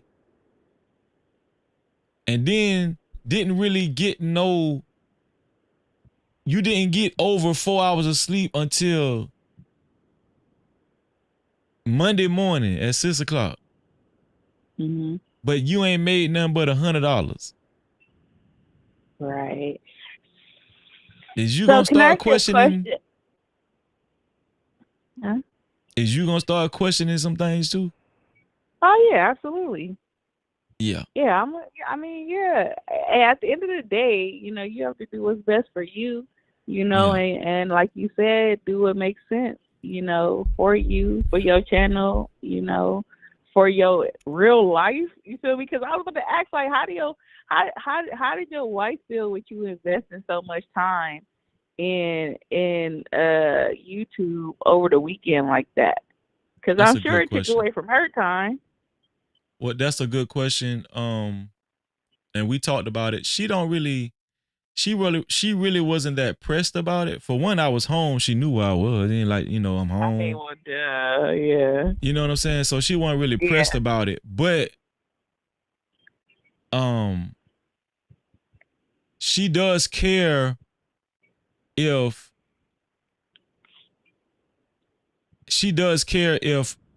I'm doing it, if I'm doing something like that and I'm overworking myself for nothing, for peanuts. Right. She cares about that. You know what I'm saying? Yeah. And so yeah, but she didn't really care about me doing it though, cause she understands she understands just with my journey with content creation, she understands what it really takes to grow a channel. It's not easy to grow a channel. Of course, you know, Right. it's not easy to grow a channel, man, at all. Right. Man, shout out to Wifey for being supportive because I would have been like, let's go to the movies. No, but you see, listen. I don't know if you was paying attention. Every Sunday, put a 1 in the chat if y'all notice this. Every Sunday around 10 o'clock from 10 or 11 o'clock a.m., I get me a plate. And because I'm streaming. Oh yeah, I remember. I'm streaming, so I can't get up from my computer like that, and just go eat at the dining room table. She bring my food to me, so she was, that let you know she was she was in there, you know what I'm saying? But she gonna do that anyway. But yeah, she ain't really have no problem with it, She ain't have no problem with that, and but okay. I don't know. But here's the thing though, man. I did it. Look, Freedom Motors put a 1 in the chat. Yeah. But here's the thing though. I did StreamYard Saturday and Sunday because I do care about my audience. Because I do want to just keep what is it called? Cranking out content. Because I do think about innovative ways to bring content to the audience. You know what I'm saying? The only reason why we started doing StreamYard Weekend was because it was brought to me that people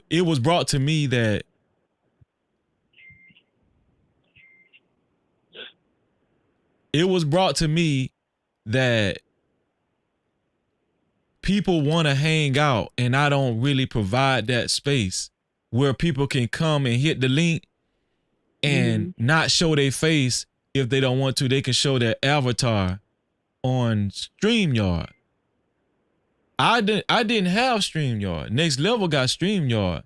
That's why I'm always gonna be grateful to Next Level, because Next Level is the one I was using. I got free StreamYard, but Next Level added me on his StreamYard, and that's how we was able to do StreamYard every Saturday. For all of those hours. You know what I'm saying? Can I be honest with you? When you first started it, when you first started StreamYard Saturday and Sunday, the whole 48 and and this is a great conversation, by the way, too. But go ahead. But and this is just me being honest, and you probably see me like, I don't know if you see me typing this in the chat initially. I kind of let it go when I seen it was like it was no stuff stopping y'all from this. But when I seen y'all doing these lives, I was like, this is not healthy. I felt like it wasn't healthy for you guys, like, to be on stream for so long.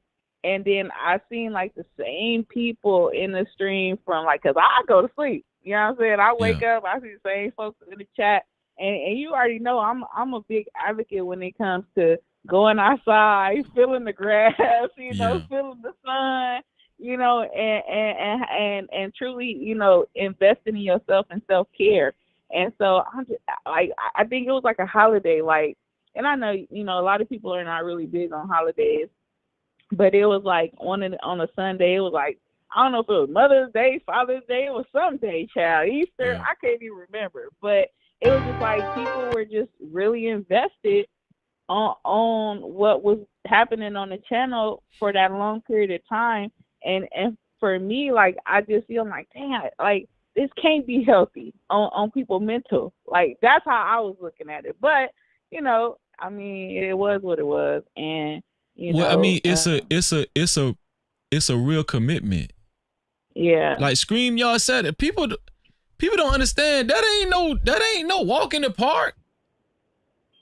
Listen, 24 hours.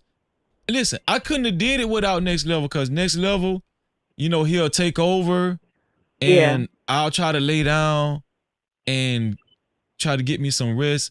Believe it or not, Cheapo, After doing 12 hours, I don't know if you experienced this before. Even when I tried to lay down plenty times, I couldn't get to sleep because I be so like I still be going from the stream. Yeah. So I try to lay down, and I know I only got a limited amount of time before I come back in and relieve on next level, right? So while I'm laying down, I'm thinking about the stream. I'm thinking about, and making I'm thinking about the stream, and that's why I didn't really get that much sleep even when I took a break. And so when I came back, I might have had a couple hours sleep, and I come back, and then next level will be there, and then I'll take over the conversation after a while I'm up there, and we going on till nightfall. People don't understand, like you said, that takes a real big commitment, man. It takes a real big commitment. See, and I noticed people started doing, other channels started doing at least 12 hours. They'll do 12 hours. Man, I ain't seen nobody do, in this space, I ain't seen nobody do 24 hours yet. No Cap-tivity. I ain't seen nobody do 24 hours. We did 38 hours one time. 35 hours, 30 hours, 29, 28, 24 was just routine. I ain't seen nobody do it yet. So, but I did realize that. Now, if it was making sense, if it was still making sense, we gonna grind it out. But it just started not making sense. Like, it started like, it started changing. You know what I'm saying? Like, it started like it wasn't, and when I say profitable, I'm not just talking about money. I'm not just talking about money. But I'm gonna tell you one thing though. What it did do, because we've been talking about the negative aspects of it. But let's talk about the positive aspects of it. What it did do was I gained a lot of new subscribers. Oh, that's what's up. I gained a lot of new subscribers, new watchers, and also I gained a relationship with Poetic Flacco. Oh, that's what's up. See? Hey, bro, I appreciate you, man. Listen, man. That's how I was even able to get that clip. You know what I'm saying? So that's valuable. That's valuable to me. Yeah. And I know he was watching on the weekends. I know Flacco was watching on the weekends because he actually told me he liked my show. He liked my show on the weekend. But he liked it. The show, the way that original StreamYard. You remember that original StreamYard, the way it used to be? But then other people, when they started trying to piggyback and they taking clips from StreamYard and then they doing they long streams with my clips, I'm like, yeah, man. It's cheapo. Just tell me the truth. You already know we keep it real with one another. Didn't it start seeming a little watered down? Towards the end. You said watered down? Watered down, like StreamYard weekend. I think it started running it had ran its course.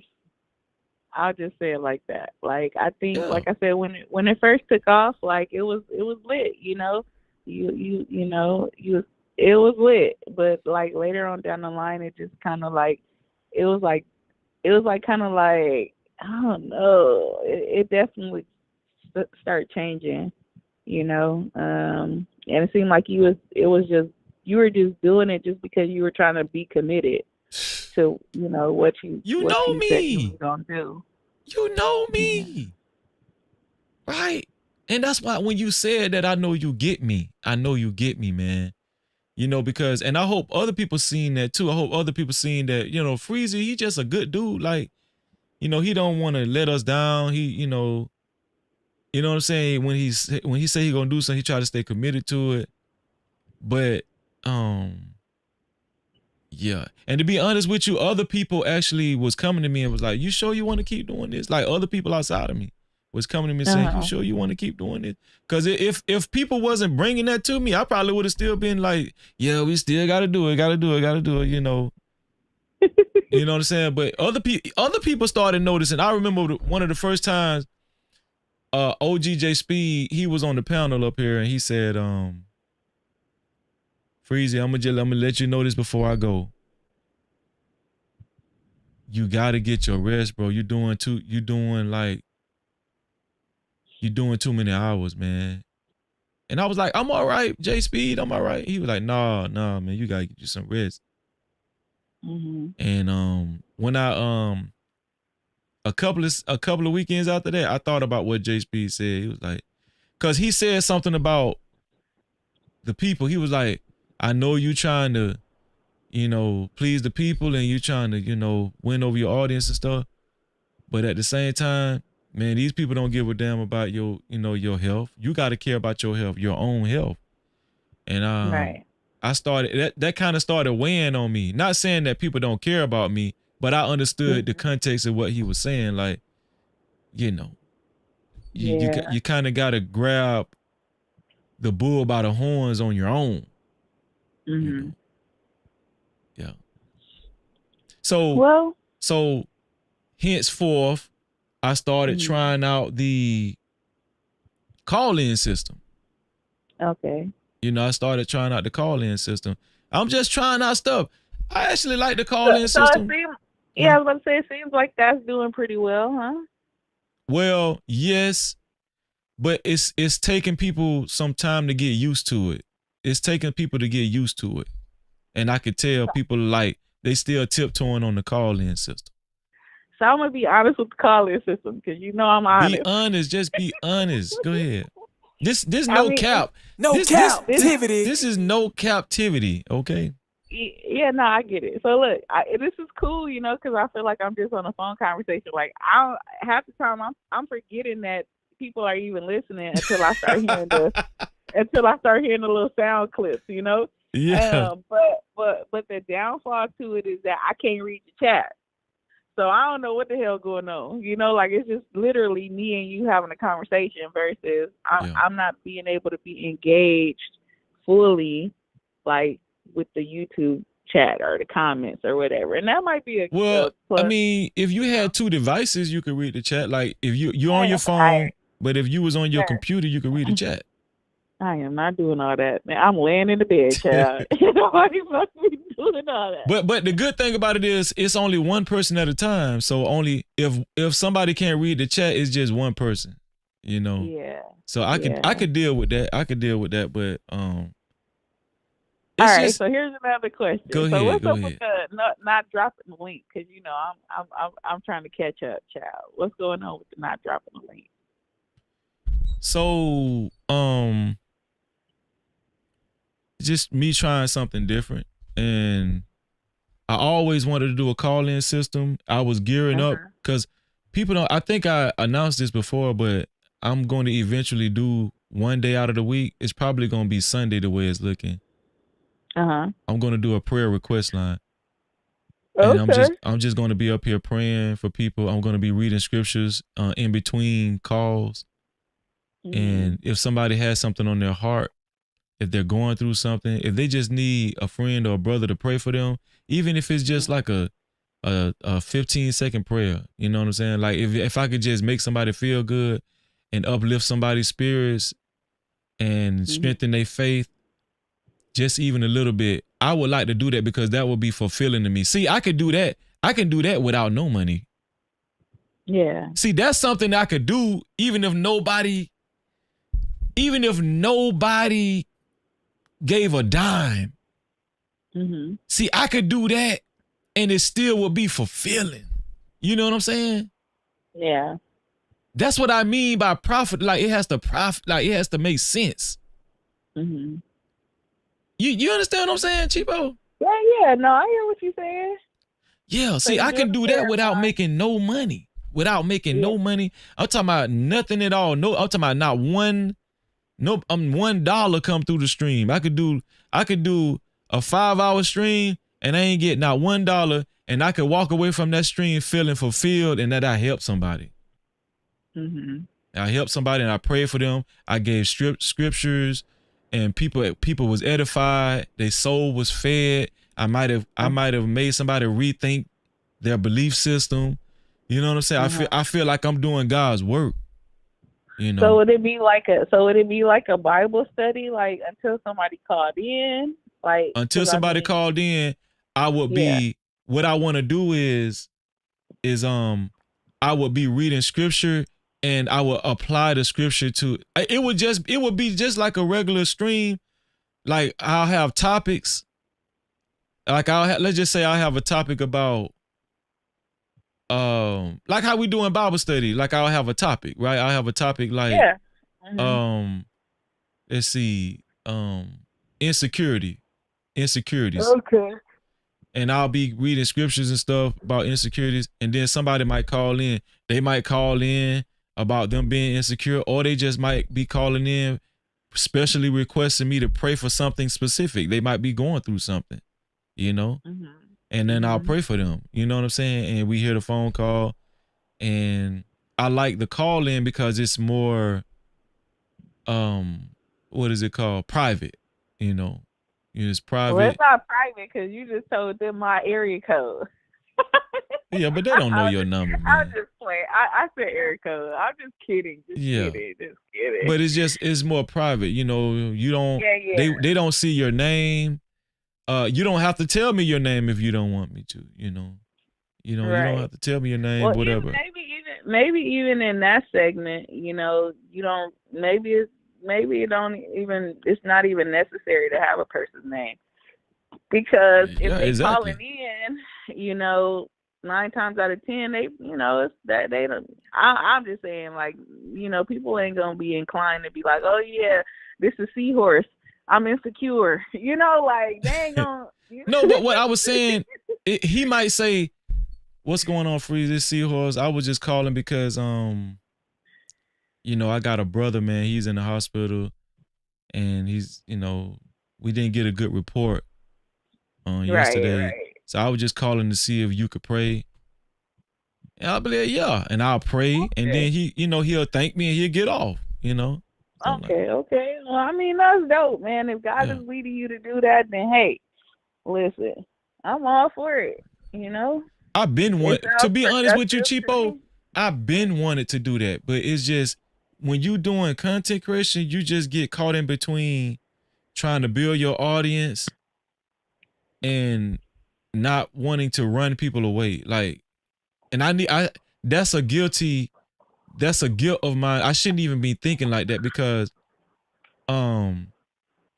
if God is for us, who can be against us, right? So I shouldn't even be thinking about that.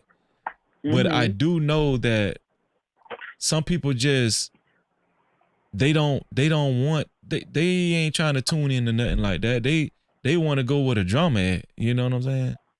Well, I could be the first to tell you.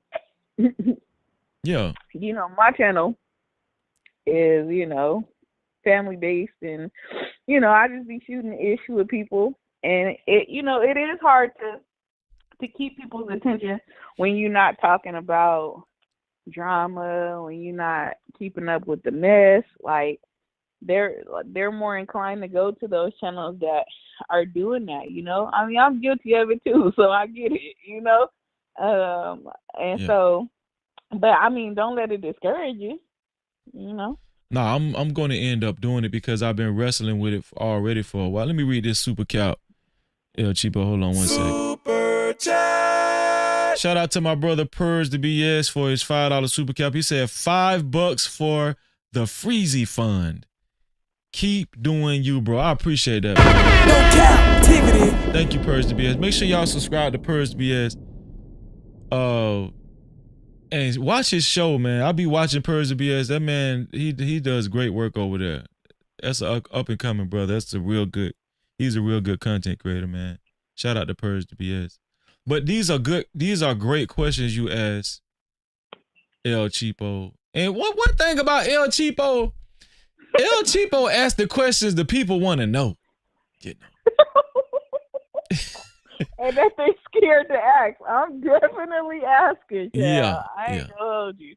My coworkers say that all the time. But I mean, hey, you won't know if you don't ask.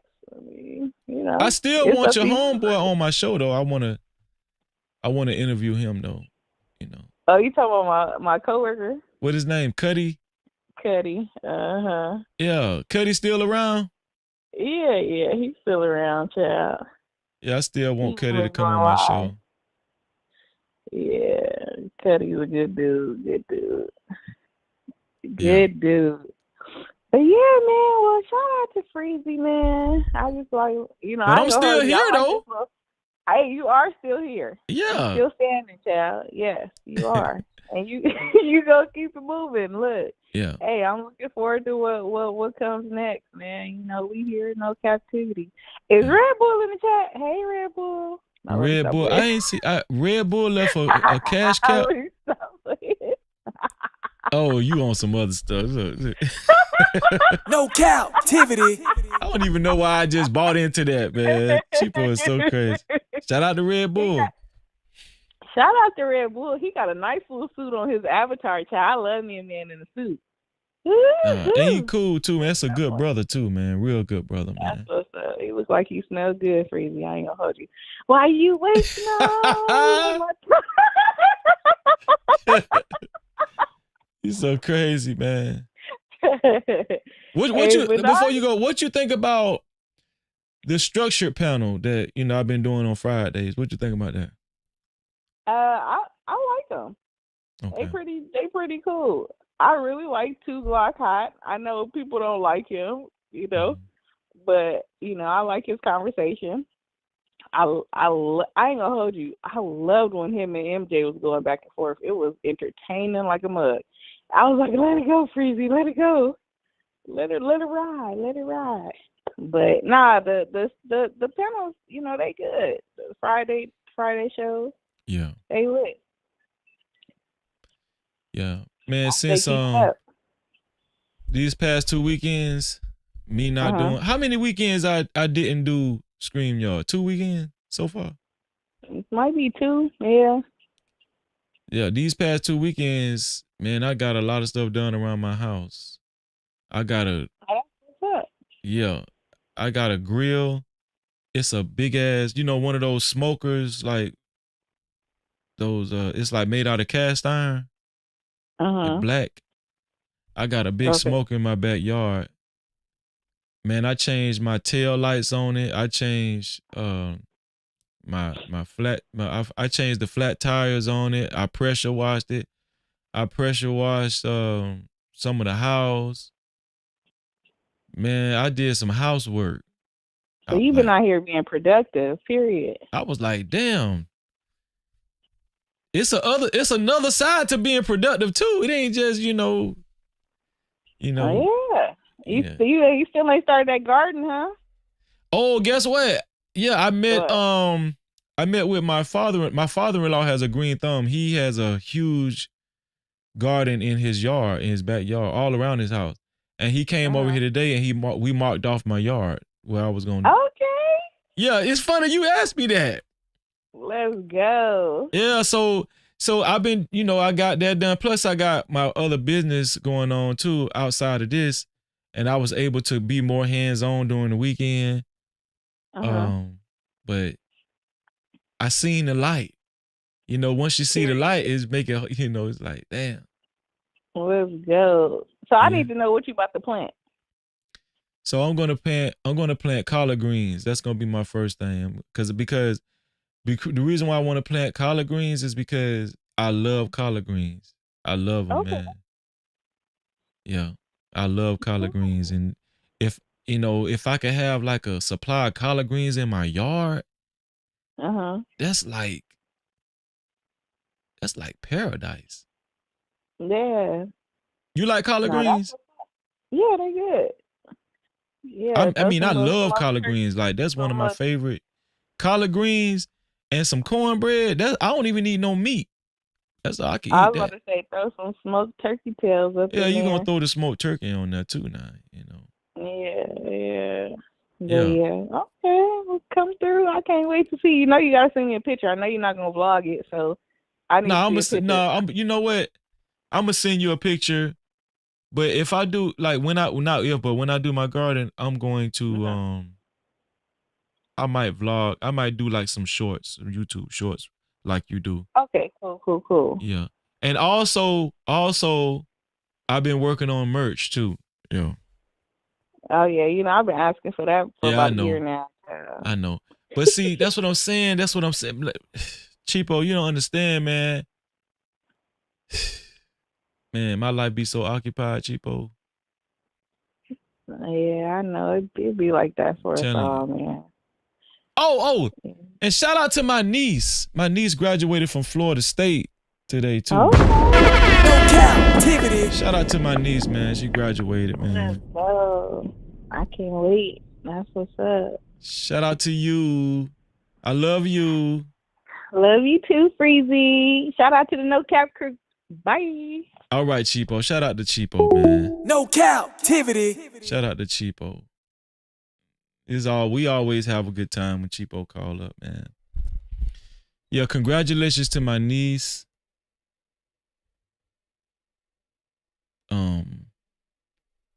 I'm very proud of you. Very, very proud of you.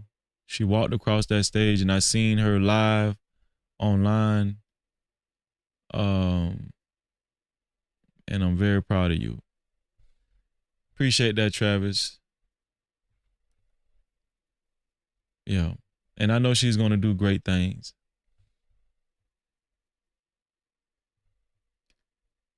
I know she's going to do great things. Thank you, Fear No Mortals. Appreciate that.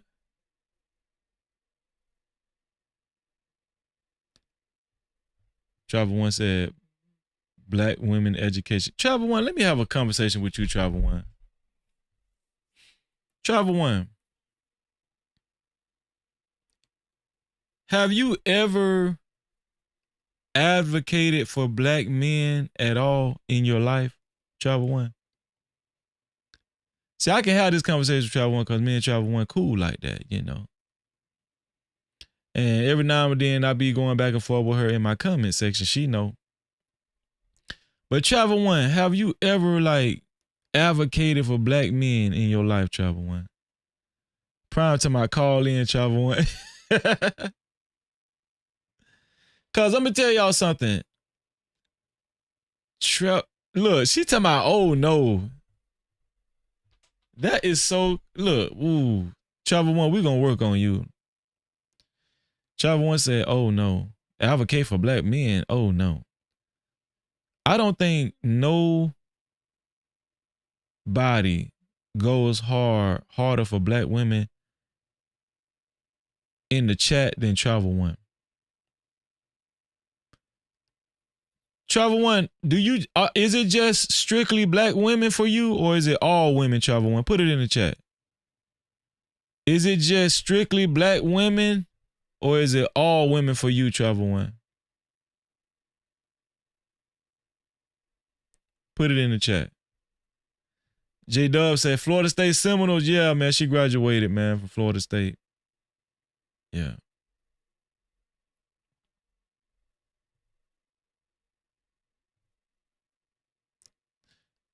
I want to hear Travel One's response.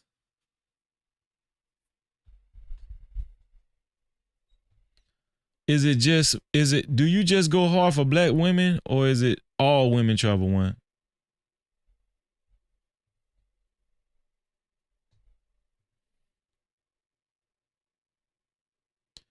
Let me tell y'all something. Travel One, you could tell, Travel One, she could tell me, yes, Travel One, it's a question for you.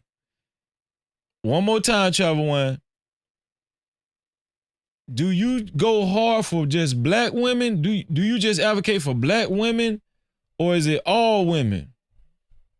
Oh, I might got Travel One stuck on that question. She don't want to answer that one. Travel don't want to answer No that one. captivity. A question for Travel? We're going to see if Travel want to answer that question. Okay, let's say Travel is first a black woman advocate, then the rest. Oh, okay. Travel is first a black woman advocate, then the rest. I ain't mad at you, Travel One. I ain't mad at you. Travel One, let me ask Travel One another question. Travel One, have you ever been in a relationship with a man? Yes or no, Travel One? Travel One, have you ever been in a relationship with a man?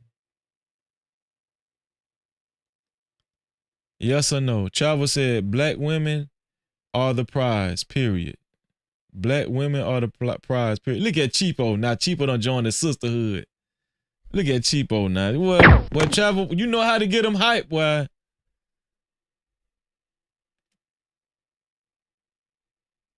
Cheapo, you got one of them ninja slushies? Them things cost like, don't them things cost like $350?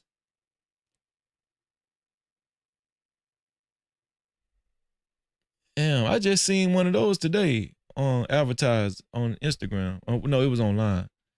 Travel One, have you ever been in a relationship with a man? Let me see if Travel One answer this question.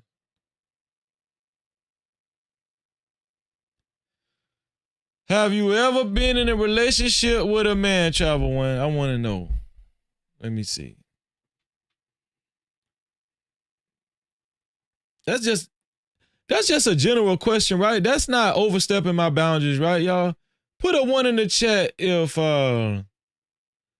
that's overstepping my. Let us see what Travel One wrote. She said, Freezy, that question will remain a mystery. Just know God is who is being followed. So that means yeah. So wait, hold on, wait. That don't mean yeah. Well, I don't know what's going on now. Why you couldn't answer that, Travel? You couldn't answer, yes, I have been in a relationship with a man before or men before. You can't answer that, Travel.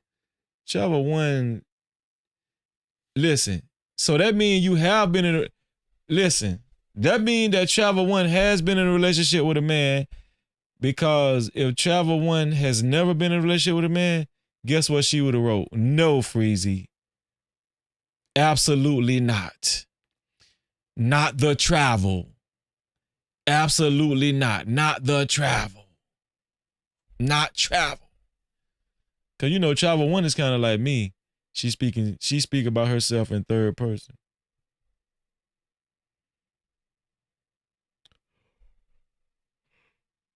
El Cheapo say, "Yep, we made Kool-Aid slushies today." I was looking at that Ninja slushy machine. It looked like it makes great slushies. It was just too expensive, man.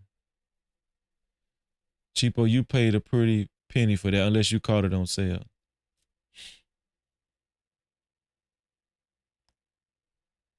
Prime said she's a mystery. That logo I made for her was perfect. You made a logo for her, Prime? Send it to my email, Prime, so I can show it. Send the logo you made for Travel One. Let me know when you send it to my email so I can show it on the stream, so we can see Travel One's logo. J-Dub say, no, that ain't crossing boundaries. That's not crossing boundaries, man. Travel One say, stop laughing, Prime. Stop laughing. What Travel One said? Travel does not hate men, Freezy. Come on now. I don't know, Travel, man. I don't think you, Travel, I believe you don't hate men because you got love for Freezy. I think you got love for me. Travel One is very fond of me. I think Travel One like me. Not like that, but I'm just saying as a friend. Travel One, do you got love for your brother Freezy? Answer that question, Travel One. Do you got love for your brother Freezy?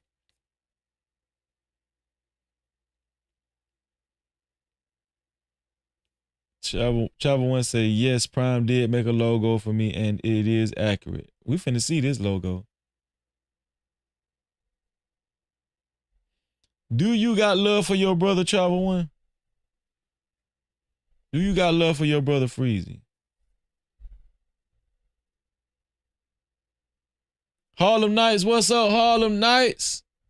What's going on with your bruh? No captivity. Bring your top hats.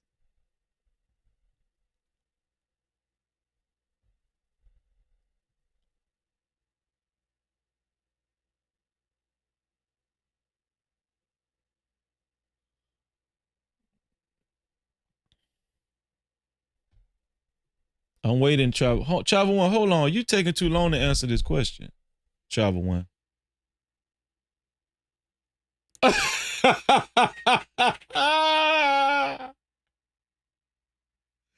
Why I knew you was gonna say that? Why did I know you was gonna say that? In my mind, I was like, she's gonna say, only for Miss Freezy, only for Mrs. Freezy. I knew you was gonna say that.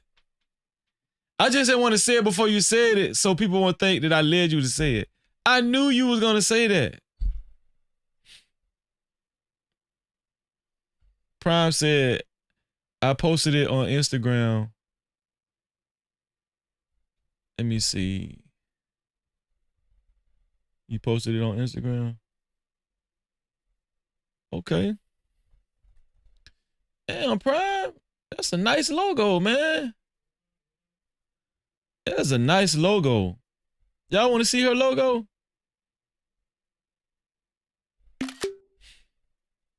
What y'all think about this logo? This is a nice logo. Real. Prime be doing this thing. This is Travel One's logo, y'all. What y'all think?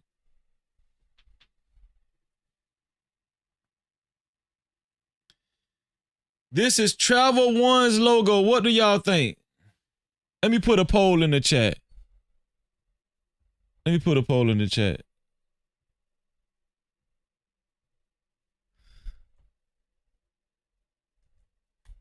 Do you like Travel One's logo?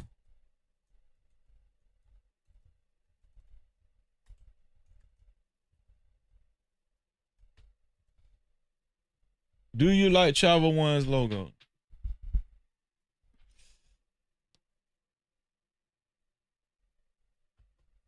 Shout out to Travel One, man. Travel One talking about that's only for Mrs. Freezy. Travel One, whether you want to admit it or not, you got love for me. Whether you want to admit it or not, Travel One, you got love for your brother Freezy. Yeah, everybody's saying it looks good. El Cheapo so petty. You talking about that looks like a white woman. El Cheapo so petty. Why? Because she look like she got money. Cheapo, stop being racist. Feel No More to say that looks good. Yeah, I think it looks good too, Feel No More.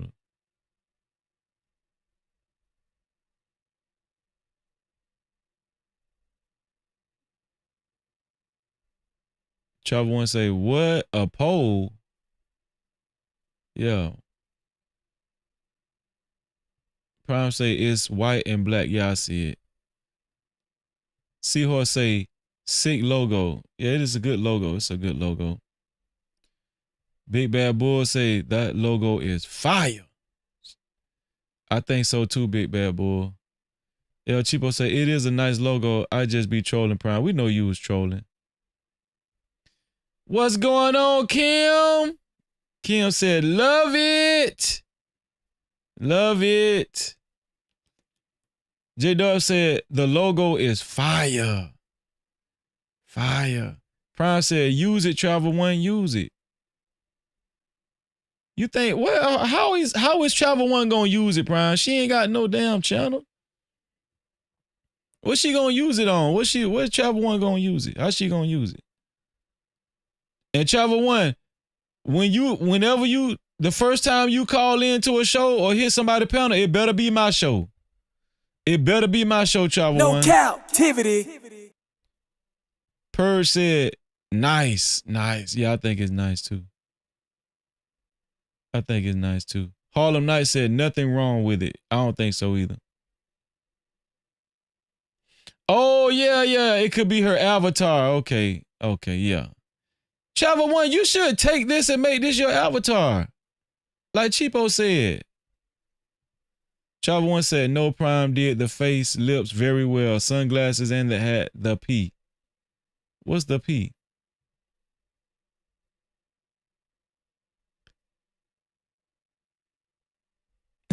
Seahorse said she should use it to promote her travel business.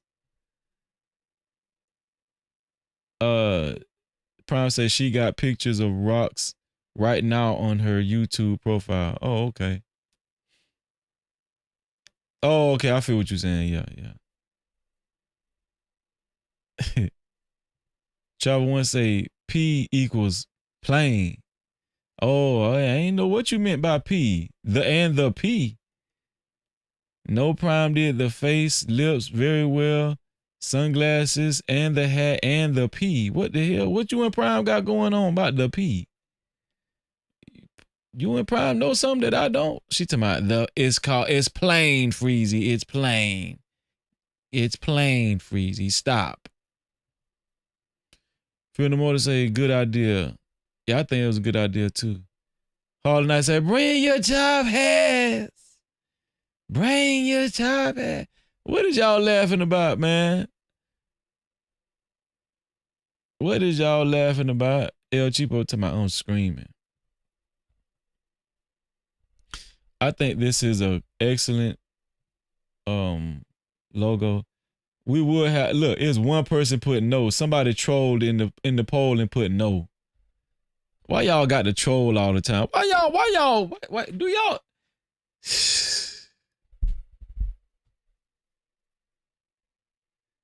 Why y'all got to troll all the time? I'm just playing. I be trolling sometimes too. Prime say gotta keep it P. Uh-oh.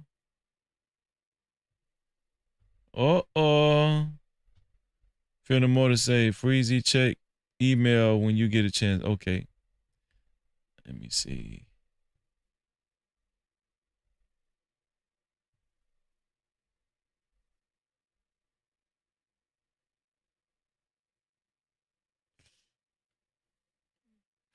Fear No Mortals is such a sweetheart, man. For real. You always want somebody like Fear No Mortals on your team. Fear No Mortals is a sweetheart, man. She's just, Thank you. I read your email. She Fear No Mortals took out the time to send me some thought-provoking podcast topics, man.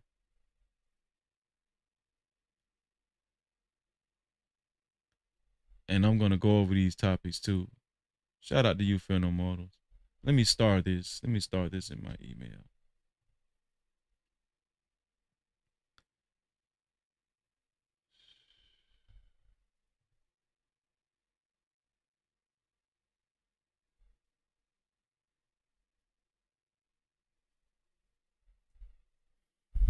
Does anybody got a question for Travel One? This is the Travel One segment, just in case y'all don't know.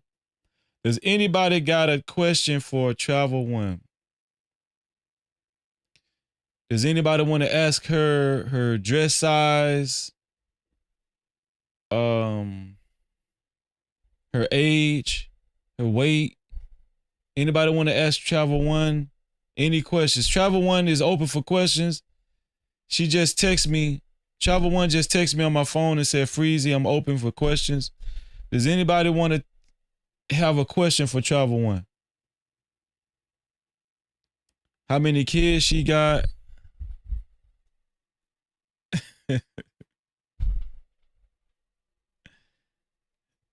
Travel say, no, Freezy.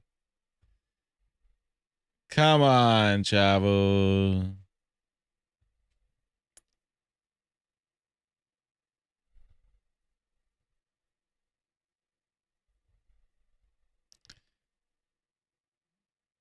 Oh, look at Fear No Mortals. She said, no problem, brother. It's always love, Fear No Mortals. Y'all can catch me on Fear No Mortals channel, not this Monday, but next Monday. We're teaming up again on her channel. Y'all want to catch me on her channel. We will be putting notifications out for that stream. Big Bad Bull said, rate herself on a scale of 1 to 10. Okay, so Travel One, we have a request. Rate yourself on a scale of 1 to 10, Travel One. Rate yourself on a scale of 1 to 10. No Cap-tivity. Rate yourself on a scale of 1 to 10, Travel One. Let's see. Okay, we got questions. Seahorse got a question. Big Bad Bull got another question. I'm gonna save those questions. Let's see her Travel. Travel One said, yet black men are still out of order, clearly. That was not the question, Travel One. Big Bad Bull, it said the question,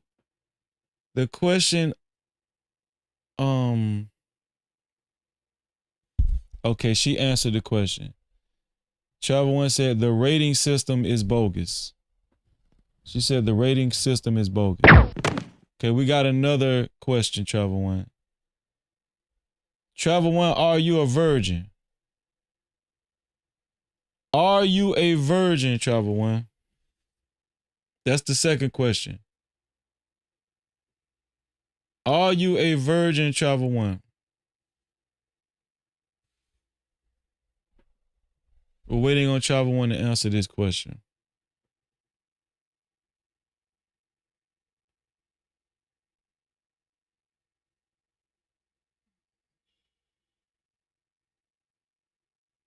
Where you at, Travel One?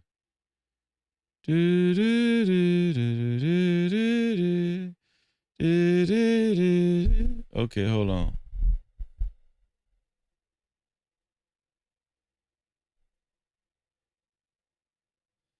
Travel One answered the question. Well, she answered Seahorse question and Big Bad Bull's question at the same time. Big Bad Bull asked her, what's her body count? What is your body count, Travel One?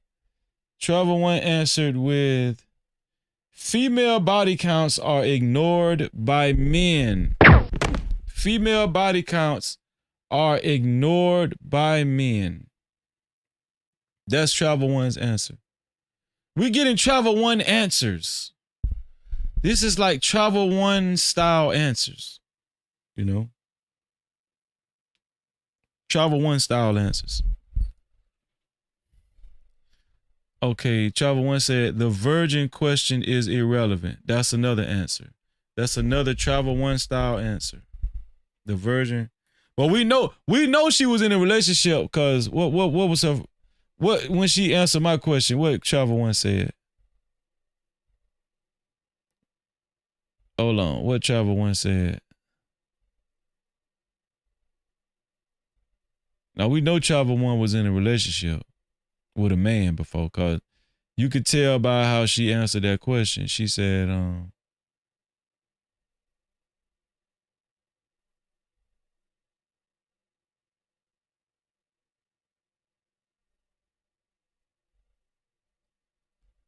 what Travel One said when I asked her, has she been in a relationship before?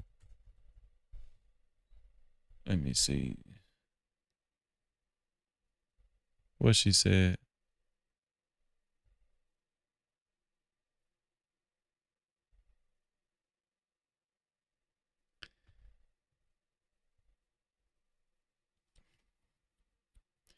You know what? I'm gonna screenshot this from Travel One because this means a lot. This means a lot coming from. I think men need to hear this, Travel One. I think men need to hear this from you, Travel One. But no, not this one. Not this one, but she said, Freezy, that question will remain a mystery. That question will remain a mystery. So we know Travel One been involved with a man before. We know that, Travel One. It's okay, Travel One. We know. Travel One said black men love harlots. But I'm gonna tell you, this is one thing that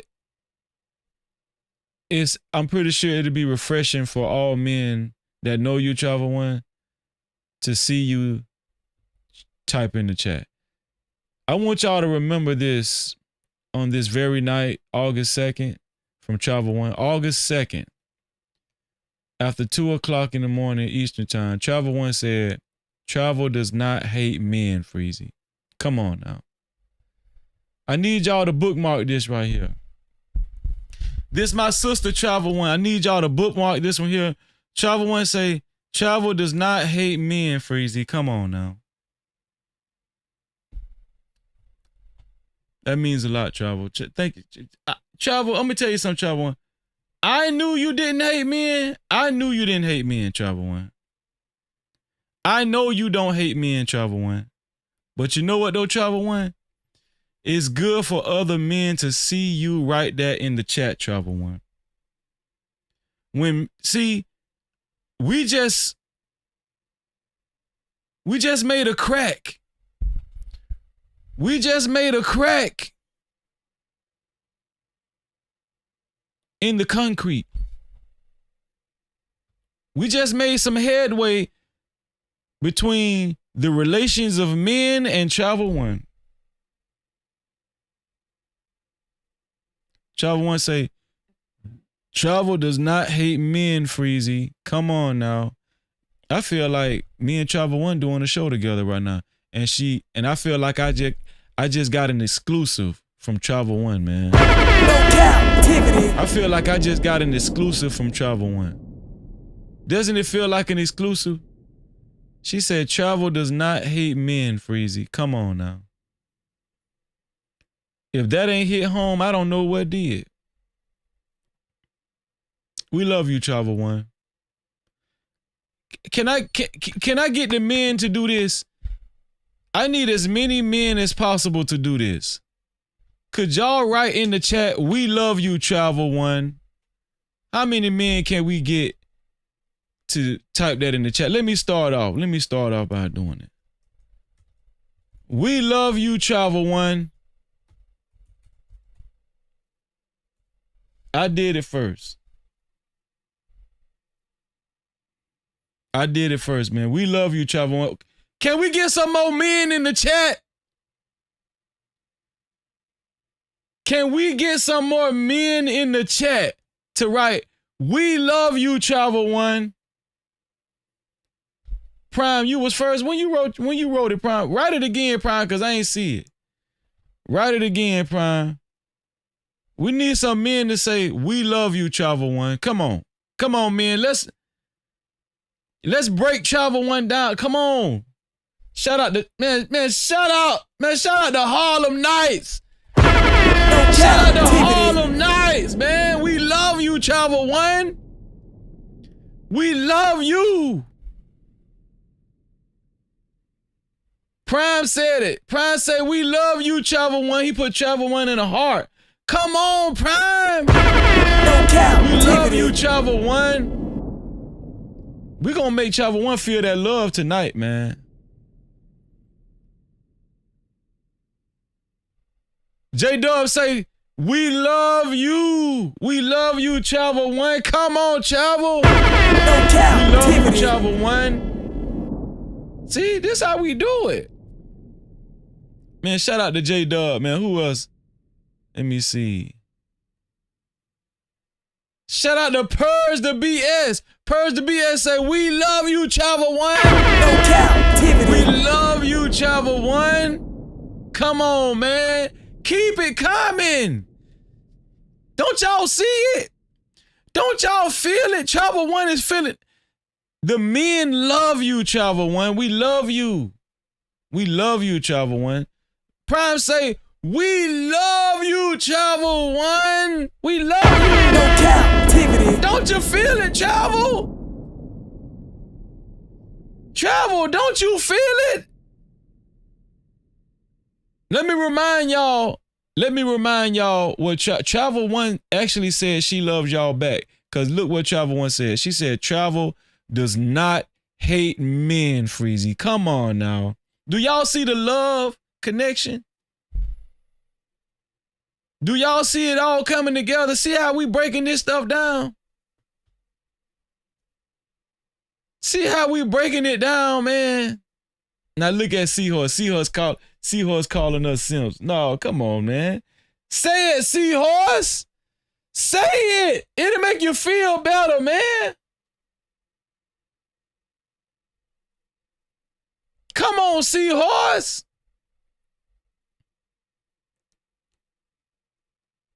Finna more to say Chavo has fans. No Cap-tivity. We love you, Chavo.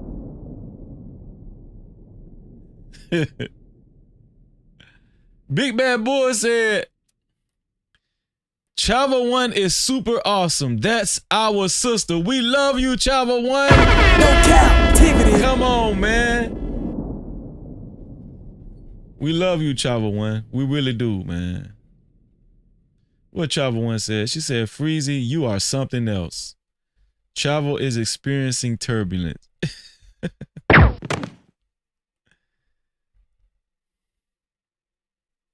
We love you, Chavo One. We really do. Seahorse said, I want to hear her say it in first person voice. Y'all think Chavo One will ever call in one day? What if Chavo One actually cam up and Chavo One have a lot of y'all dudes thirsting for her?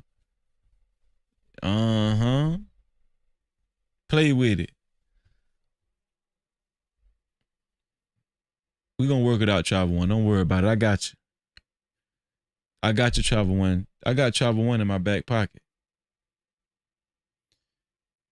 One thing about Chavo One, every video, I'm gonna tell y'all how much love Chavo One got for her brother Freezy. Every video, I don't know if anybody has been more consistent at leaving a comment under all of my videos. I don't think nobody has been more consistent at leaving a comment. I'm talking about after the live stream is over with. I don't think nobody has been more consistent at leaving comments under my videos more than Chavo One, man. No Cap-tivity. Chavo One, you know, she supports the channel. She shows up faithfully to the show. And she got love for her brother Freezy, man. You know. Harlem Knight said, drop the link for her, G. I don't think Chavo One ready to cam up right now.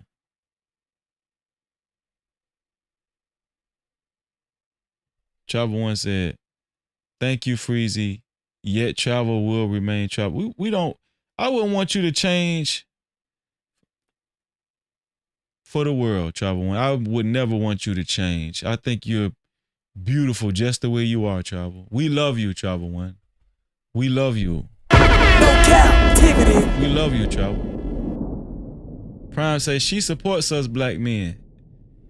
See? Yeah. No Cap-tivity. She supports us black men. Shout out to Miss Bella, man. Miss Bella. Where you been at, Miss Bella? Miss Bella done put her brother Freezy down, man. You done put me down, Miss Bella. Shout out to Miss Bella in the building, man.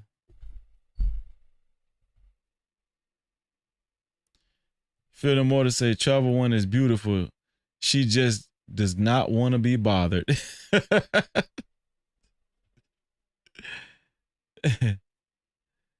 Oh! Y'all see my dog Seahorse? Hold on, let me give Seahorse a big bomb, man. No Cap-tivity. Y'all see Seahorse? Seahorse said, shout out to Chavo One.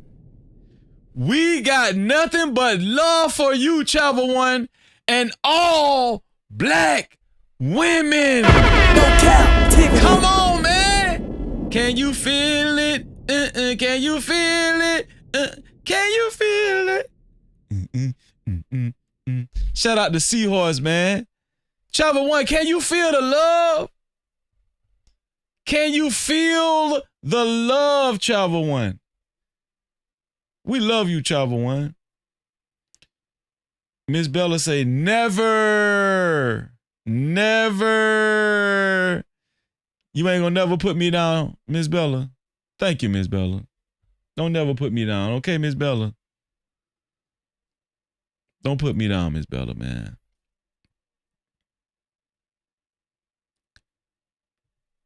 Travel One said, thank you, Freezy. Chatters and mods. We love you, Travel One. We really do. Thank you, too. Thank you for being you, Travel One.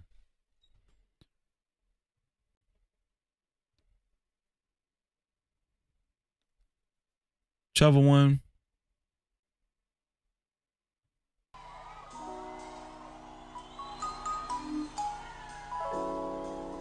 Travel One, thank you for being who you are. Thank you for always showing up. Let's settle down for a second so I can talk to y'all. Showing up in the chat, showing your presence. I got a problem. We love you, Travel One. The day before I got on the plane to come out here, me and my girl broke up. Travel One, we know deep down inside, in that cold heart of yours, there's a bit of warmth. Yeah, we broke up. There's a bit of warmth and love.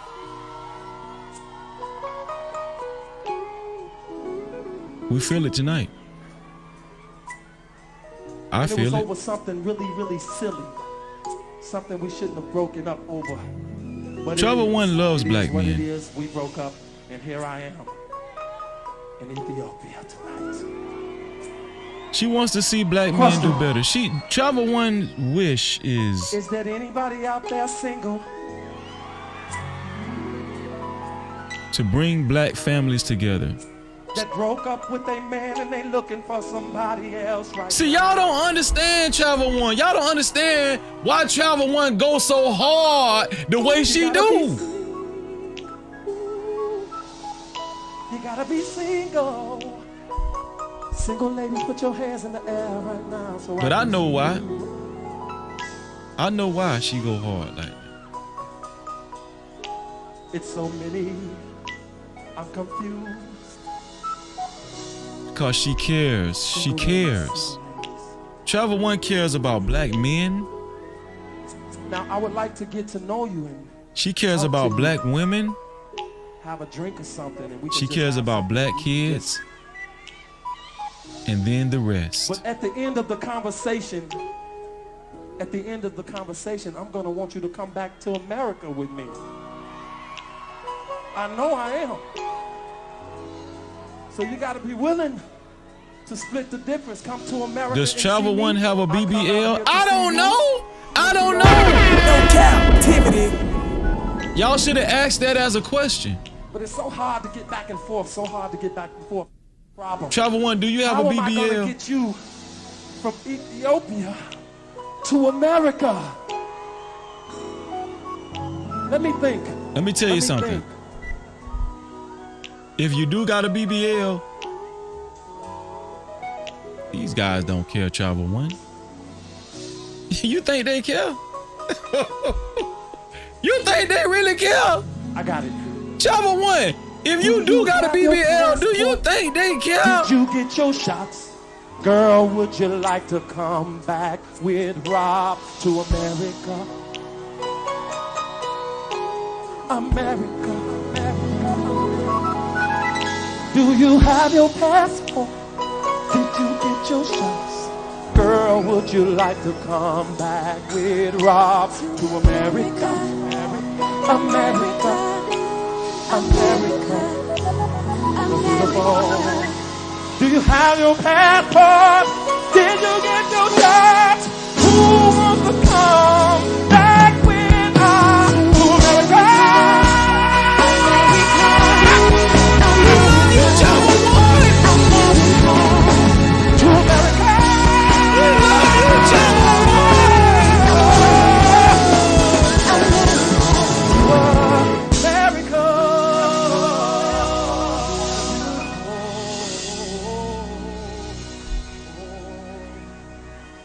to America.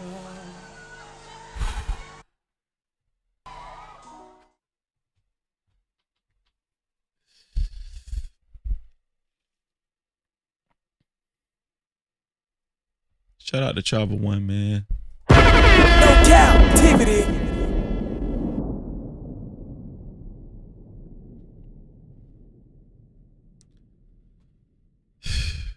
Did y'all feel it? I had got goosebumps, man. Shit. Damn.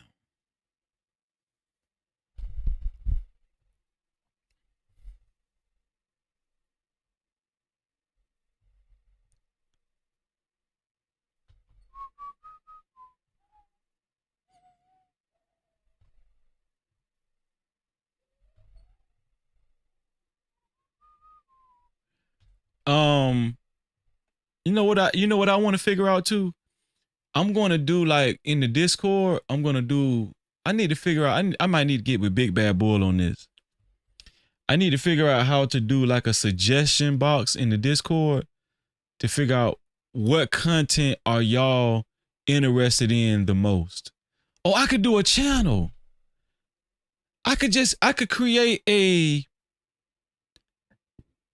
Discord channel. Wait, I could create a Discord category where it says what type of content.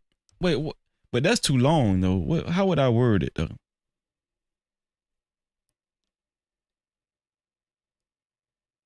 Content interest. What should I put? Content interest. Best content interest. How would I word that channel though? So I could get y'all, input on what's y'all favorite content that y'all consume. What's y'all favorite content that y'all consume, man?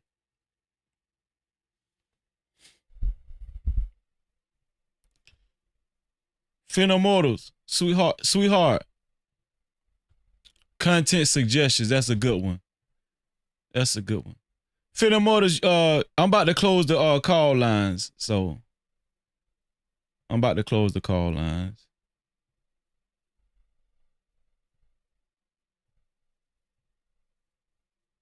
Appreciate you, Phenomenals. So call it content suggestions. YouTube, I'm gonna put YouTube content suggestions. Let me put it in. Let me see if I can create one in the Discord right now.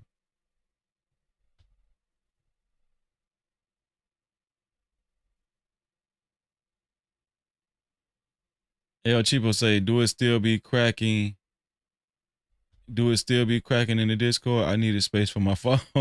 You so damn petty. You is petty as hell.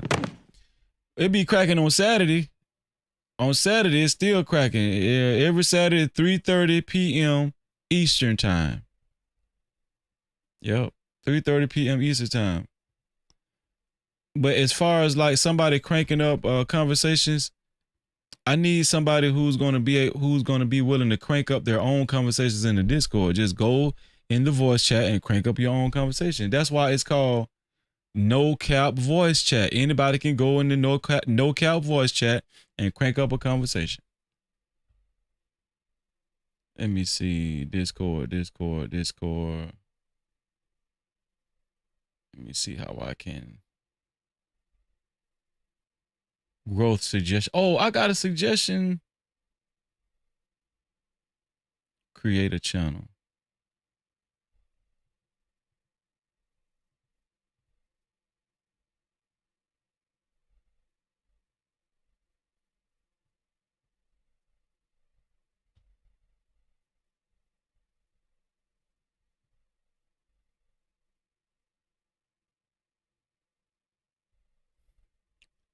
Send Texas forum. What is a forum in Discord? Create a forum. Create a space for organized discussions. A forum. Stage announcement. Let me just do text. New channel. YouTube.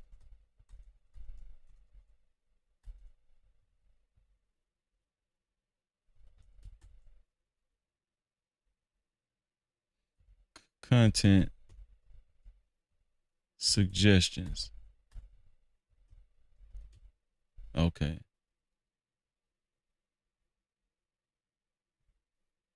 There it is. Hey, listen, I created the channel. It says YouTube content suggestions. Who's going to be the first one to put suggestions in the YouTube content suggestions channel on the section on Discord? Who's going to be the first one?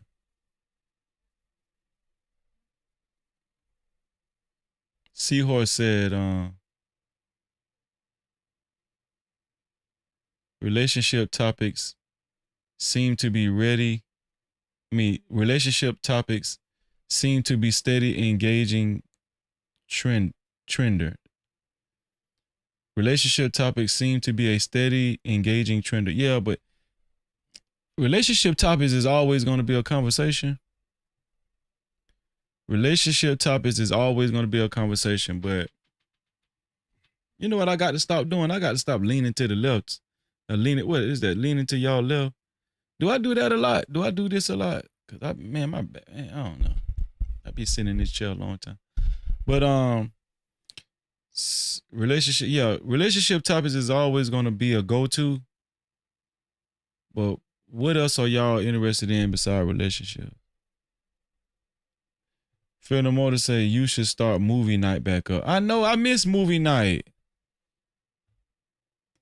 I miss movie night, man.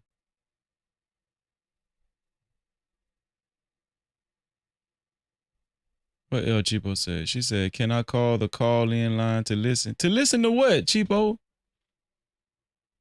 What you talking about, Cheapo? To listen to what?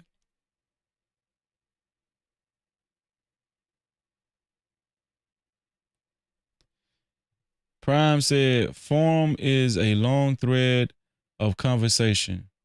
Kind of the same as regular disco. Oh, okay, gotcha. Okay. They said organized, like an organized conversation.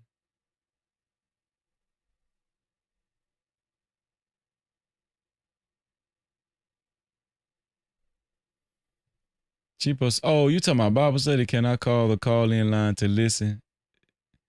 Cheapo, stop it, man. She's so petty, man. Do you have your passports? Do you get your shine? Let me show y'all something, man. I wanted to show this during the live stream, but I want to show y'all now. Eve said something. She was being interviewed by, what's the lady's name? Angie Martinez. Eve was being interviewed by Angie Martinez. And I want to show y'all this right here. What do y'all think about what Eve said right here? Now, y'all know Eve is married to a white dude, right? And they were saying he was a billionaire. People were saying Eve's husband is a billionaire. Do y'all think Eve is really in love with her white husband, her white wealthy husband? Do y'all think Eve is really in love with him? I'm going to show y'all this video, and I want y'all to type in the chat if you think Eve is in love. Now, she's been with him for a minute now. She's been with this dude for a minute. I want y'all to listen to how Eve addressed her husband. Watch this. Are you like the poster girl for the soft life right now? Yes, in a way that, yes, because I worked on myself. So it's not just soft life because of the man I'm with, because some people have this idea of what my life is because of this man or whatever. It's because I fucking worked hard on my own shit. That is perception, by the way. So not this part. She's saying she's tired of people saying that she's living off of her husband. She says she worked hard for her own shit. But I'm not talking about that part. Watch this. You married the billionaire, and you have figured out a life, and you've chosen a different life. down yonder, Yeah, but overseas. But yeah, that's because everybody says that. And I'm like, first of all, before I met him, and he's not a billionaire. I need to clear that up. He's not a billionaire. He ain't broke, but I ain't broke either. So I'm not gonna be with a broke dude. Heard you. You know what I mean? So, but he's, before I met him, I was doing work. But because I have him, it helped me do better work because he's a good dude. Y'all, let me tell y'all something. If you in a relationship with a woman and she refer to you as, he's a good dude,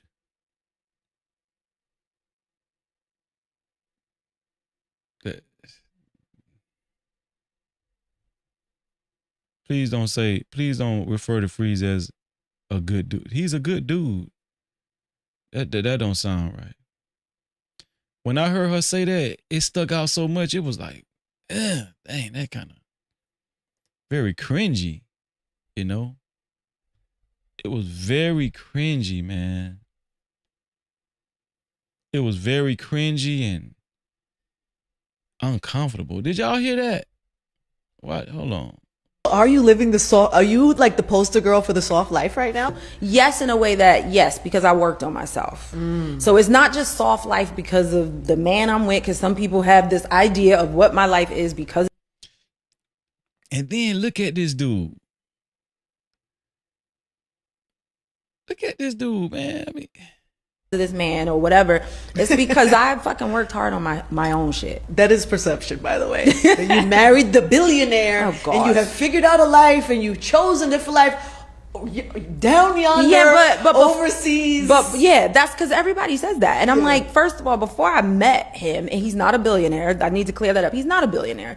He ain't broke, but I ain't broke either. So I'm not gonna be with a broke dude. Heard you. You know what I mean? So, but he's, before I met him, I was doing work. But because I have him, it helped me do better work because he's a good dude.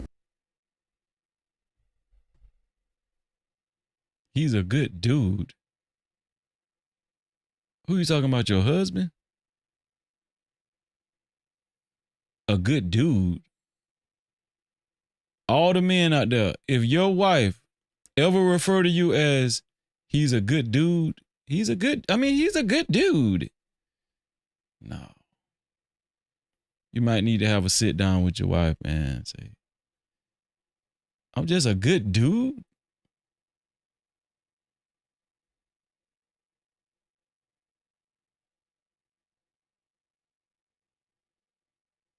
What they do that at? Y'all like that? This one here for the thug. What they do that at? He's a good dude. No, that don't sound right.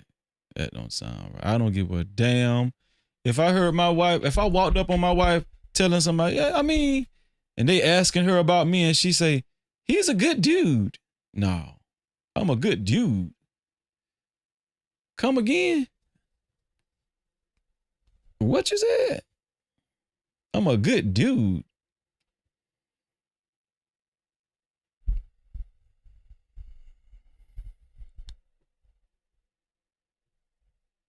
I'm like really lucky. Like, yeah, you lucky. You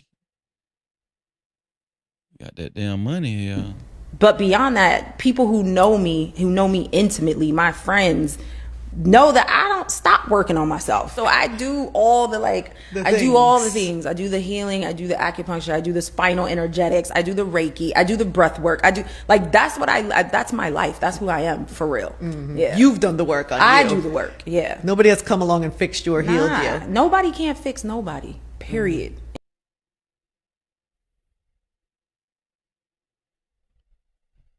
Can I just be honest with y'all? Can we have a real honest conversation? Y'all, I was supposed to have been gone a long time ago. Y'all do know that, right? Can I just have a honest conversation?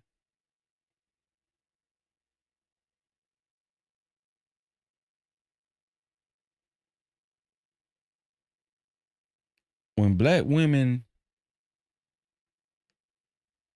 tongue kiss white men and have sex with them and lay down with them, what be What be going through y'all mind?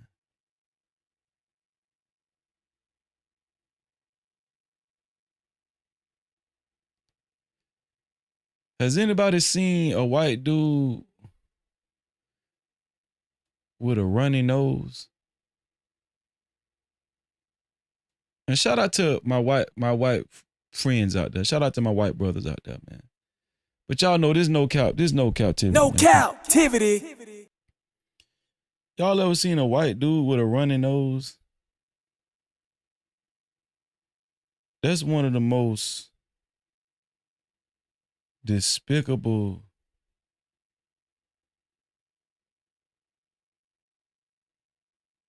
awful,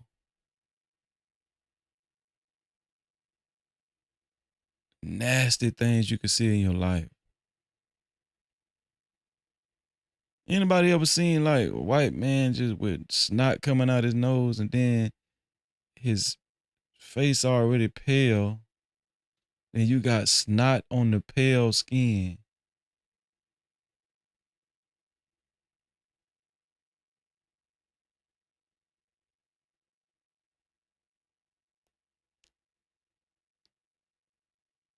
That's I don't see how black women can do it. How you do it?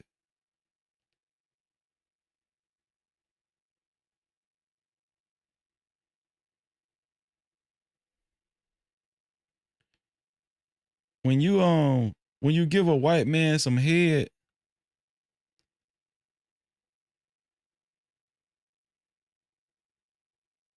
it's well, you got like it's like you got a pale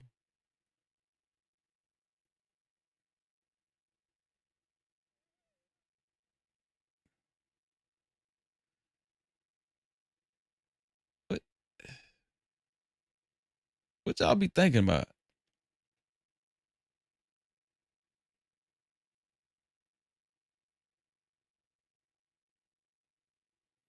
You might as well take a raw drumstick and just put it in your mouth.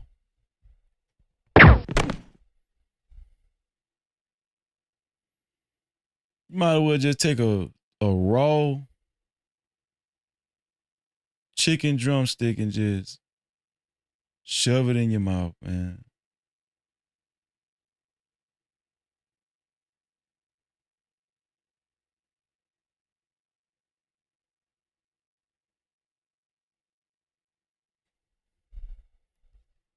What Fear No More to ask? Fear No More to say, do you think it's different from a black man and white women? Yeah, I think it's different. I think it's different. I'm not a fan of either. I just want to go on the record and say I'm not a fan of either, but I think it's worse for black women when they get with white men. It's worse because when black men are having sex with white women, black men are the ones taking advantage of white women, you know. Black men are the ones that's giving the dick to the white woman. You know, the white woman got to put the black dick in her mouth. You know? But you know, white women don't care because that's like she feel like it's like a Snicker bar. You know what I'm saying? That's like it's cooler to put a Snickers bar in your mouth than a raw chicken leg.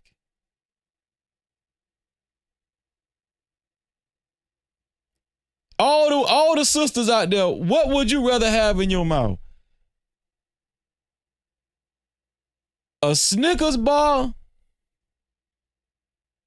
It could be dark chocolate or milk chocolate, whatever. Or a raw chicken leg. Which one would you rather have in your mouth? White women have a better experience with black men than black women with white men. I guarantee it.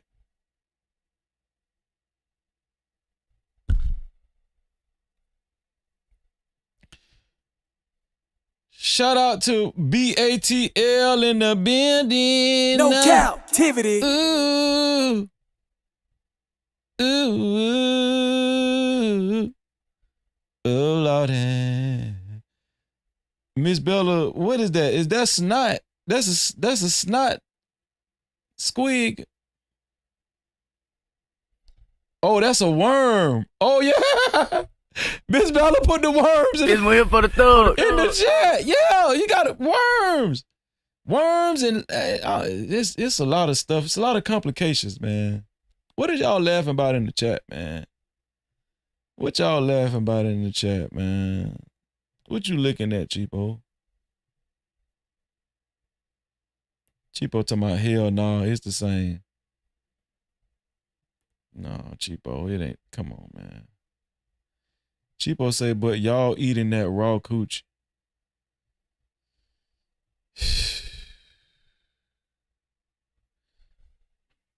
I see what I see your point on that one now. I see your point.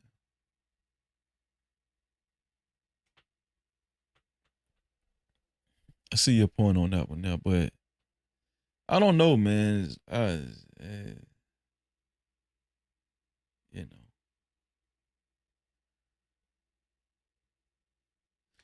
I think, you know what? I think it's some black women's fantasy to just get beat down by their master, by a slave master.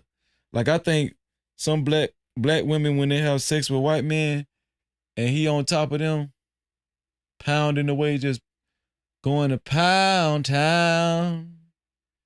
Oh yeah. Pound Town. And you just laying on your back. And you looking up and he looking down at you.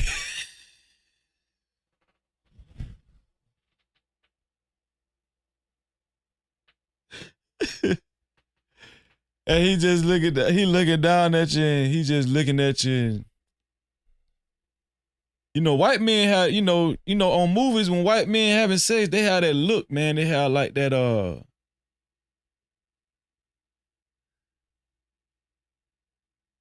you know,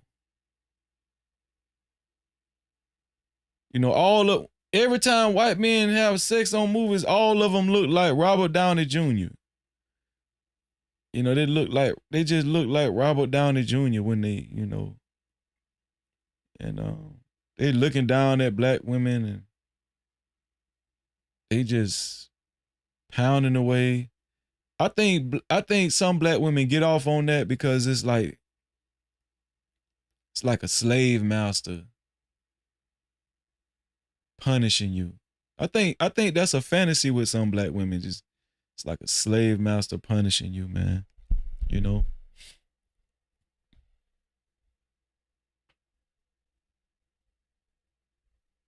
What y'all writing in the chat, man?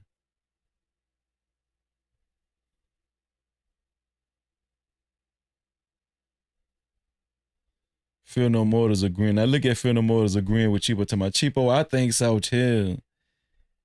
I think so too, Cheapo. In lame. You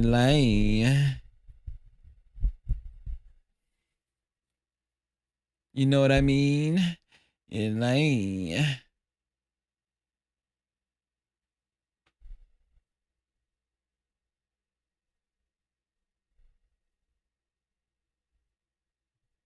Look, Miss Bella said they got that money. See? Miss Bella say, yeah, they got that money though, Freezing. They got that money. Feel No More to say, my homeboy used to say white women look like raw turkeys. I don't know. Anna, what's going on, Anna? Great to see you, Anna. Anna laughing her ass off.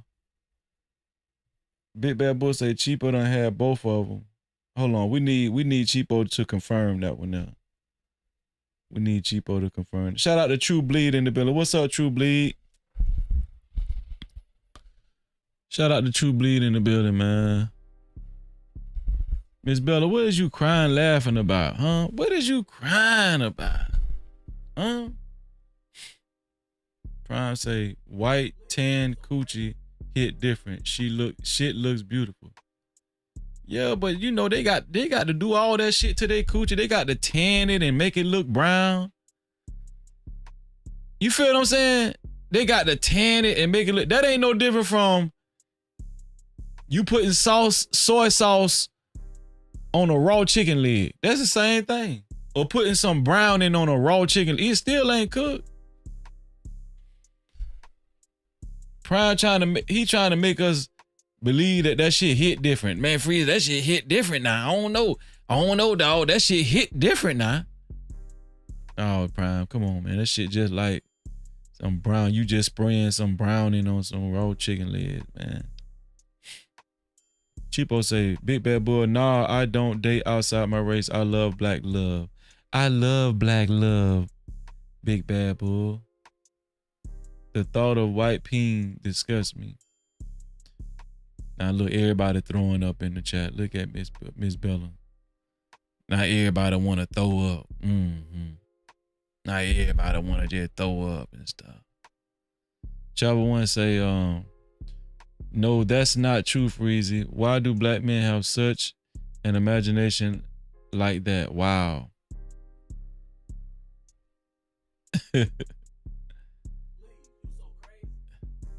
Pound town. What in the world? Feel no more to say. I never heard that, Freezy. Heard what? I forgot what I said already. Feel no mortals.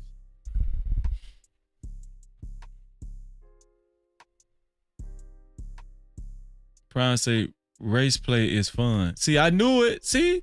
I knew it. See? Prime. No captivity. Prime, see? What? See? Prime, which one you be playing? The slave or the master? Which one Prime play? The slave or the master? Prime can play. See, Prime can play both parts though. See, Prime got the best of both worlds. The best of both worlds, R. Kelly and Jay-Z. Feel No Mortals is laughing her ass off.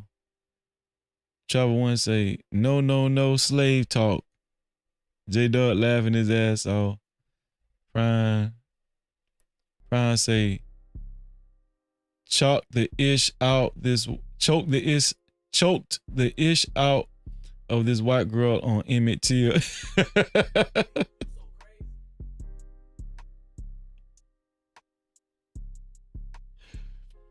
Man, come on, man. Man, y'all is crazy, man. Miss Bella say, them pink.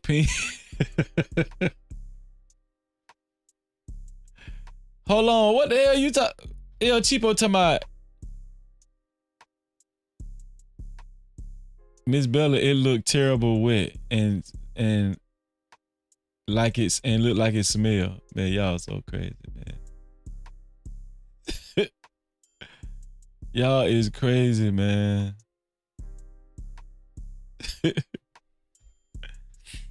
Damn, everybody left. I just got 15 people watching. Y'all don't like this part of the conversation? God damn. Everybody left. It's time for me to get up off this bitch now. Heard that sir said, I had to come back to the chat. So in Schwartz's words, big black man choking small white woman. Shout out to her, that's her. Yeah, it's time to go now. Y'all done left from the... As soon as I said that, look, it went back to 25.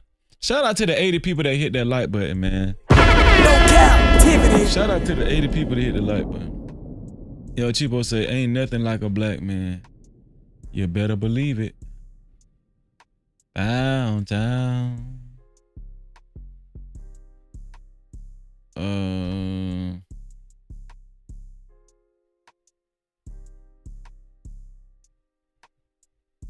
It's time for the benediction, y'all.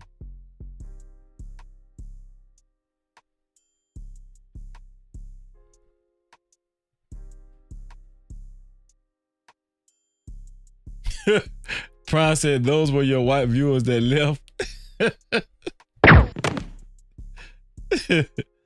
Child, what's up, child laughing his ass off. Man, y'all crazy, man. Y'all crazy. Let's do the benediction, man. Let's see.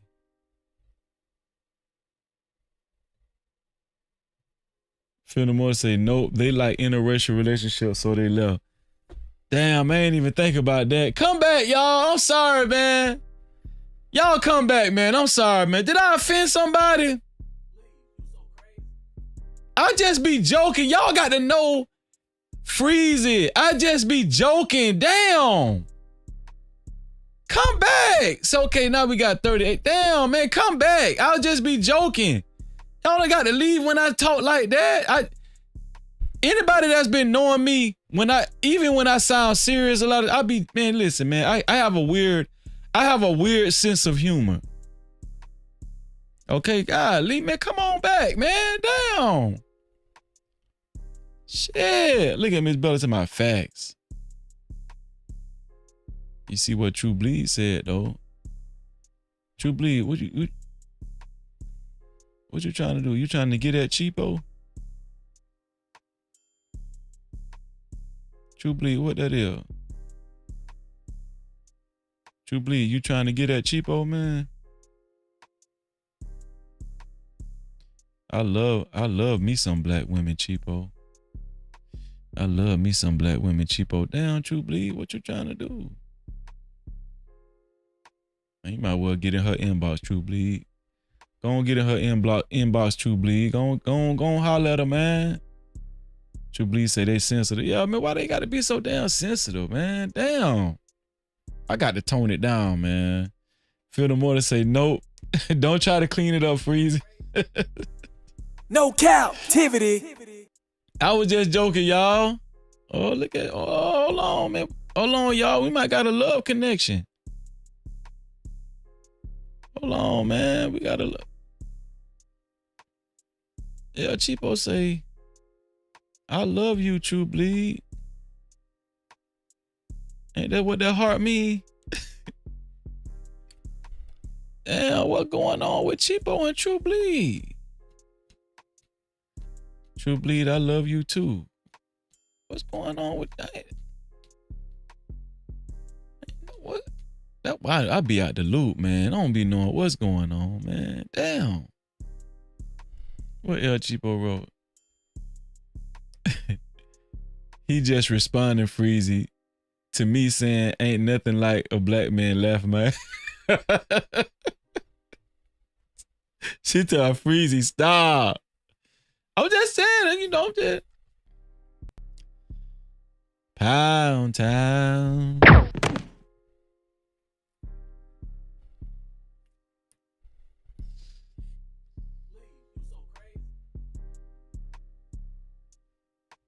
Oh, let me see. Does anybody, I'm gonna let y'all pick tonight. Does anybody, the first person that come up with a scripture that they want me to do for benediction, that's what I'm gonna read. First person that put a scripture in the chat. Does anybody have a scripture on their heart? Because all of us need to be cleansed right now, right about now. All of us need to be cleansed. Okay? Does anybody have a scripture that they have on their heart? The very first one that hit the chat, that's the one I'm gonna read. Just to make it fair, first come, first serve. Look at cheating. See, Cheapo be cheating because she a minister. Cheapo said Romans 8:28. Well, guess what, Cheapo? You got it. Romans 8:28. King James Version. Here we go. Cheapo blessed us tonight, y'all. She blessed us tonight. Romans 8. Let me put this right above Cheapo's. Let me put it above right here. Yeah. I can do it like that. Yeah.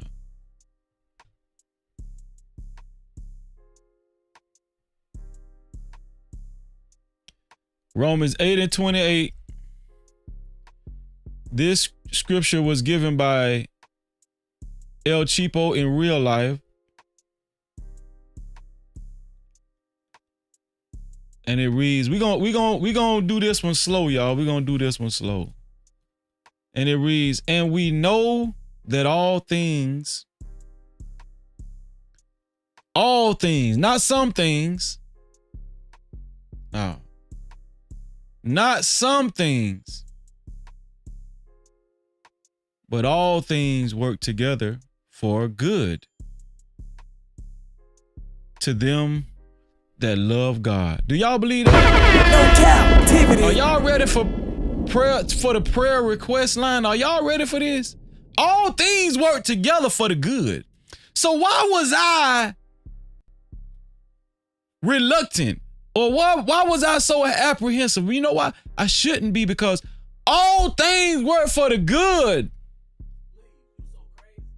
to them that love God. I love God. Do y'all believe that? Do you love God? Put a 1 in the chat if you love God. Put a 1 in the chat if you love God. It's time to change the culture around here. That was another reason why I had to kind of make some changes. We had to clean up that spirit. It's time to change the culture around here too. You know, put a 1 in the chat if you love God. Let me put my 1 in the chat first. Come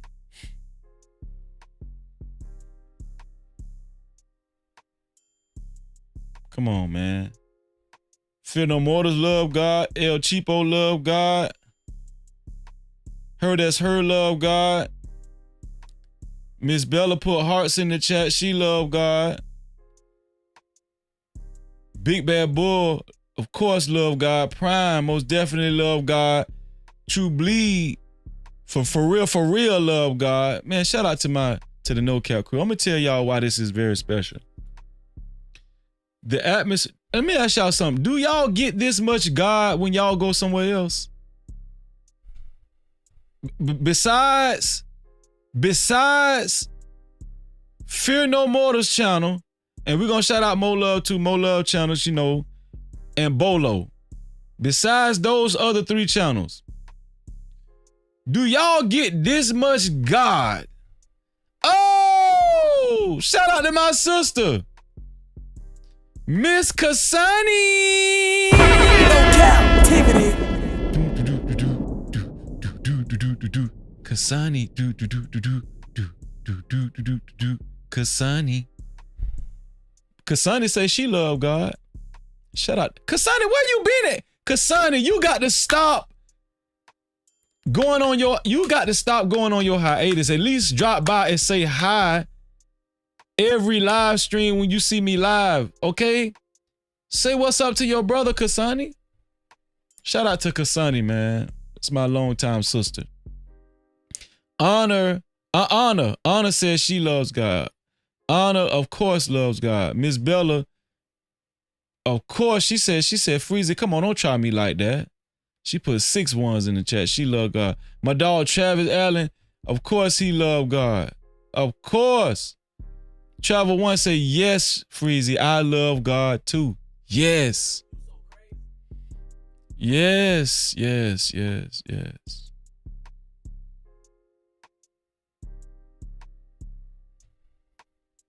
Let's finish.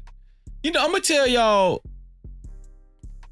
Thank you, Kasani. She said, I will do better, Freezy. Thank you, Kasani. I appreciate that, Kasani. I be missing you, sis. Come on, man. Don't do me like that. You know what's so good about scripture? I ain't even get to the end yet, and I caught the spirit. That's how powerful scripture. That's why, you know, when I read scriptures, I gotta put the book down. See, I gotta put the book down, because when I go to read, I get goosebumps, and I can't even get through one verse. I can't even get through one verse because it's so powerful. It's powerful. Come on, man. Come on, man. Come on. It's powerful.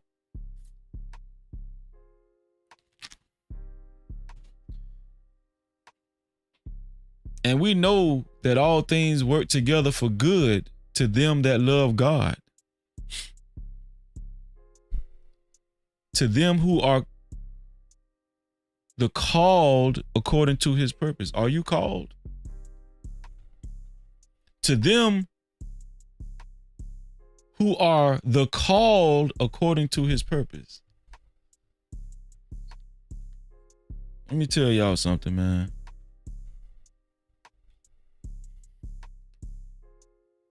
If you understand God's power, and I'm gonna tell y'all why this is a special moment. We went from 15 viewers to 50. We went right. Did y'all notice that? We went right back to, we went to 55. That will let you know what kind of environment that we cultivating over here. 50. We went from 15. We shot right back to 55. I'm sorry for talking about the raw chicken legs. I'm sorry. It won't happen again. It won't happen again. We right back on God. We on God.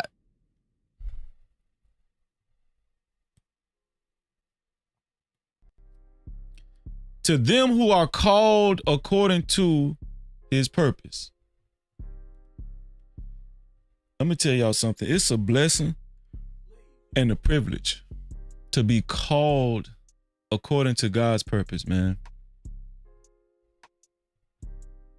Chipo say, who are called, Freezy. Who are called.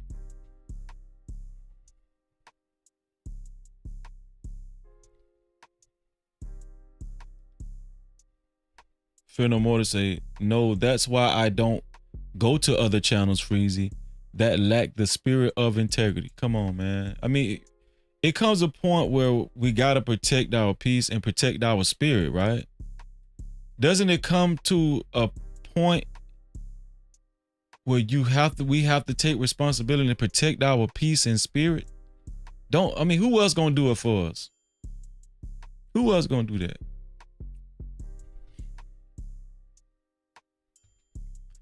Shout out to my sister, El Cheapo, for that Bible scripture suggestion, man. Shout out to Cap-tivity. El Cheapo.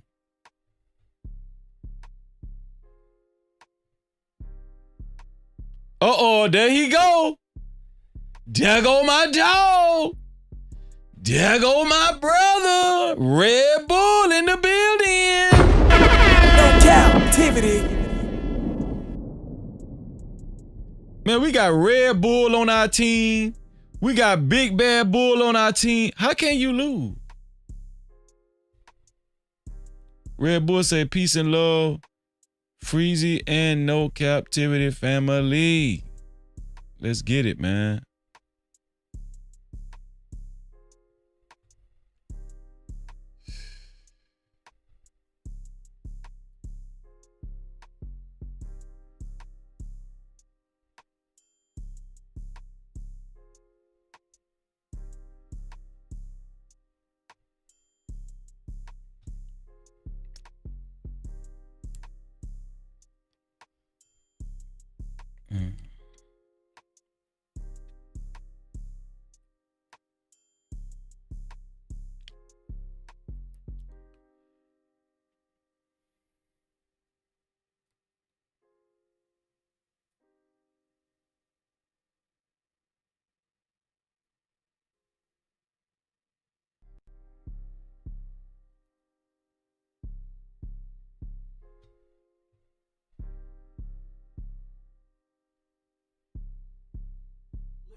Now look at hot sauce. Hot sauce. See how petty hot sauce is, Travel One.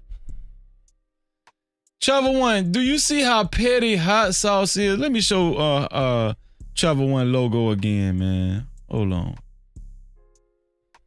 Look how petty hot sauce is, man. Hot sauce ain't right, man. Look how petty hot sauce is, man.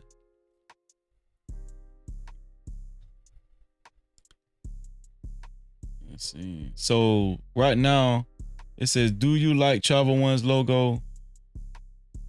Right now, Travel One said, Travel One is at 71% yes, 29% no, 31 votes. We had 31 votes. 31 votes, man. 71% yes. That's still a good success rate, though. What Travel One said? Travel One said, Travel One said hot sauce is jealous. Hot sauce say that is free clip art. Come on. Oh, come on, man. Come on, hot sauce, man. Come on, man. Damn. Hot sauce say, is there not a link today, Freezy? Nah, I just did call in. Today was a structured panel show. I've been doing call in shows, but I forget that you're in China. I'm trying to cultivate a culture over here to, if we get enough support, like at least $75, I'll put the link in the chat. I'm trying to do something. But other than that, we can do the call in. I like to call in, man. But I know it's still a long distance for you, hot sauce. It's still a long distance for you. On the call in. Hot sauce, you know what I could probably do for you? It's free. WhatsApp is free for you, right, hot sauce? Ain't WhatsApp free for you? If you call? Can I download WhatsApp on my computer and take a call? Can I download WhatsApp on my computer and take a call? I stand tall through it all. I never fall, yeah.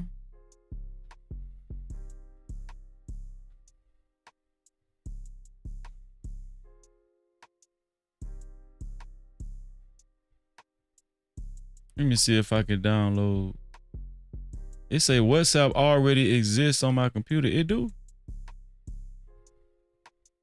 Let me see. Let me see something, hot sauce. You mind if we experiment right now, hot sauce? Hold on, let me see something.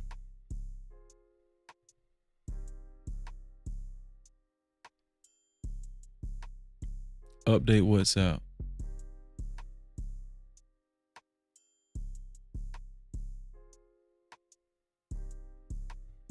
Please go to the App Store and update my. I ain't never used.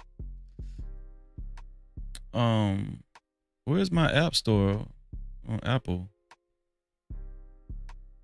Where's the App Store? Oh, there it is. Hold on, hot sauce. Don't go nowhere, dog. Let me see. I need to update my. Let's say. I'm updating my WhatsApp.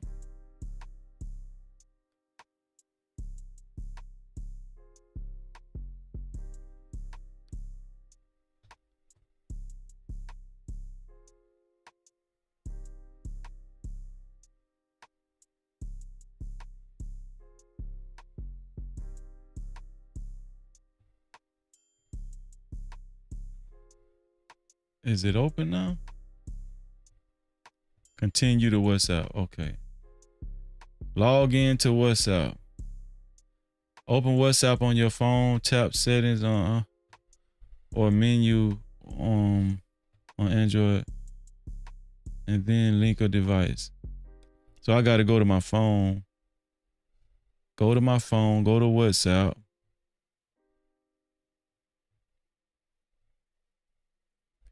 Okay, I went to my, okay.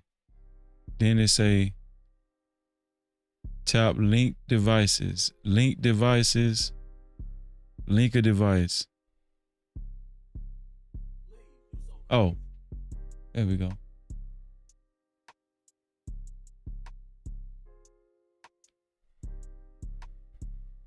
Go to learn more. Tap a device to log out. Okay, hot sauce. Stay connected to the internet while your chats load. Okay, it's loading my chat. Okay, hold on, hot sauce. I'm almost done. So my chats are loading in my WhatsApp. I don't know how long. It should only take a couple of minutes. And then I could take calls from you from WhatsApp, hot sauce.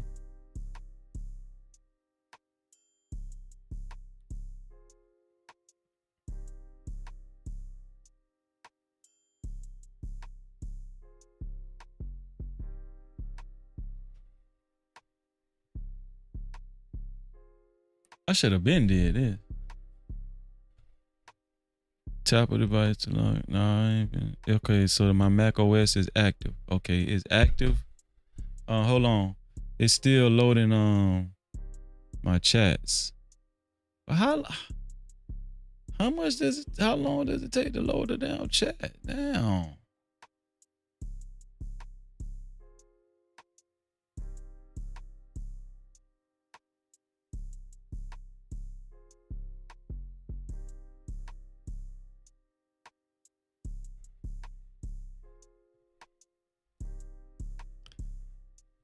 Damn.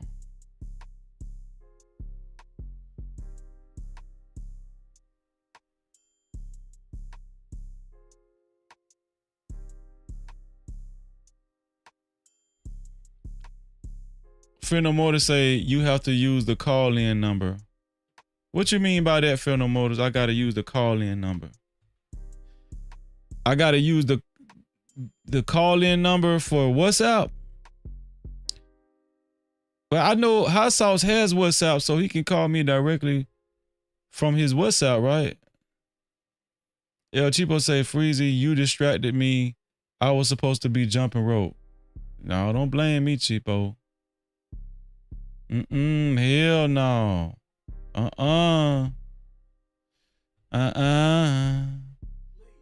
no. No, no. No, no. No, no, no, no. No, no, no, no, no.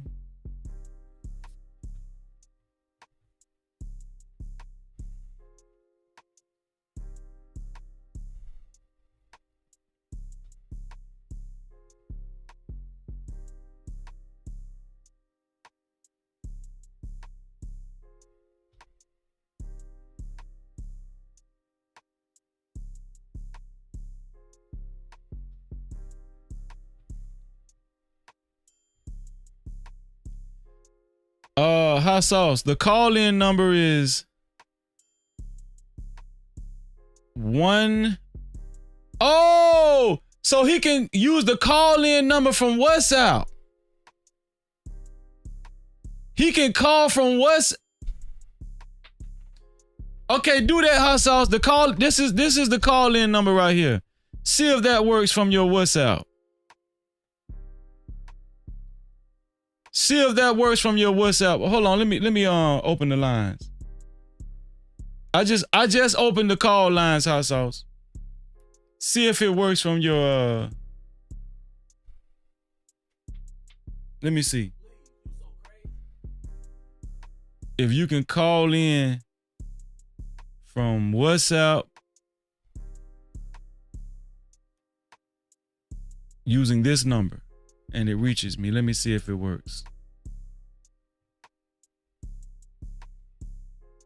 Let me see if it works, dog. Yeah. You can't try me, no captivity. Crazy. I know it's hard to understand me. Respect me, but speak reality.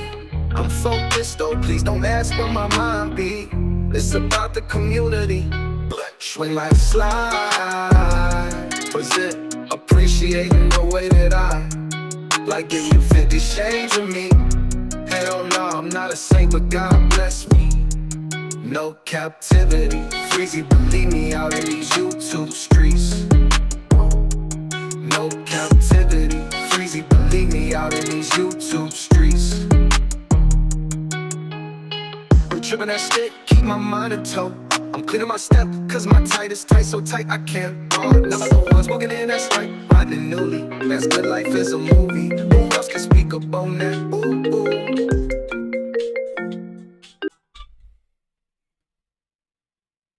Hold on. I got a call from you, Hot Sauce. Hold on, man. See, Hot Sauce. Wait, hold on, Hot Sauce. I'm still loading, but I heard my computer ringing, but it won't let me click on the phone call because it's still loading my chat for some reason.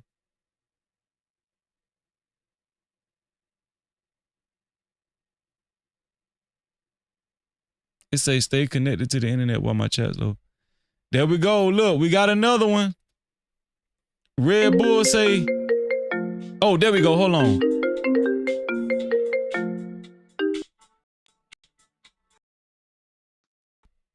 Hot Sauce.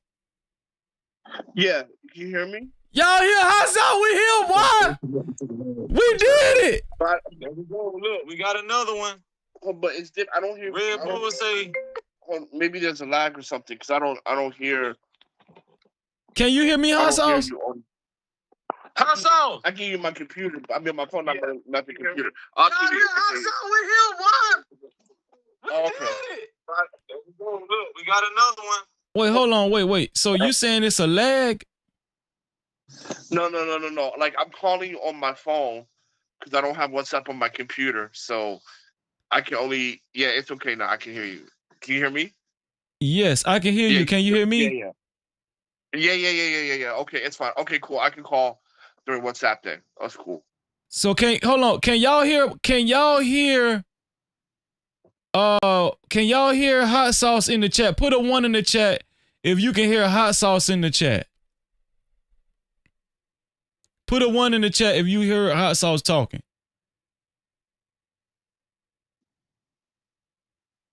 I got my latency on normal. I don't know if they can hear me.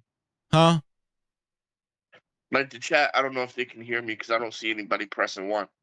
No, they can hear you. I'm pretty sure they can hear you because when you talk, my eCam registers.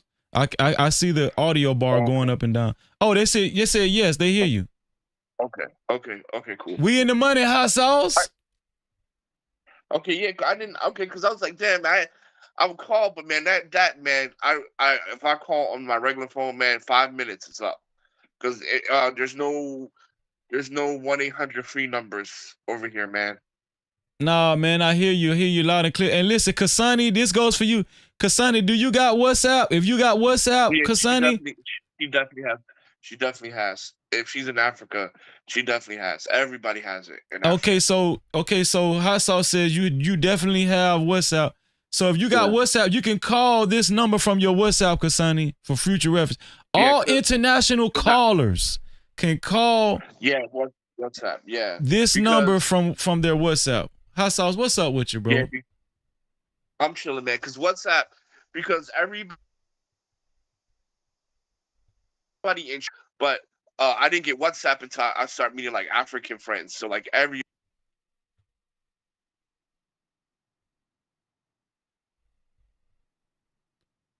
Hot Sauce, you there?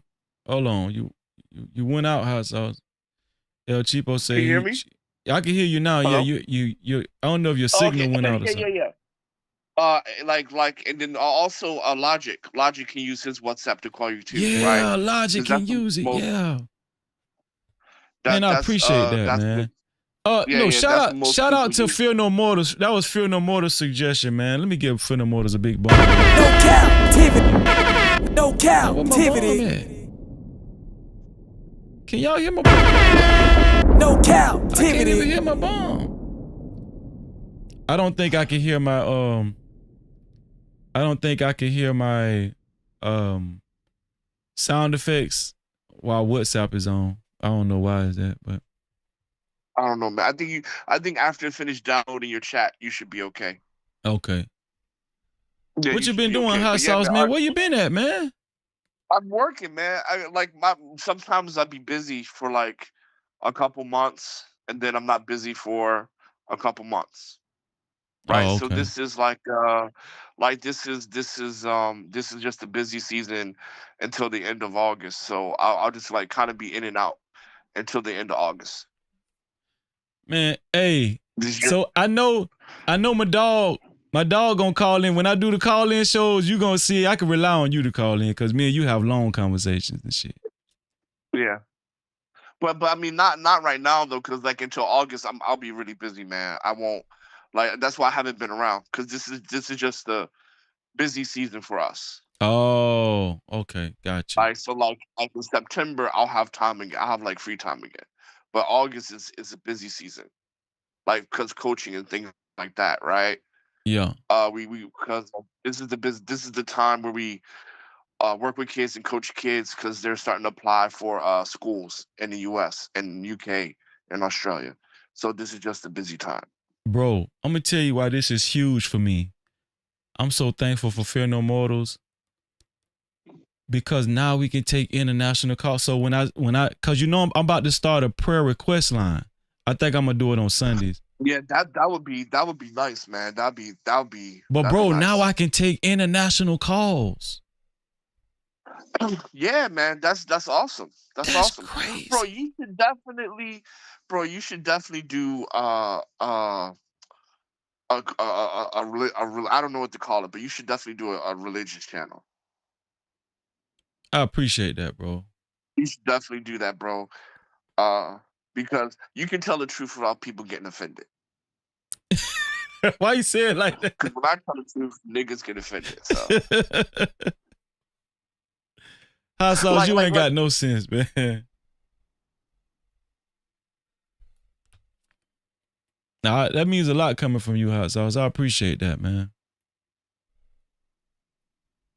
Shout out to Hot Sauce, man. We're going to test it out with Kasani next. Kasani, can you hear me, Kasani? You there, Hot Sauce? Hot Sauce, your voice went out again. I don't know if you're in a bad area. Hello, can you hear me? Okay, I hear you now. You was in a bad area. I don't know where you keep walking. Are you walking or you driving or something? No. It's just the speaker. It's the speaker. I got to get a new phone. I dropped my phone, so the speaker doesn't work so well. So I got to get a new phone. Oh. Wait, that's a Chinese phone, and them phones supposed to last forever. No. It's a Samsung Ultra 23. So oh, okay, it's gotcha. old, right? It's 23, so I need to get the new one because this is just old. But you got an Ultra 23. My shit older than yours. I got a Samsung. I got the last Note that came out, Samsung 20, the Ultra 20 Note. The Note. It was the last Note. Man, you gotta get a new one. But I drop my shit though. I'll drop it like on the street or it'll fall off the desk and shit. Right. You said I gotta get a new one. Yeah, your shit is old, bro. Yours is like what? Almost 8 years old. No, it ain't 8 years. It's I got this phone. Ultra 20 is almost 8 years old. Damn, is it? Bro, Ultra 20 came out in 2018.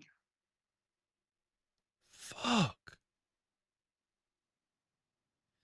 Damn, you might be right, bro. Cause I had Ultra 20. Bro, do you know how much I paid for this phone? $1,000, right? Yeah. Like 1,000 something.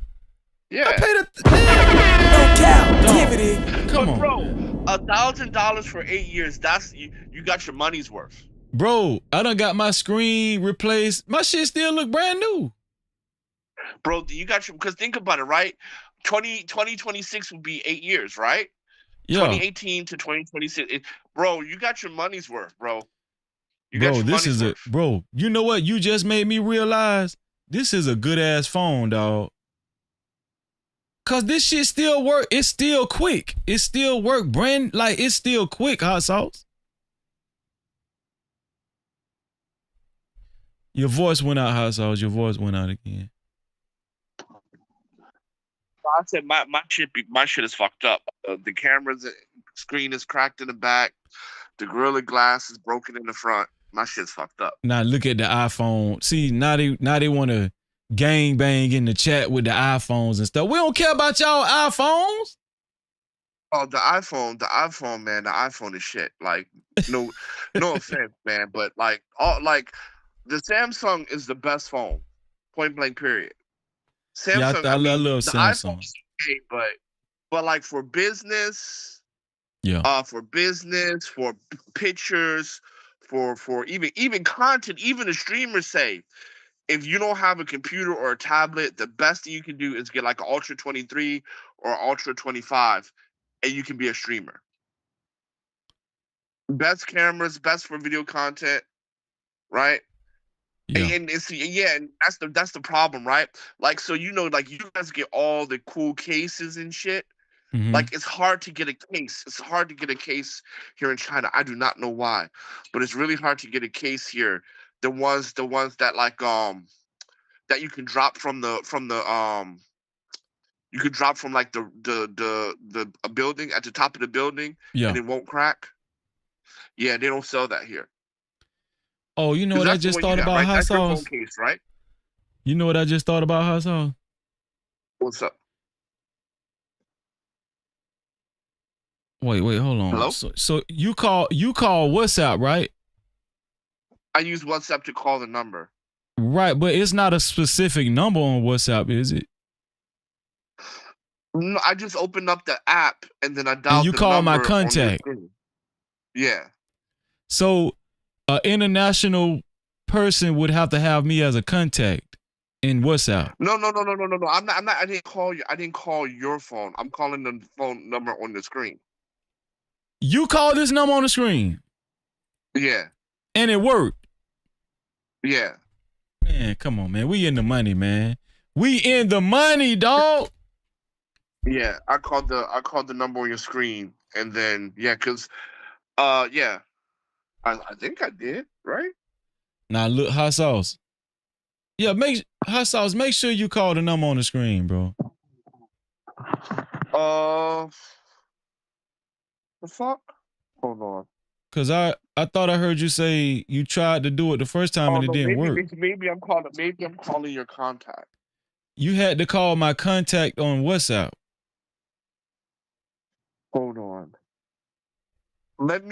I'm calling your contact. Yeah, on WhatsApp. I'm not calling the number on the screen. So international people would have to call. They would have to have me as a contact on WhatsApp. I guess so. But how's it on your phone then? I mean, how's it on your like eStream or whatever? So I'm trying to figure out. So they would have to. How did you find me on WhatsApp? You just searched no captivity. What you searched? No, I have your personal number, and I think. Okay, hold on, wait. You got my personal number. Is that registered to WhatsApp? Yes. Hold on. Let me try to call the number on the screen. Let me see if I can do that. Hold on. All right. I'll call you right back. Give All me right. 2 seconds. Wait, how does WhatsApp work?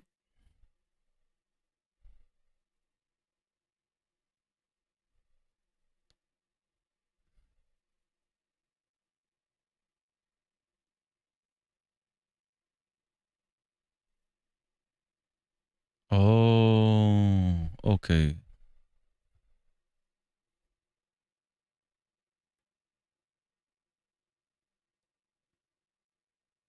Cheapo say freeze. You have to register that. I mean, that was a Fear No More to say. Yeah. Okay. Hello? So Fear No Mortals is right. I'm gonna have to register the Google. I mean the other number. You have to. So they have to. So is this your phone number or? Yeah, this is my phone number that you call, but it's on WhatsApp. Okay, but they can still hear you. They can still hear me on the live. They can still hear you on the live, but I'm talking about for other. You can call me from now on, but other people, other international callers, I can't give them my personal number. You know what I'm saying? So. Right. But Phil No More said there's a way for me to register this call-in number on my WhatsApp. No. But what I did is that I put the 1-800 number in, then I saved it as a contact. Then I used WhatsApp to call it. And it worked. Yeah. But they gotta you can't. you can't just dial the number up. You have to save it. So, like right now, I have you as Freezy2, right? Your second number. So Freezy2, and I Oh, called that number, and it wrong. okay. So what's the instructions I need to tell my international calls? They need to. So basically, what they need to do is that so when you go into WhatsApp, Mhm. you have to go to add a contact, right? And then under the contact, they will put your name, then the number you have on the screen, save it, and then call. Then hit the contact to call. So save this call in number as a contact under Freezy and then call. So step one, you need to add contact, right? So you open your WhatsApp. So step one, open your WhatsApp. Yeah. Step number two, add a contact. So put the name, whatever they want, live stream or whatever, and then put the number. Then you save that. Then step three, save that number. Then step four, go back to the contact number and just press it, and they'll call. Okay, so I'm trying to figure out where to add a contact at. You'll see a phone. You'll see the phone and a plus sign.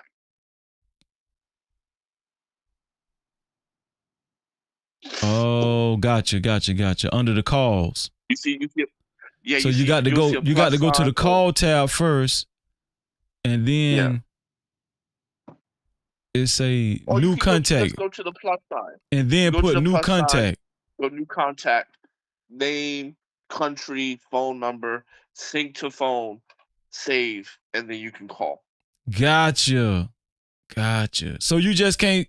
So you can't just call a number. You can't just put call a number. Well, I can, but they're going to use my they're going to use my company, right? The telephone company. You know what I'm saying? Could you just put call a number? Yeah, I tried that. I first just went to WhatsApp, dialed the number, and then I got a message on my phone that says that this phone will be charged through my phone carrier, meaning that I have to pay. Okay. So Fear No More said. For other people, it's different. Fear No More said, Freezy, it will be easier for you to just go to your settings and change your number in your settings. Yeah, you can do that too. Let me see. Oh, change number. It doesn't, man, it took me 2 seconds to call you, bro. It took me 2 seconds. Just add the number on the app and that's fine. It took me 2 seconds. Hello? Yeah, I'm here. Yeah, it took me 2 seconds. Well, it does give me an option to add the number, add a new number to add. It says enter your new phone number with country code. Oh, I'm changing my number. Wait, you are about to change your. I would, bro. Does anybody else use WhatsApp to call you, or just me? Only you so far. But I was trying to see. Okay, you can. I was trying to see for other international callers, they could do it too. Oh, let me see. Contacts I have chats with. Wait. You are about to change your number to share my new number. Share my new number with my contacts. No, I don't want to share my new number with contacts. Yeah, it's better. It's better for people to add you. It's just easier because you never know, like, if you need to use WhatsApp later down the road, and you don't want people calling a 1-800 number if you can't get it, if you can't receive it if you're not online. Oh, if they need to call me from their WhatsApp. Yeah. Hold on, let me just do it temporarily. I just changed the number temporarily. Hold up, yeah. Oh, hold on. It's not a. Oh, I can't change it. It's because it's trying to do the two. What is it called? A 2-factor verification thing. Yeah. And it says Yeah. it's saying it's trying to text the 6-digit code to that number. It's an internet number, and it says this number is not a valid mobile number for the country United States, so it won't let me do it. Yeah, man. Anyway, it took me 2 seconds. It's not a big deal. Okay. Really, it's not a So big deal. I mean, basically, and only the go only people that will use calls, it is go to calls, and then hit the Logic. phone plus sign, and do new contact. Yeah, you just open the app, go to add new contact, and then you just put your name and the number. That's it. 2 Okay. seconds. And it's not using your minutes. It's not charging you. No, it's not using my minutes. It's not using my phone carrier. Okay, gotcha. It's 100%. Because now it's a WhatsApp contact. Yes. Okay. Yeah. But get back on these Apple niggas. They Yeah, should get be on them ashamed of Apple themselves. niggas, hot salt. They should be on the ashamed of themselves. But bro, 8 years is fucking fantastic, man. The longest I ever keep a phone is 2 years. For real? So you don't update your phone. You don't update your phone then, right? You never update your Bro, phone. I'm gonna tell you something. I spend like the phone before this, I spent like almost $1,000. When I spend over $1,000 for a phone, I'm gonna keep that bitch for a long time.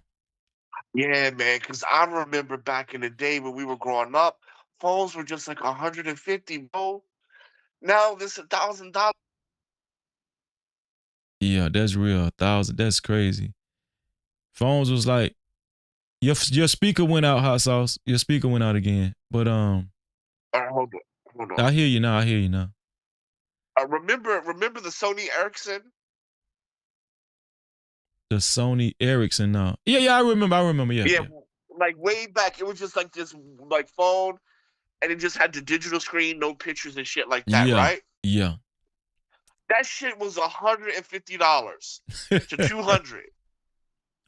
How the fuck did we get to 1,000, 1,200, 1,500?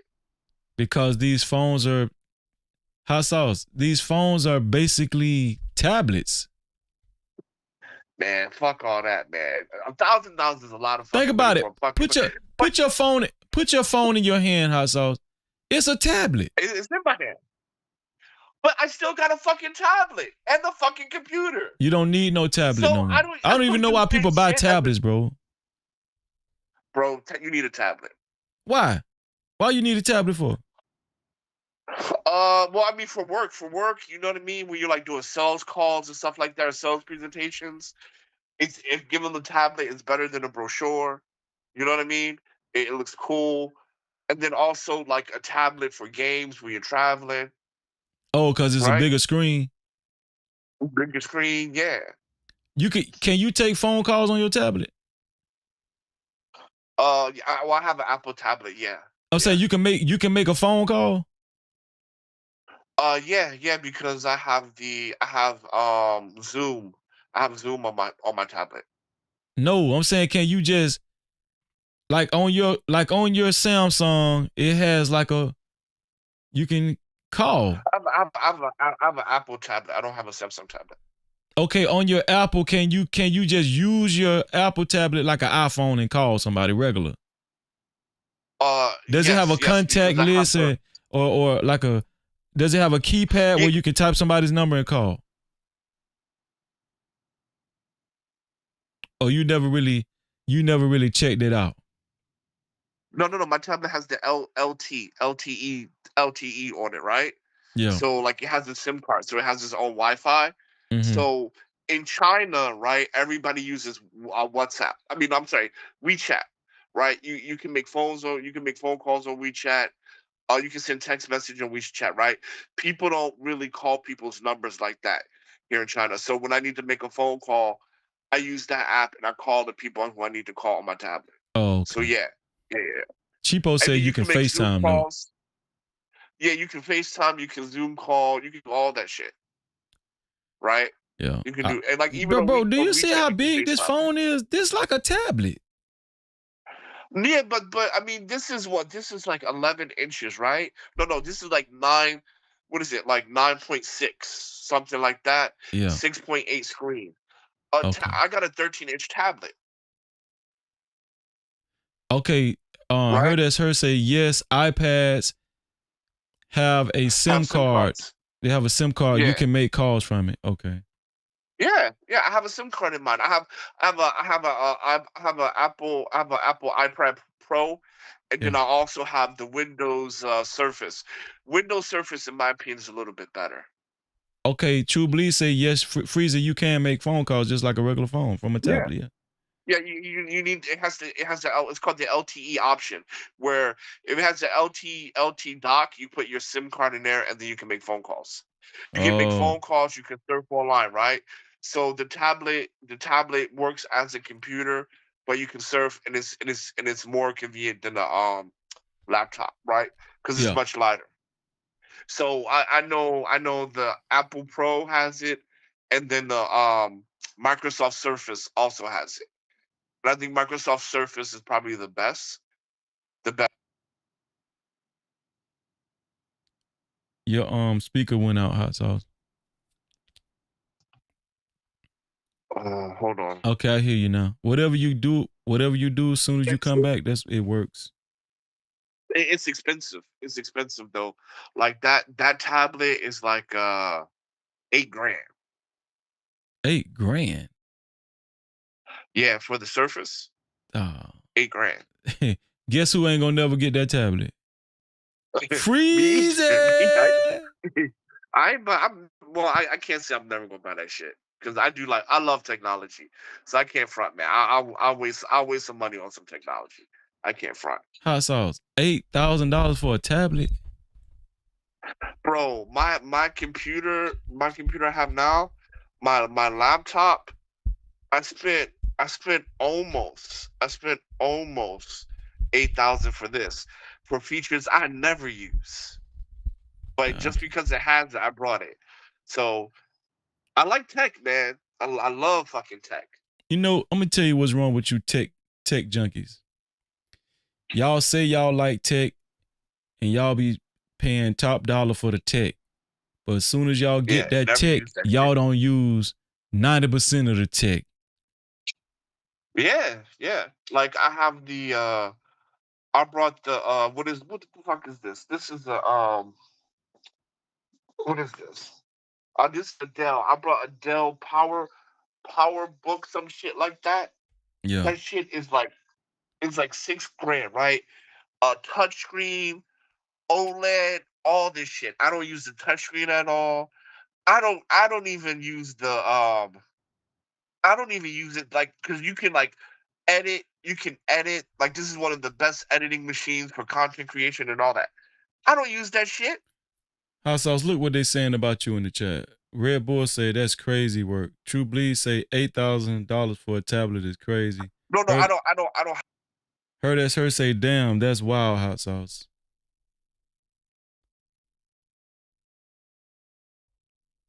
Hot sauce, your speaker went out again.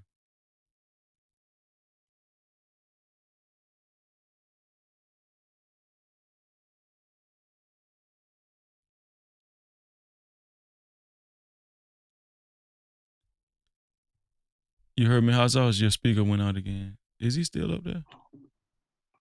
Paid $1,300. Oh, okay. You hear me? Yeah, you paid $1,300 for what? For my phone. The phone you got now? Yeah, because it's like the 2 terabytes of memory. Yeah, well that's to be expected. So you finna buy another phone? Yeah. But the crazy shit is, bro, I've never used the 2 terabytes of memory. I don't have pictures of my phones and shit like that. I don't I don't even use the fucking S Pen. Do you use the S Pen? I love the S Pen. Hell yeah, I use my S Pen. I don't use any of that shit. I don't use any of that shit. Yeah, see? I love my Yeah, S Pen. but I'm definitely gonna get it. So wait, hold on. So I thought the S Pen stopped with the Note Ultra 20. So the Ultra 23 is like a Note 2? Yeah, it has all of them have the S Pen, even the Ultra 25. It has the S Pen. They just don't call them notes anymore. But it's still a Note though. Yeah, it's still a Note. It has the S Pen. They just don't call them notes anymore. I don't know why they don't call them that. The Note is the number one selling smartphone in the world. It's like the number one selling smartphone in fucking history. Really? Yeah. Over the iPhone. Yeah. I did not know that, man. See, man, I killed y'all. Man, y'all can't F with me. Yeah. Right? Yeah, it's the number one. Okay, hold on. Let me be accurate. The iPhone for its class, I don't remember what class it's in, but the Samsung Note series is the best selling phone in the history of smartphones for its class. Wow. Right? Yeah. And so like mine, like bro, and that's another thing, bro. I be losing the S Pen like a motherfucker. Every phone I got, I lost the S Pen. Look, El Cheapo is about to convert. She say, damn, y'all got a pen? Yeah, come on over to the other side, El Cheapo. Travis Allen say, Hot Sauce got that bread. Man, Hot Sauce need to find a money transfer app so he can send me a donation. Hot Sauce, when you gonna send the first donation to the No Cap crew? Everybody want to know. Hot Sauce, don't act like you went mute, man. Don't do that. Now, see what Hot Sauce did. Now he gonna act like he went mute. Can you hear me? Can you hear me? Can you hear me? Okay, I hear you. Hot Sauce. When you gonna? They want to know. They said Hot Sauce got that bread. So when you gonna send the first donation, Hot Sauce, to the No Cap crew? I told you, right? I tried to send money via credit card. I can't send money that way. And then you don't have WeChat, so I can't send money that way. What And you don't have a WeChat Chinese is? bank. It's a Chinese app, right? And so, but you need a Chinese bank. You need a Chinese bank card for me to transfer funds, right? So and I don't have. I tried to send money by Cash App, but Google won't let me send it via Cash App. So I guess 'cause nobody of my from China VPN or can whatever. send somebody money to America. That what you trying to say? Unless bank transfer, unless you give me your bank account, because that's how I do it. I have to send my bank account.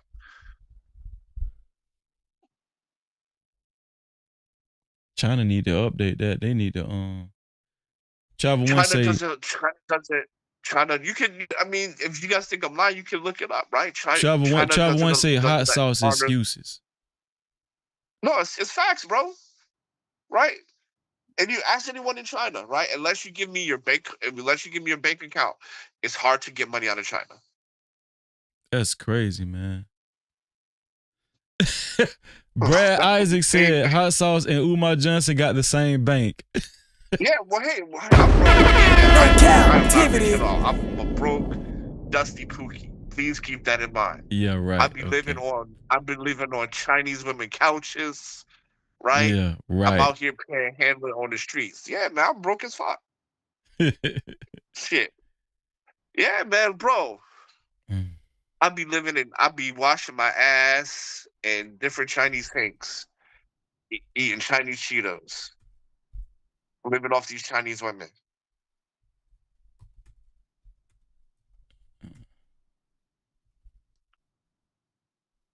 Hello? I'm here, Hot Sauce. Yeah, yeah. So hey, I'm letting niggas know the Hot Sauce been exposed. I'm out here driving Chinese women cars, living on their couches, washing my nasty ass in Chinese sinks. Hot Sauce, nobody believe you, Hot Sauce. Right? And these women out here be buying me a tech. Hot Sauce, nobody believes you, man. I'm a Dusty, bro. Yeah, right. I'm a Dusty, just like Scam. I'm a Dusty, just like him. Speaking of Scam, I ain't seen Scam in a long time since I haven't done StreamYard Saturday, man. Hot Sauce, has it been strange for you that we haven't done StreamYard Saturday in a couple of weekends? No, bro, but I mean we had that conversation and like I said before, man, like yeah. I don't agree with your content creation strategy. So yeah, I know. You told me. Right. Like, so I think like the streamer things is cool once in a while, but if you're gonna make this into a business, I think it's unsustainable. Right? I think it's unsustainable. I told you, man, you need to be doing like Okay, 20, 30-minute. hot sauce. Kimberly Johnson say, what about PayPal? I just Google AI PayPal. It says people from China can PayPal US. No, you need a PayPal phone number. I have a Chinese number. I said, can people in China PayPal to the USA? It says yes. People in China can use PayPal to send money to USA. See? No, I don't, bro. I don't vice have. versa. I don't have American. I don't have an American bank account. I have a Chinese bank account. I have a Hong Kong bank account. Right? You need, and I don't have a U.S. number. I have a Chinese phone number. You need either U.S. bank account or you need a U.S. phone number to use PayPal. Even with a U.S. phone number, you still need a U.S. bank account. Oh, because this say how does it work? It said PayPal in China. PayPal is available in China, and Chinese users can send and receive payments through the platform, the US. It says sending from China to US. A user in China can send money to a recipient in the US using their PayPal account. It just say you can have a PayPal account and send money to USA. You should try it one time. You should just try $5.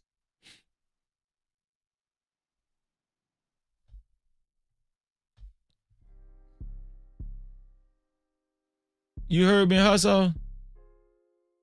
Hey, can you hear me? How Yeah. do people in China register for a PayPal account?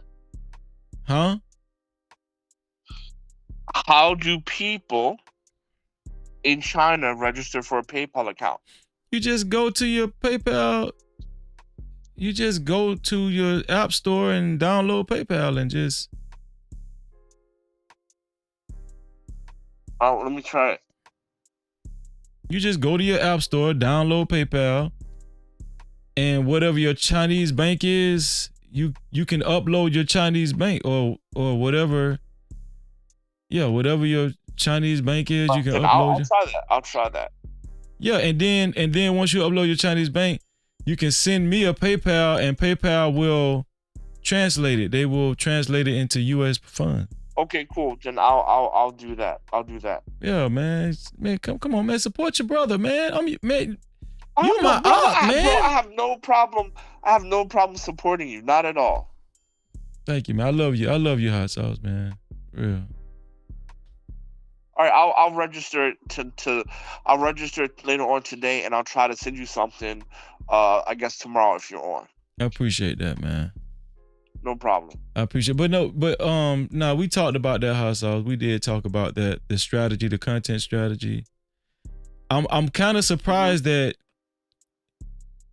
you are down for the prayer request line. I'm gonna do it, hot sauce, whether I lose viewership or not. I'm gonna do it because I think I'm gonna do it on a Sunday because it's just fulfilling. You feel what I'm saying, hot sauce?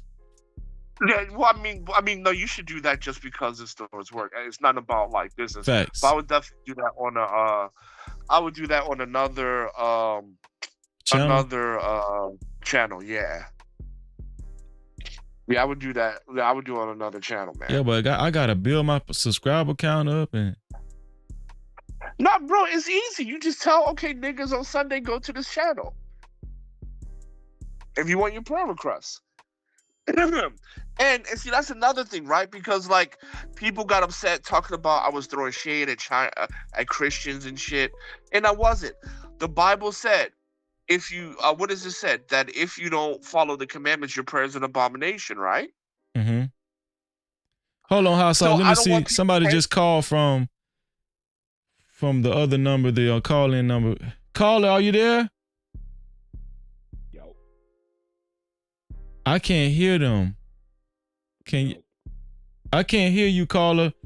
You probably gonna have to call in after hot sauce gets off. All right, I got you. Okay. What you want me to drop down? If you need me to drop down, I'll drop down. Okay, yeah, cause I was gonna take this other caller. All right, cool. But I just wanted to say this, right? So in the Bible, it does say like, if you don't practice the commandments, your prayer is an abomination, right? I wasn't throwing shade. I was just saying that I would prefer people who practice the commandments to pray for me, other than people who don't. It wasn't like a shade thing. Okay. You feel me? Yeah. No. I mean, I'm That's saying what you. saying. And You ain't gotta explain to me. I know you. I know you ain't mean no harm. You know. You heard me, hot sauce? Can you hear me? yes, I heard you. Yeah. Yeah, I know you. I know you didn't mean no harm, man. That's what I'm saying. Like, it's good for you. It's good for you to do a prayer line, because you're one of the people that do keep the commandments, and we need people that do that to really pray for people to see results. Yeah. Yeah, because so it's a good thing to do. But I mean, bro, I would definitely do it on another line. And I mean, like, bro, you if you have a prayer request channel, that will probably surpass your subscriber count within a couple months. You think so? For sure. Damn. Right? And all you gotta just say, okay, we're doing every Sunday, right? Like you said, every Sunday we're doing prayer requests where people can call in or whatever, say their prayers and stuff like that, and then you pray over it, or you give them scriptures and stuff I might like just that. start it out on this channel though, on Sunday. Bro, Freezy, listen to me for once, just one time in your life. Just go to. It takes you 5 fucking seconds. Open up another channel, and you don't even have to say your Hebrew Israelite stuff like that. You just say, hey, it's been on my heart to pray for people. And people will come over and ask for prayer and ask for healing. And you give them a little bit of knowledge they can take it away. Bro, I'm telling you, 3 months, 30K. 3 months. On another channel. For once. Do it like just for once. Just try. Okay. All right, man. I'll let you go so you can take the next caller. Shalom, bro. All right, shalom. Shout out to Hot Sauce, man. Okay, caller, call back in. Call in now, caller. If you listening, call in now, cause trying to see if when I have a call from WhatsApp, does it smother my online call?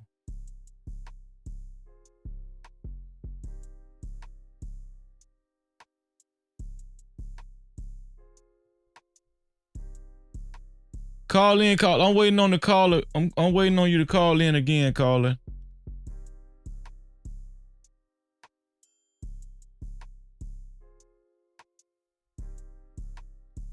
Heard us her say he might be right, Freezy. It would bring in another group of viewers. You know what? I might take y'all up on that right there.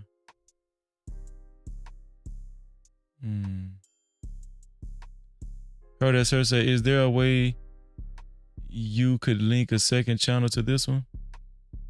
What would that do? Will I keep the same subscribers? I'm pretty sure there is a way I can link another channel to this.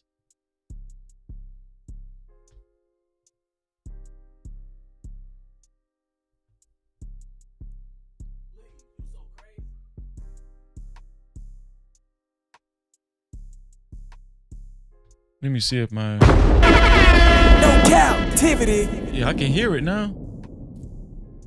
I can hear it now. That's WhatsApp, man. That's WhatsApp did that. Yeah. Man, WhatsApp powerful.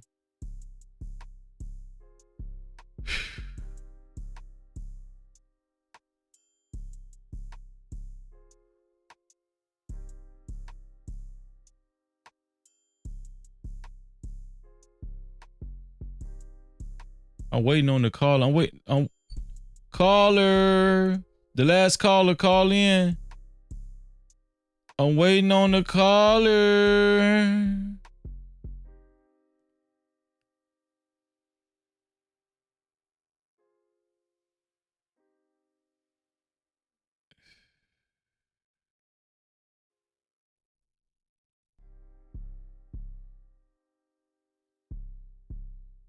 Yeah, I'm finna get ready to close it down anyway. El Cheapo talking about my eyes getting so heavy. El Cheapo, listen, we catch the hint, okay? And we about to close it down, man. Travis Allen said, I love y'all exchanges. Appreciate that, Travis. I call you Travis. Travis Allen, my bad, Travis. I appreciate that, bro. True Bleed say, can we do a 10-hour Scream Yard on Sunday, Freezy?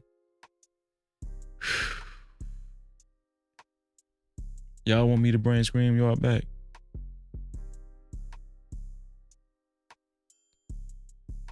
Y'all want me to bring Scream Yard back, man? Pretty well, if I bring it back, it ain't gonna be 24 hours. I can tell you that. It definitely ain't gonna be 24 hours. Definitely not gonna be 24 hours, man.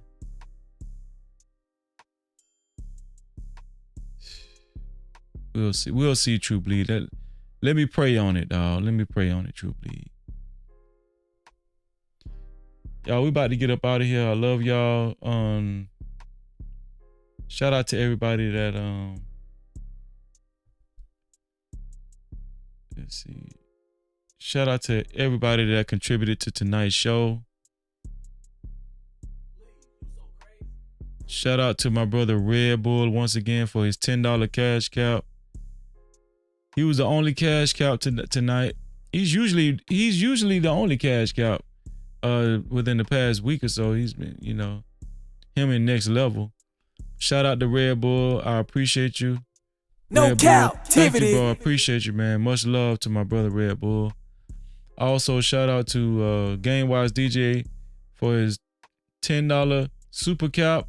He also came back with another $5 super cap. Shout out to J Dub for his $5.43 super cap. And shout out to J Dub for calling in too. Appreciate you, J Dub. Shout out to J Dub for calling in. Was that GameWise called in? I think that was GameWise called in. And shout out to Purge the BS, my brother Purge the BS for his $5 super cap. Shout out to all my brothers. No man. Cap-tivity. Appreciate that. Last but not least, shout out to the sponsor of tonight's show. Y'all already know who it is. The sponsor of tonight's show is none other than our sister MJ. Conversations with MJ. Make sure y'all subscribe to her channel. Conversations with MJ. She couldn't make it tonight. Hopefully she'll make it next weekend. But she couldn't make it. Shout out to my sister MJ. And much love to her. Let's celebrate her, man. Make sure y'all subscribe to her channel and hit her notification bell.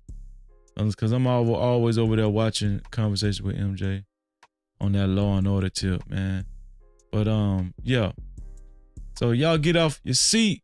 Get up out your seat and stand on your feet and let's celebrate our sister Conversations with MJ. Thank you, sis.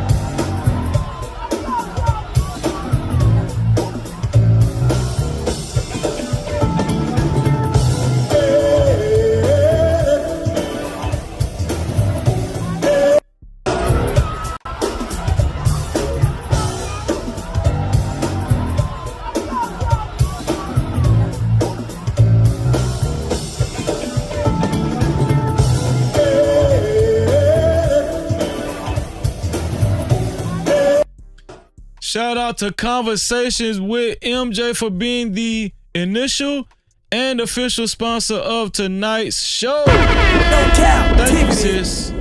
Very much appreciated. Very much appreciated. We're going to have Bible study today. It's Saturday right now. Bible study later on at 3:30 p.m. Eastern time. 3:30 p.m. Eastern time in the Discord. If you haven't joined our Discord, It's no captivity with Freezy. No captivity. Shout out to everybody that's been maintaining their VIP passes on the membership on this channel. I appreciate y'all and I love y'all. And please, listen, please. I pray that y'all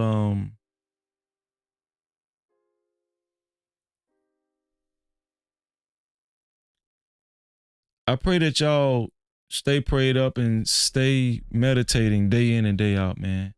Stay focused on the Most High God. See what he wants you to do. And continue to read. Read your Bibles, man. Like I said, we're going to have a Bible study later on today. I love God, and I know you guys do too. Shout out to the 85 people that hit the like button. Shout out to the 2 people that hit that dislike button. I wish all of y'all $4 million in your life.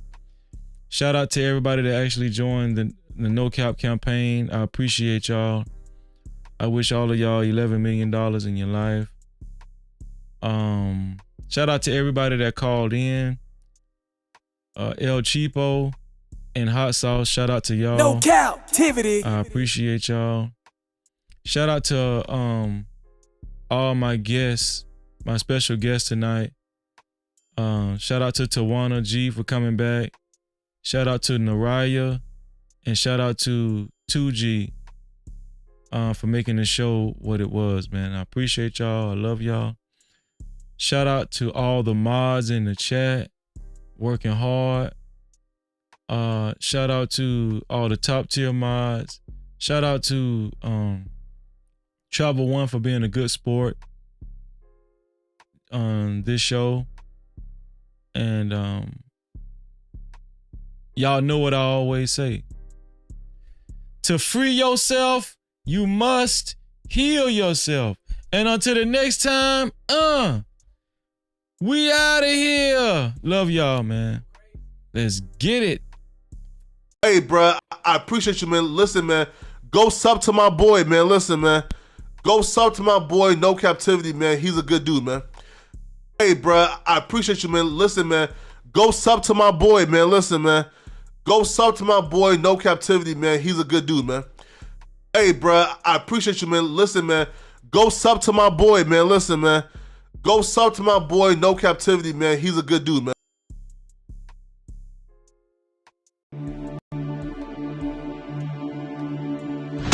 Unlock the future of branding while outpacing your competition. Dive into the digital realm, transforming raw footage into video epics. Our editors redefine storytelling. At Prime Your Logos, where pixels become portals. Prime Your Logos. Unleash the unseen. Your brand amplified. Visit us at Prime Your Logos on Instagram. Or call 704-792-6345. That's 704-792-6345. Prime your brand. Prime your logos, where artistry transcends reality.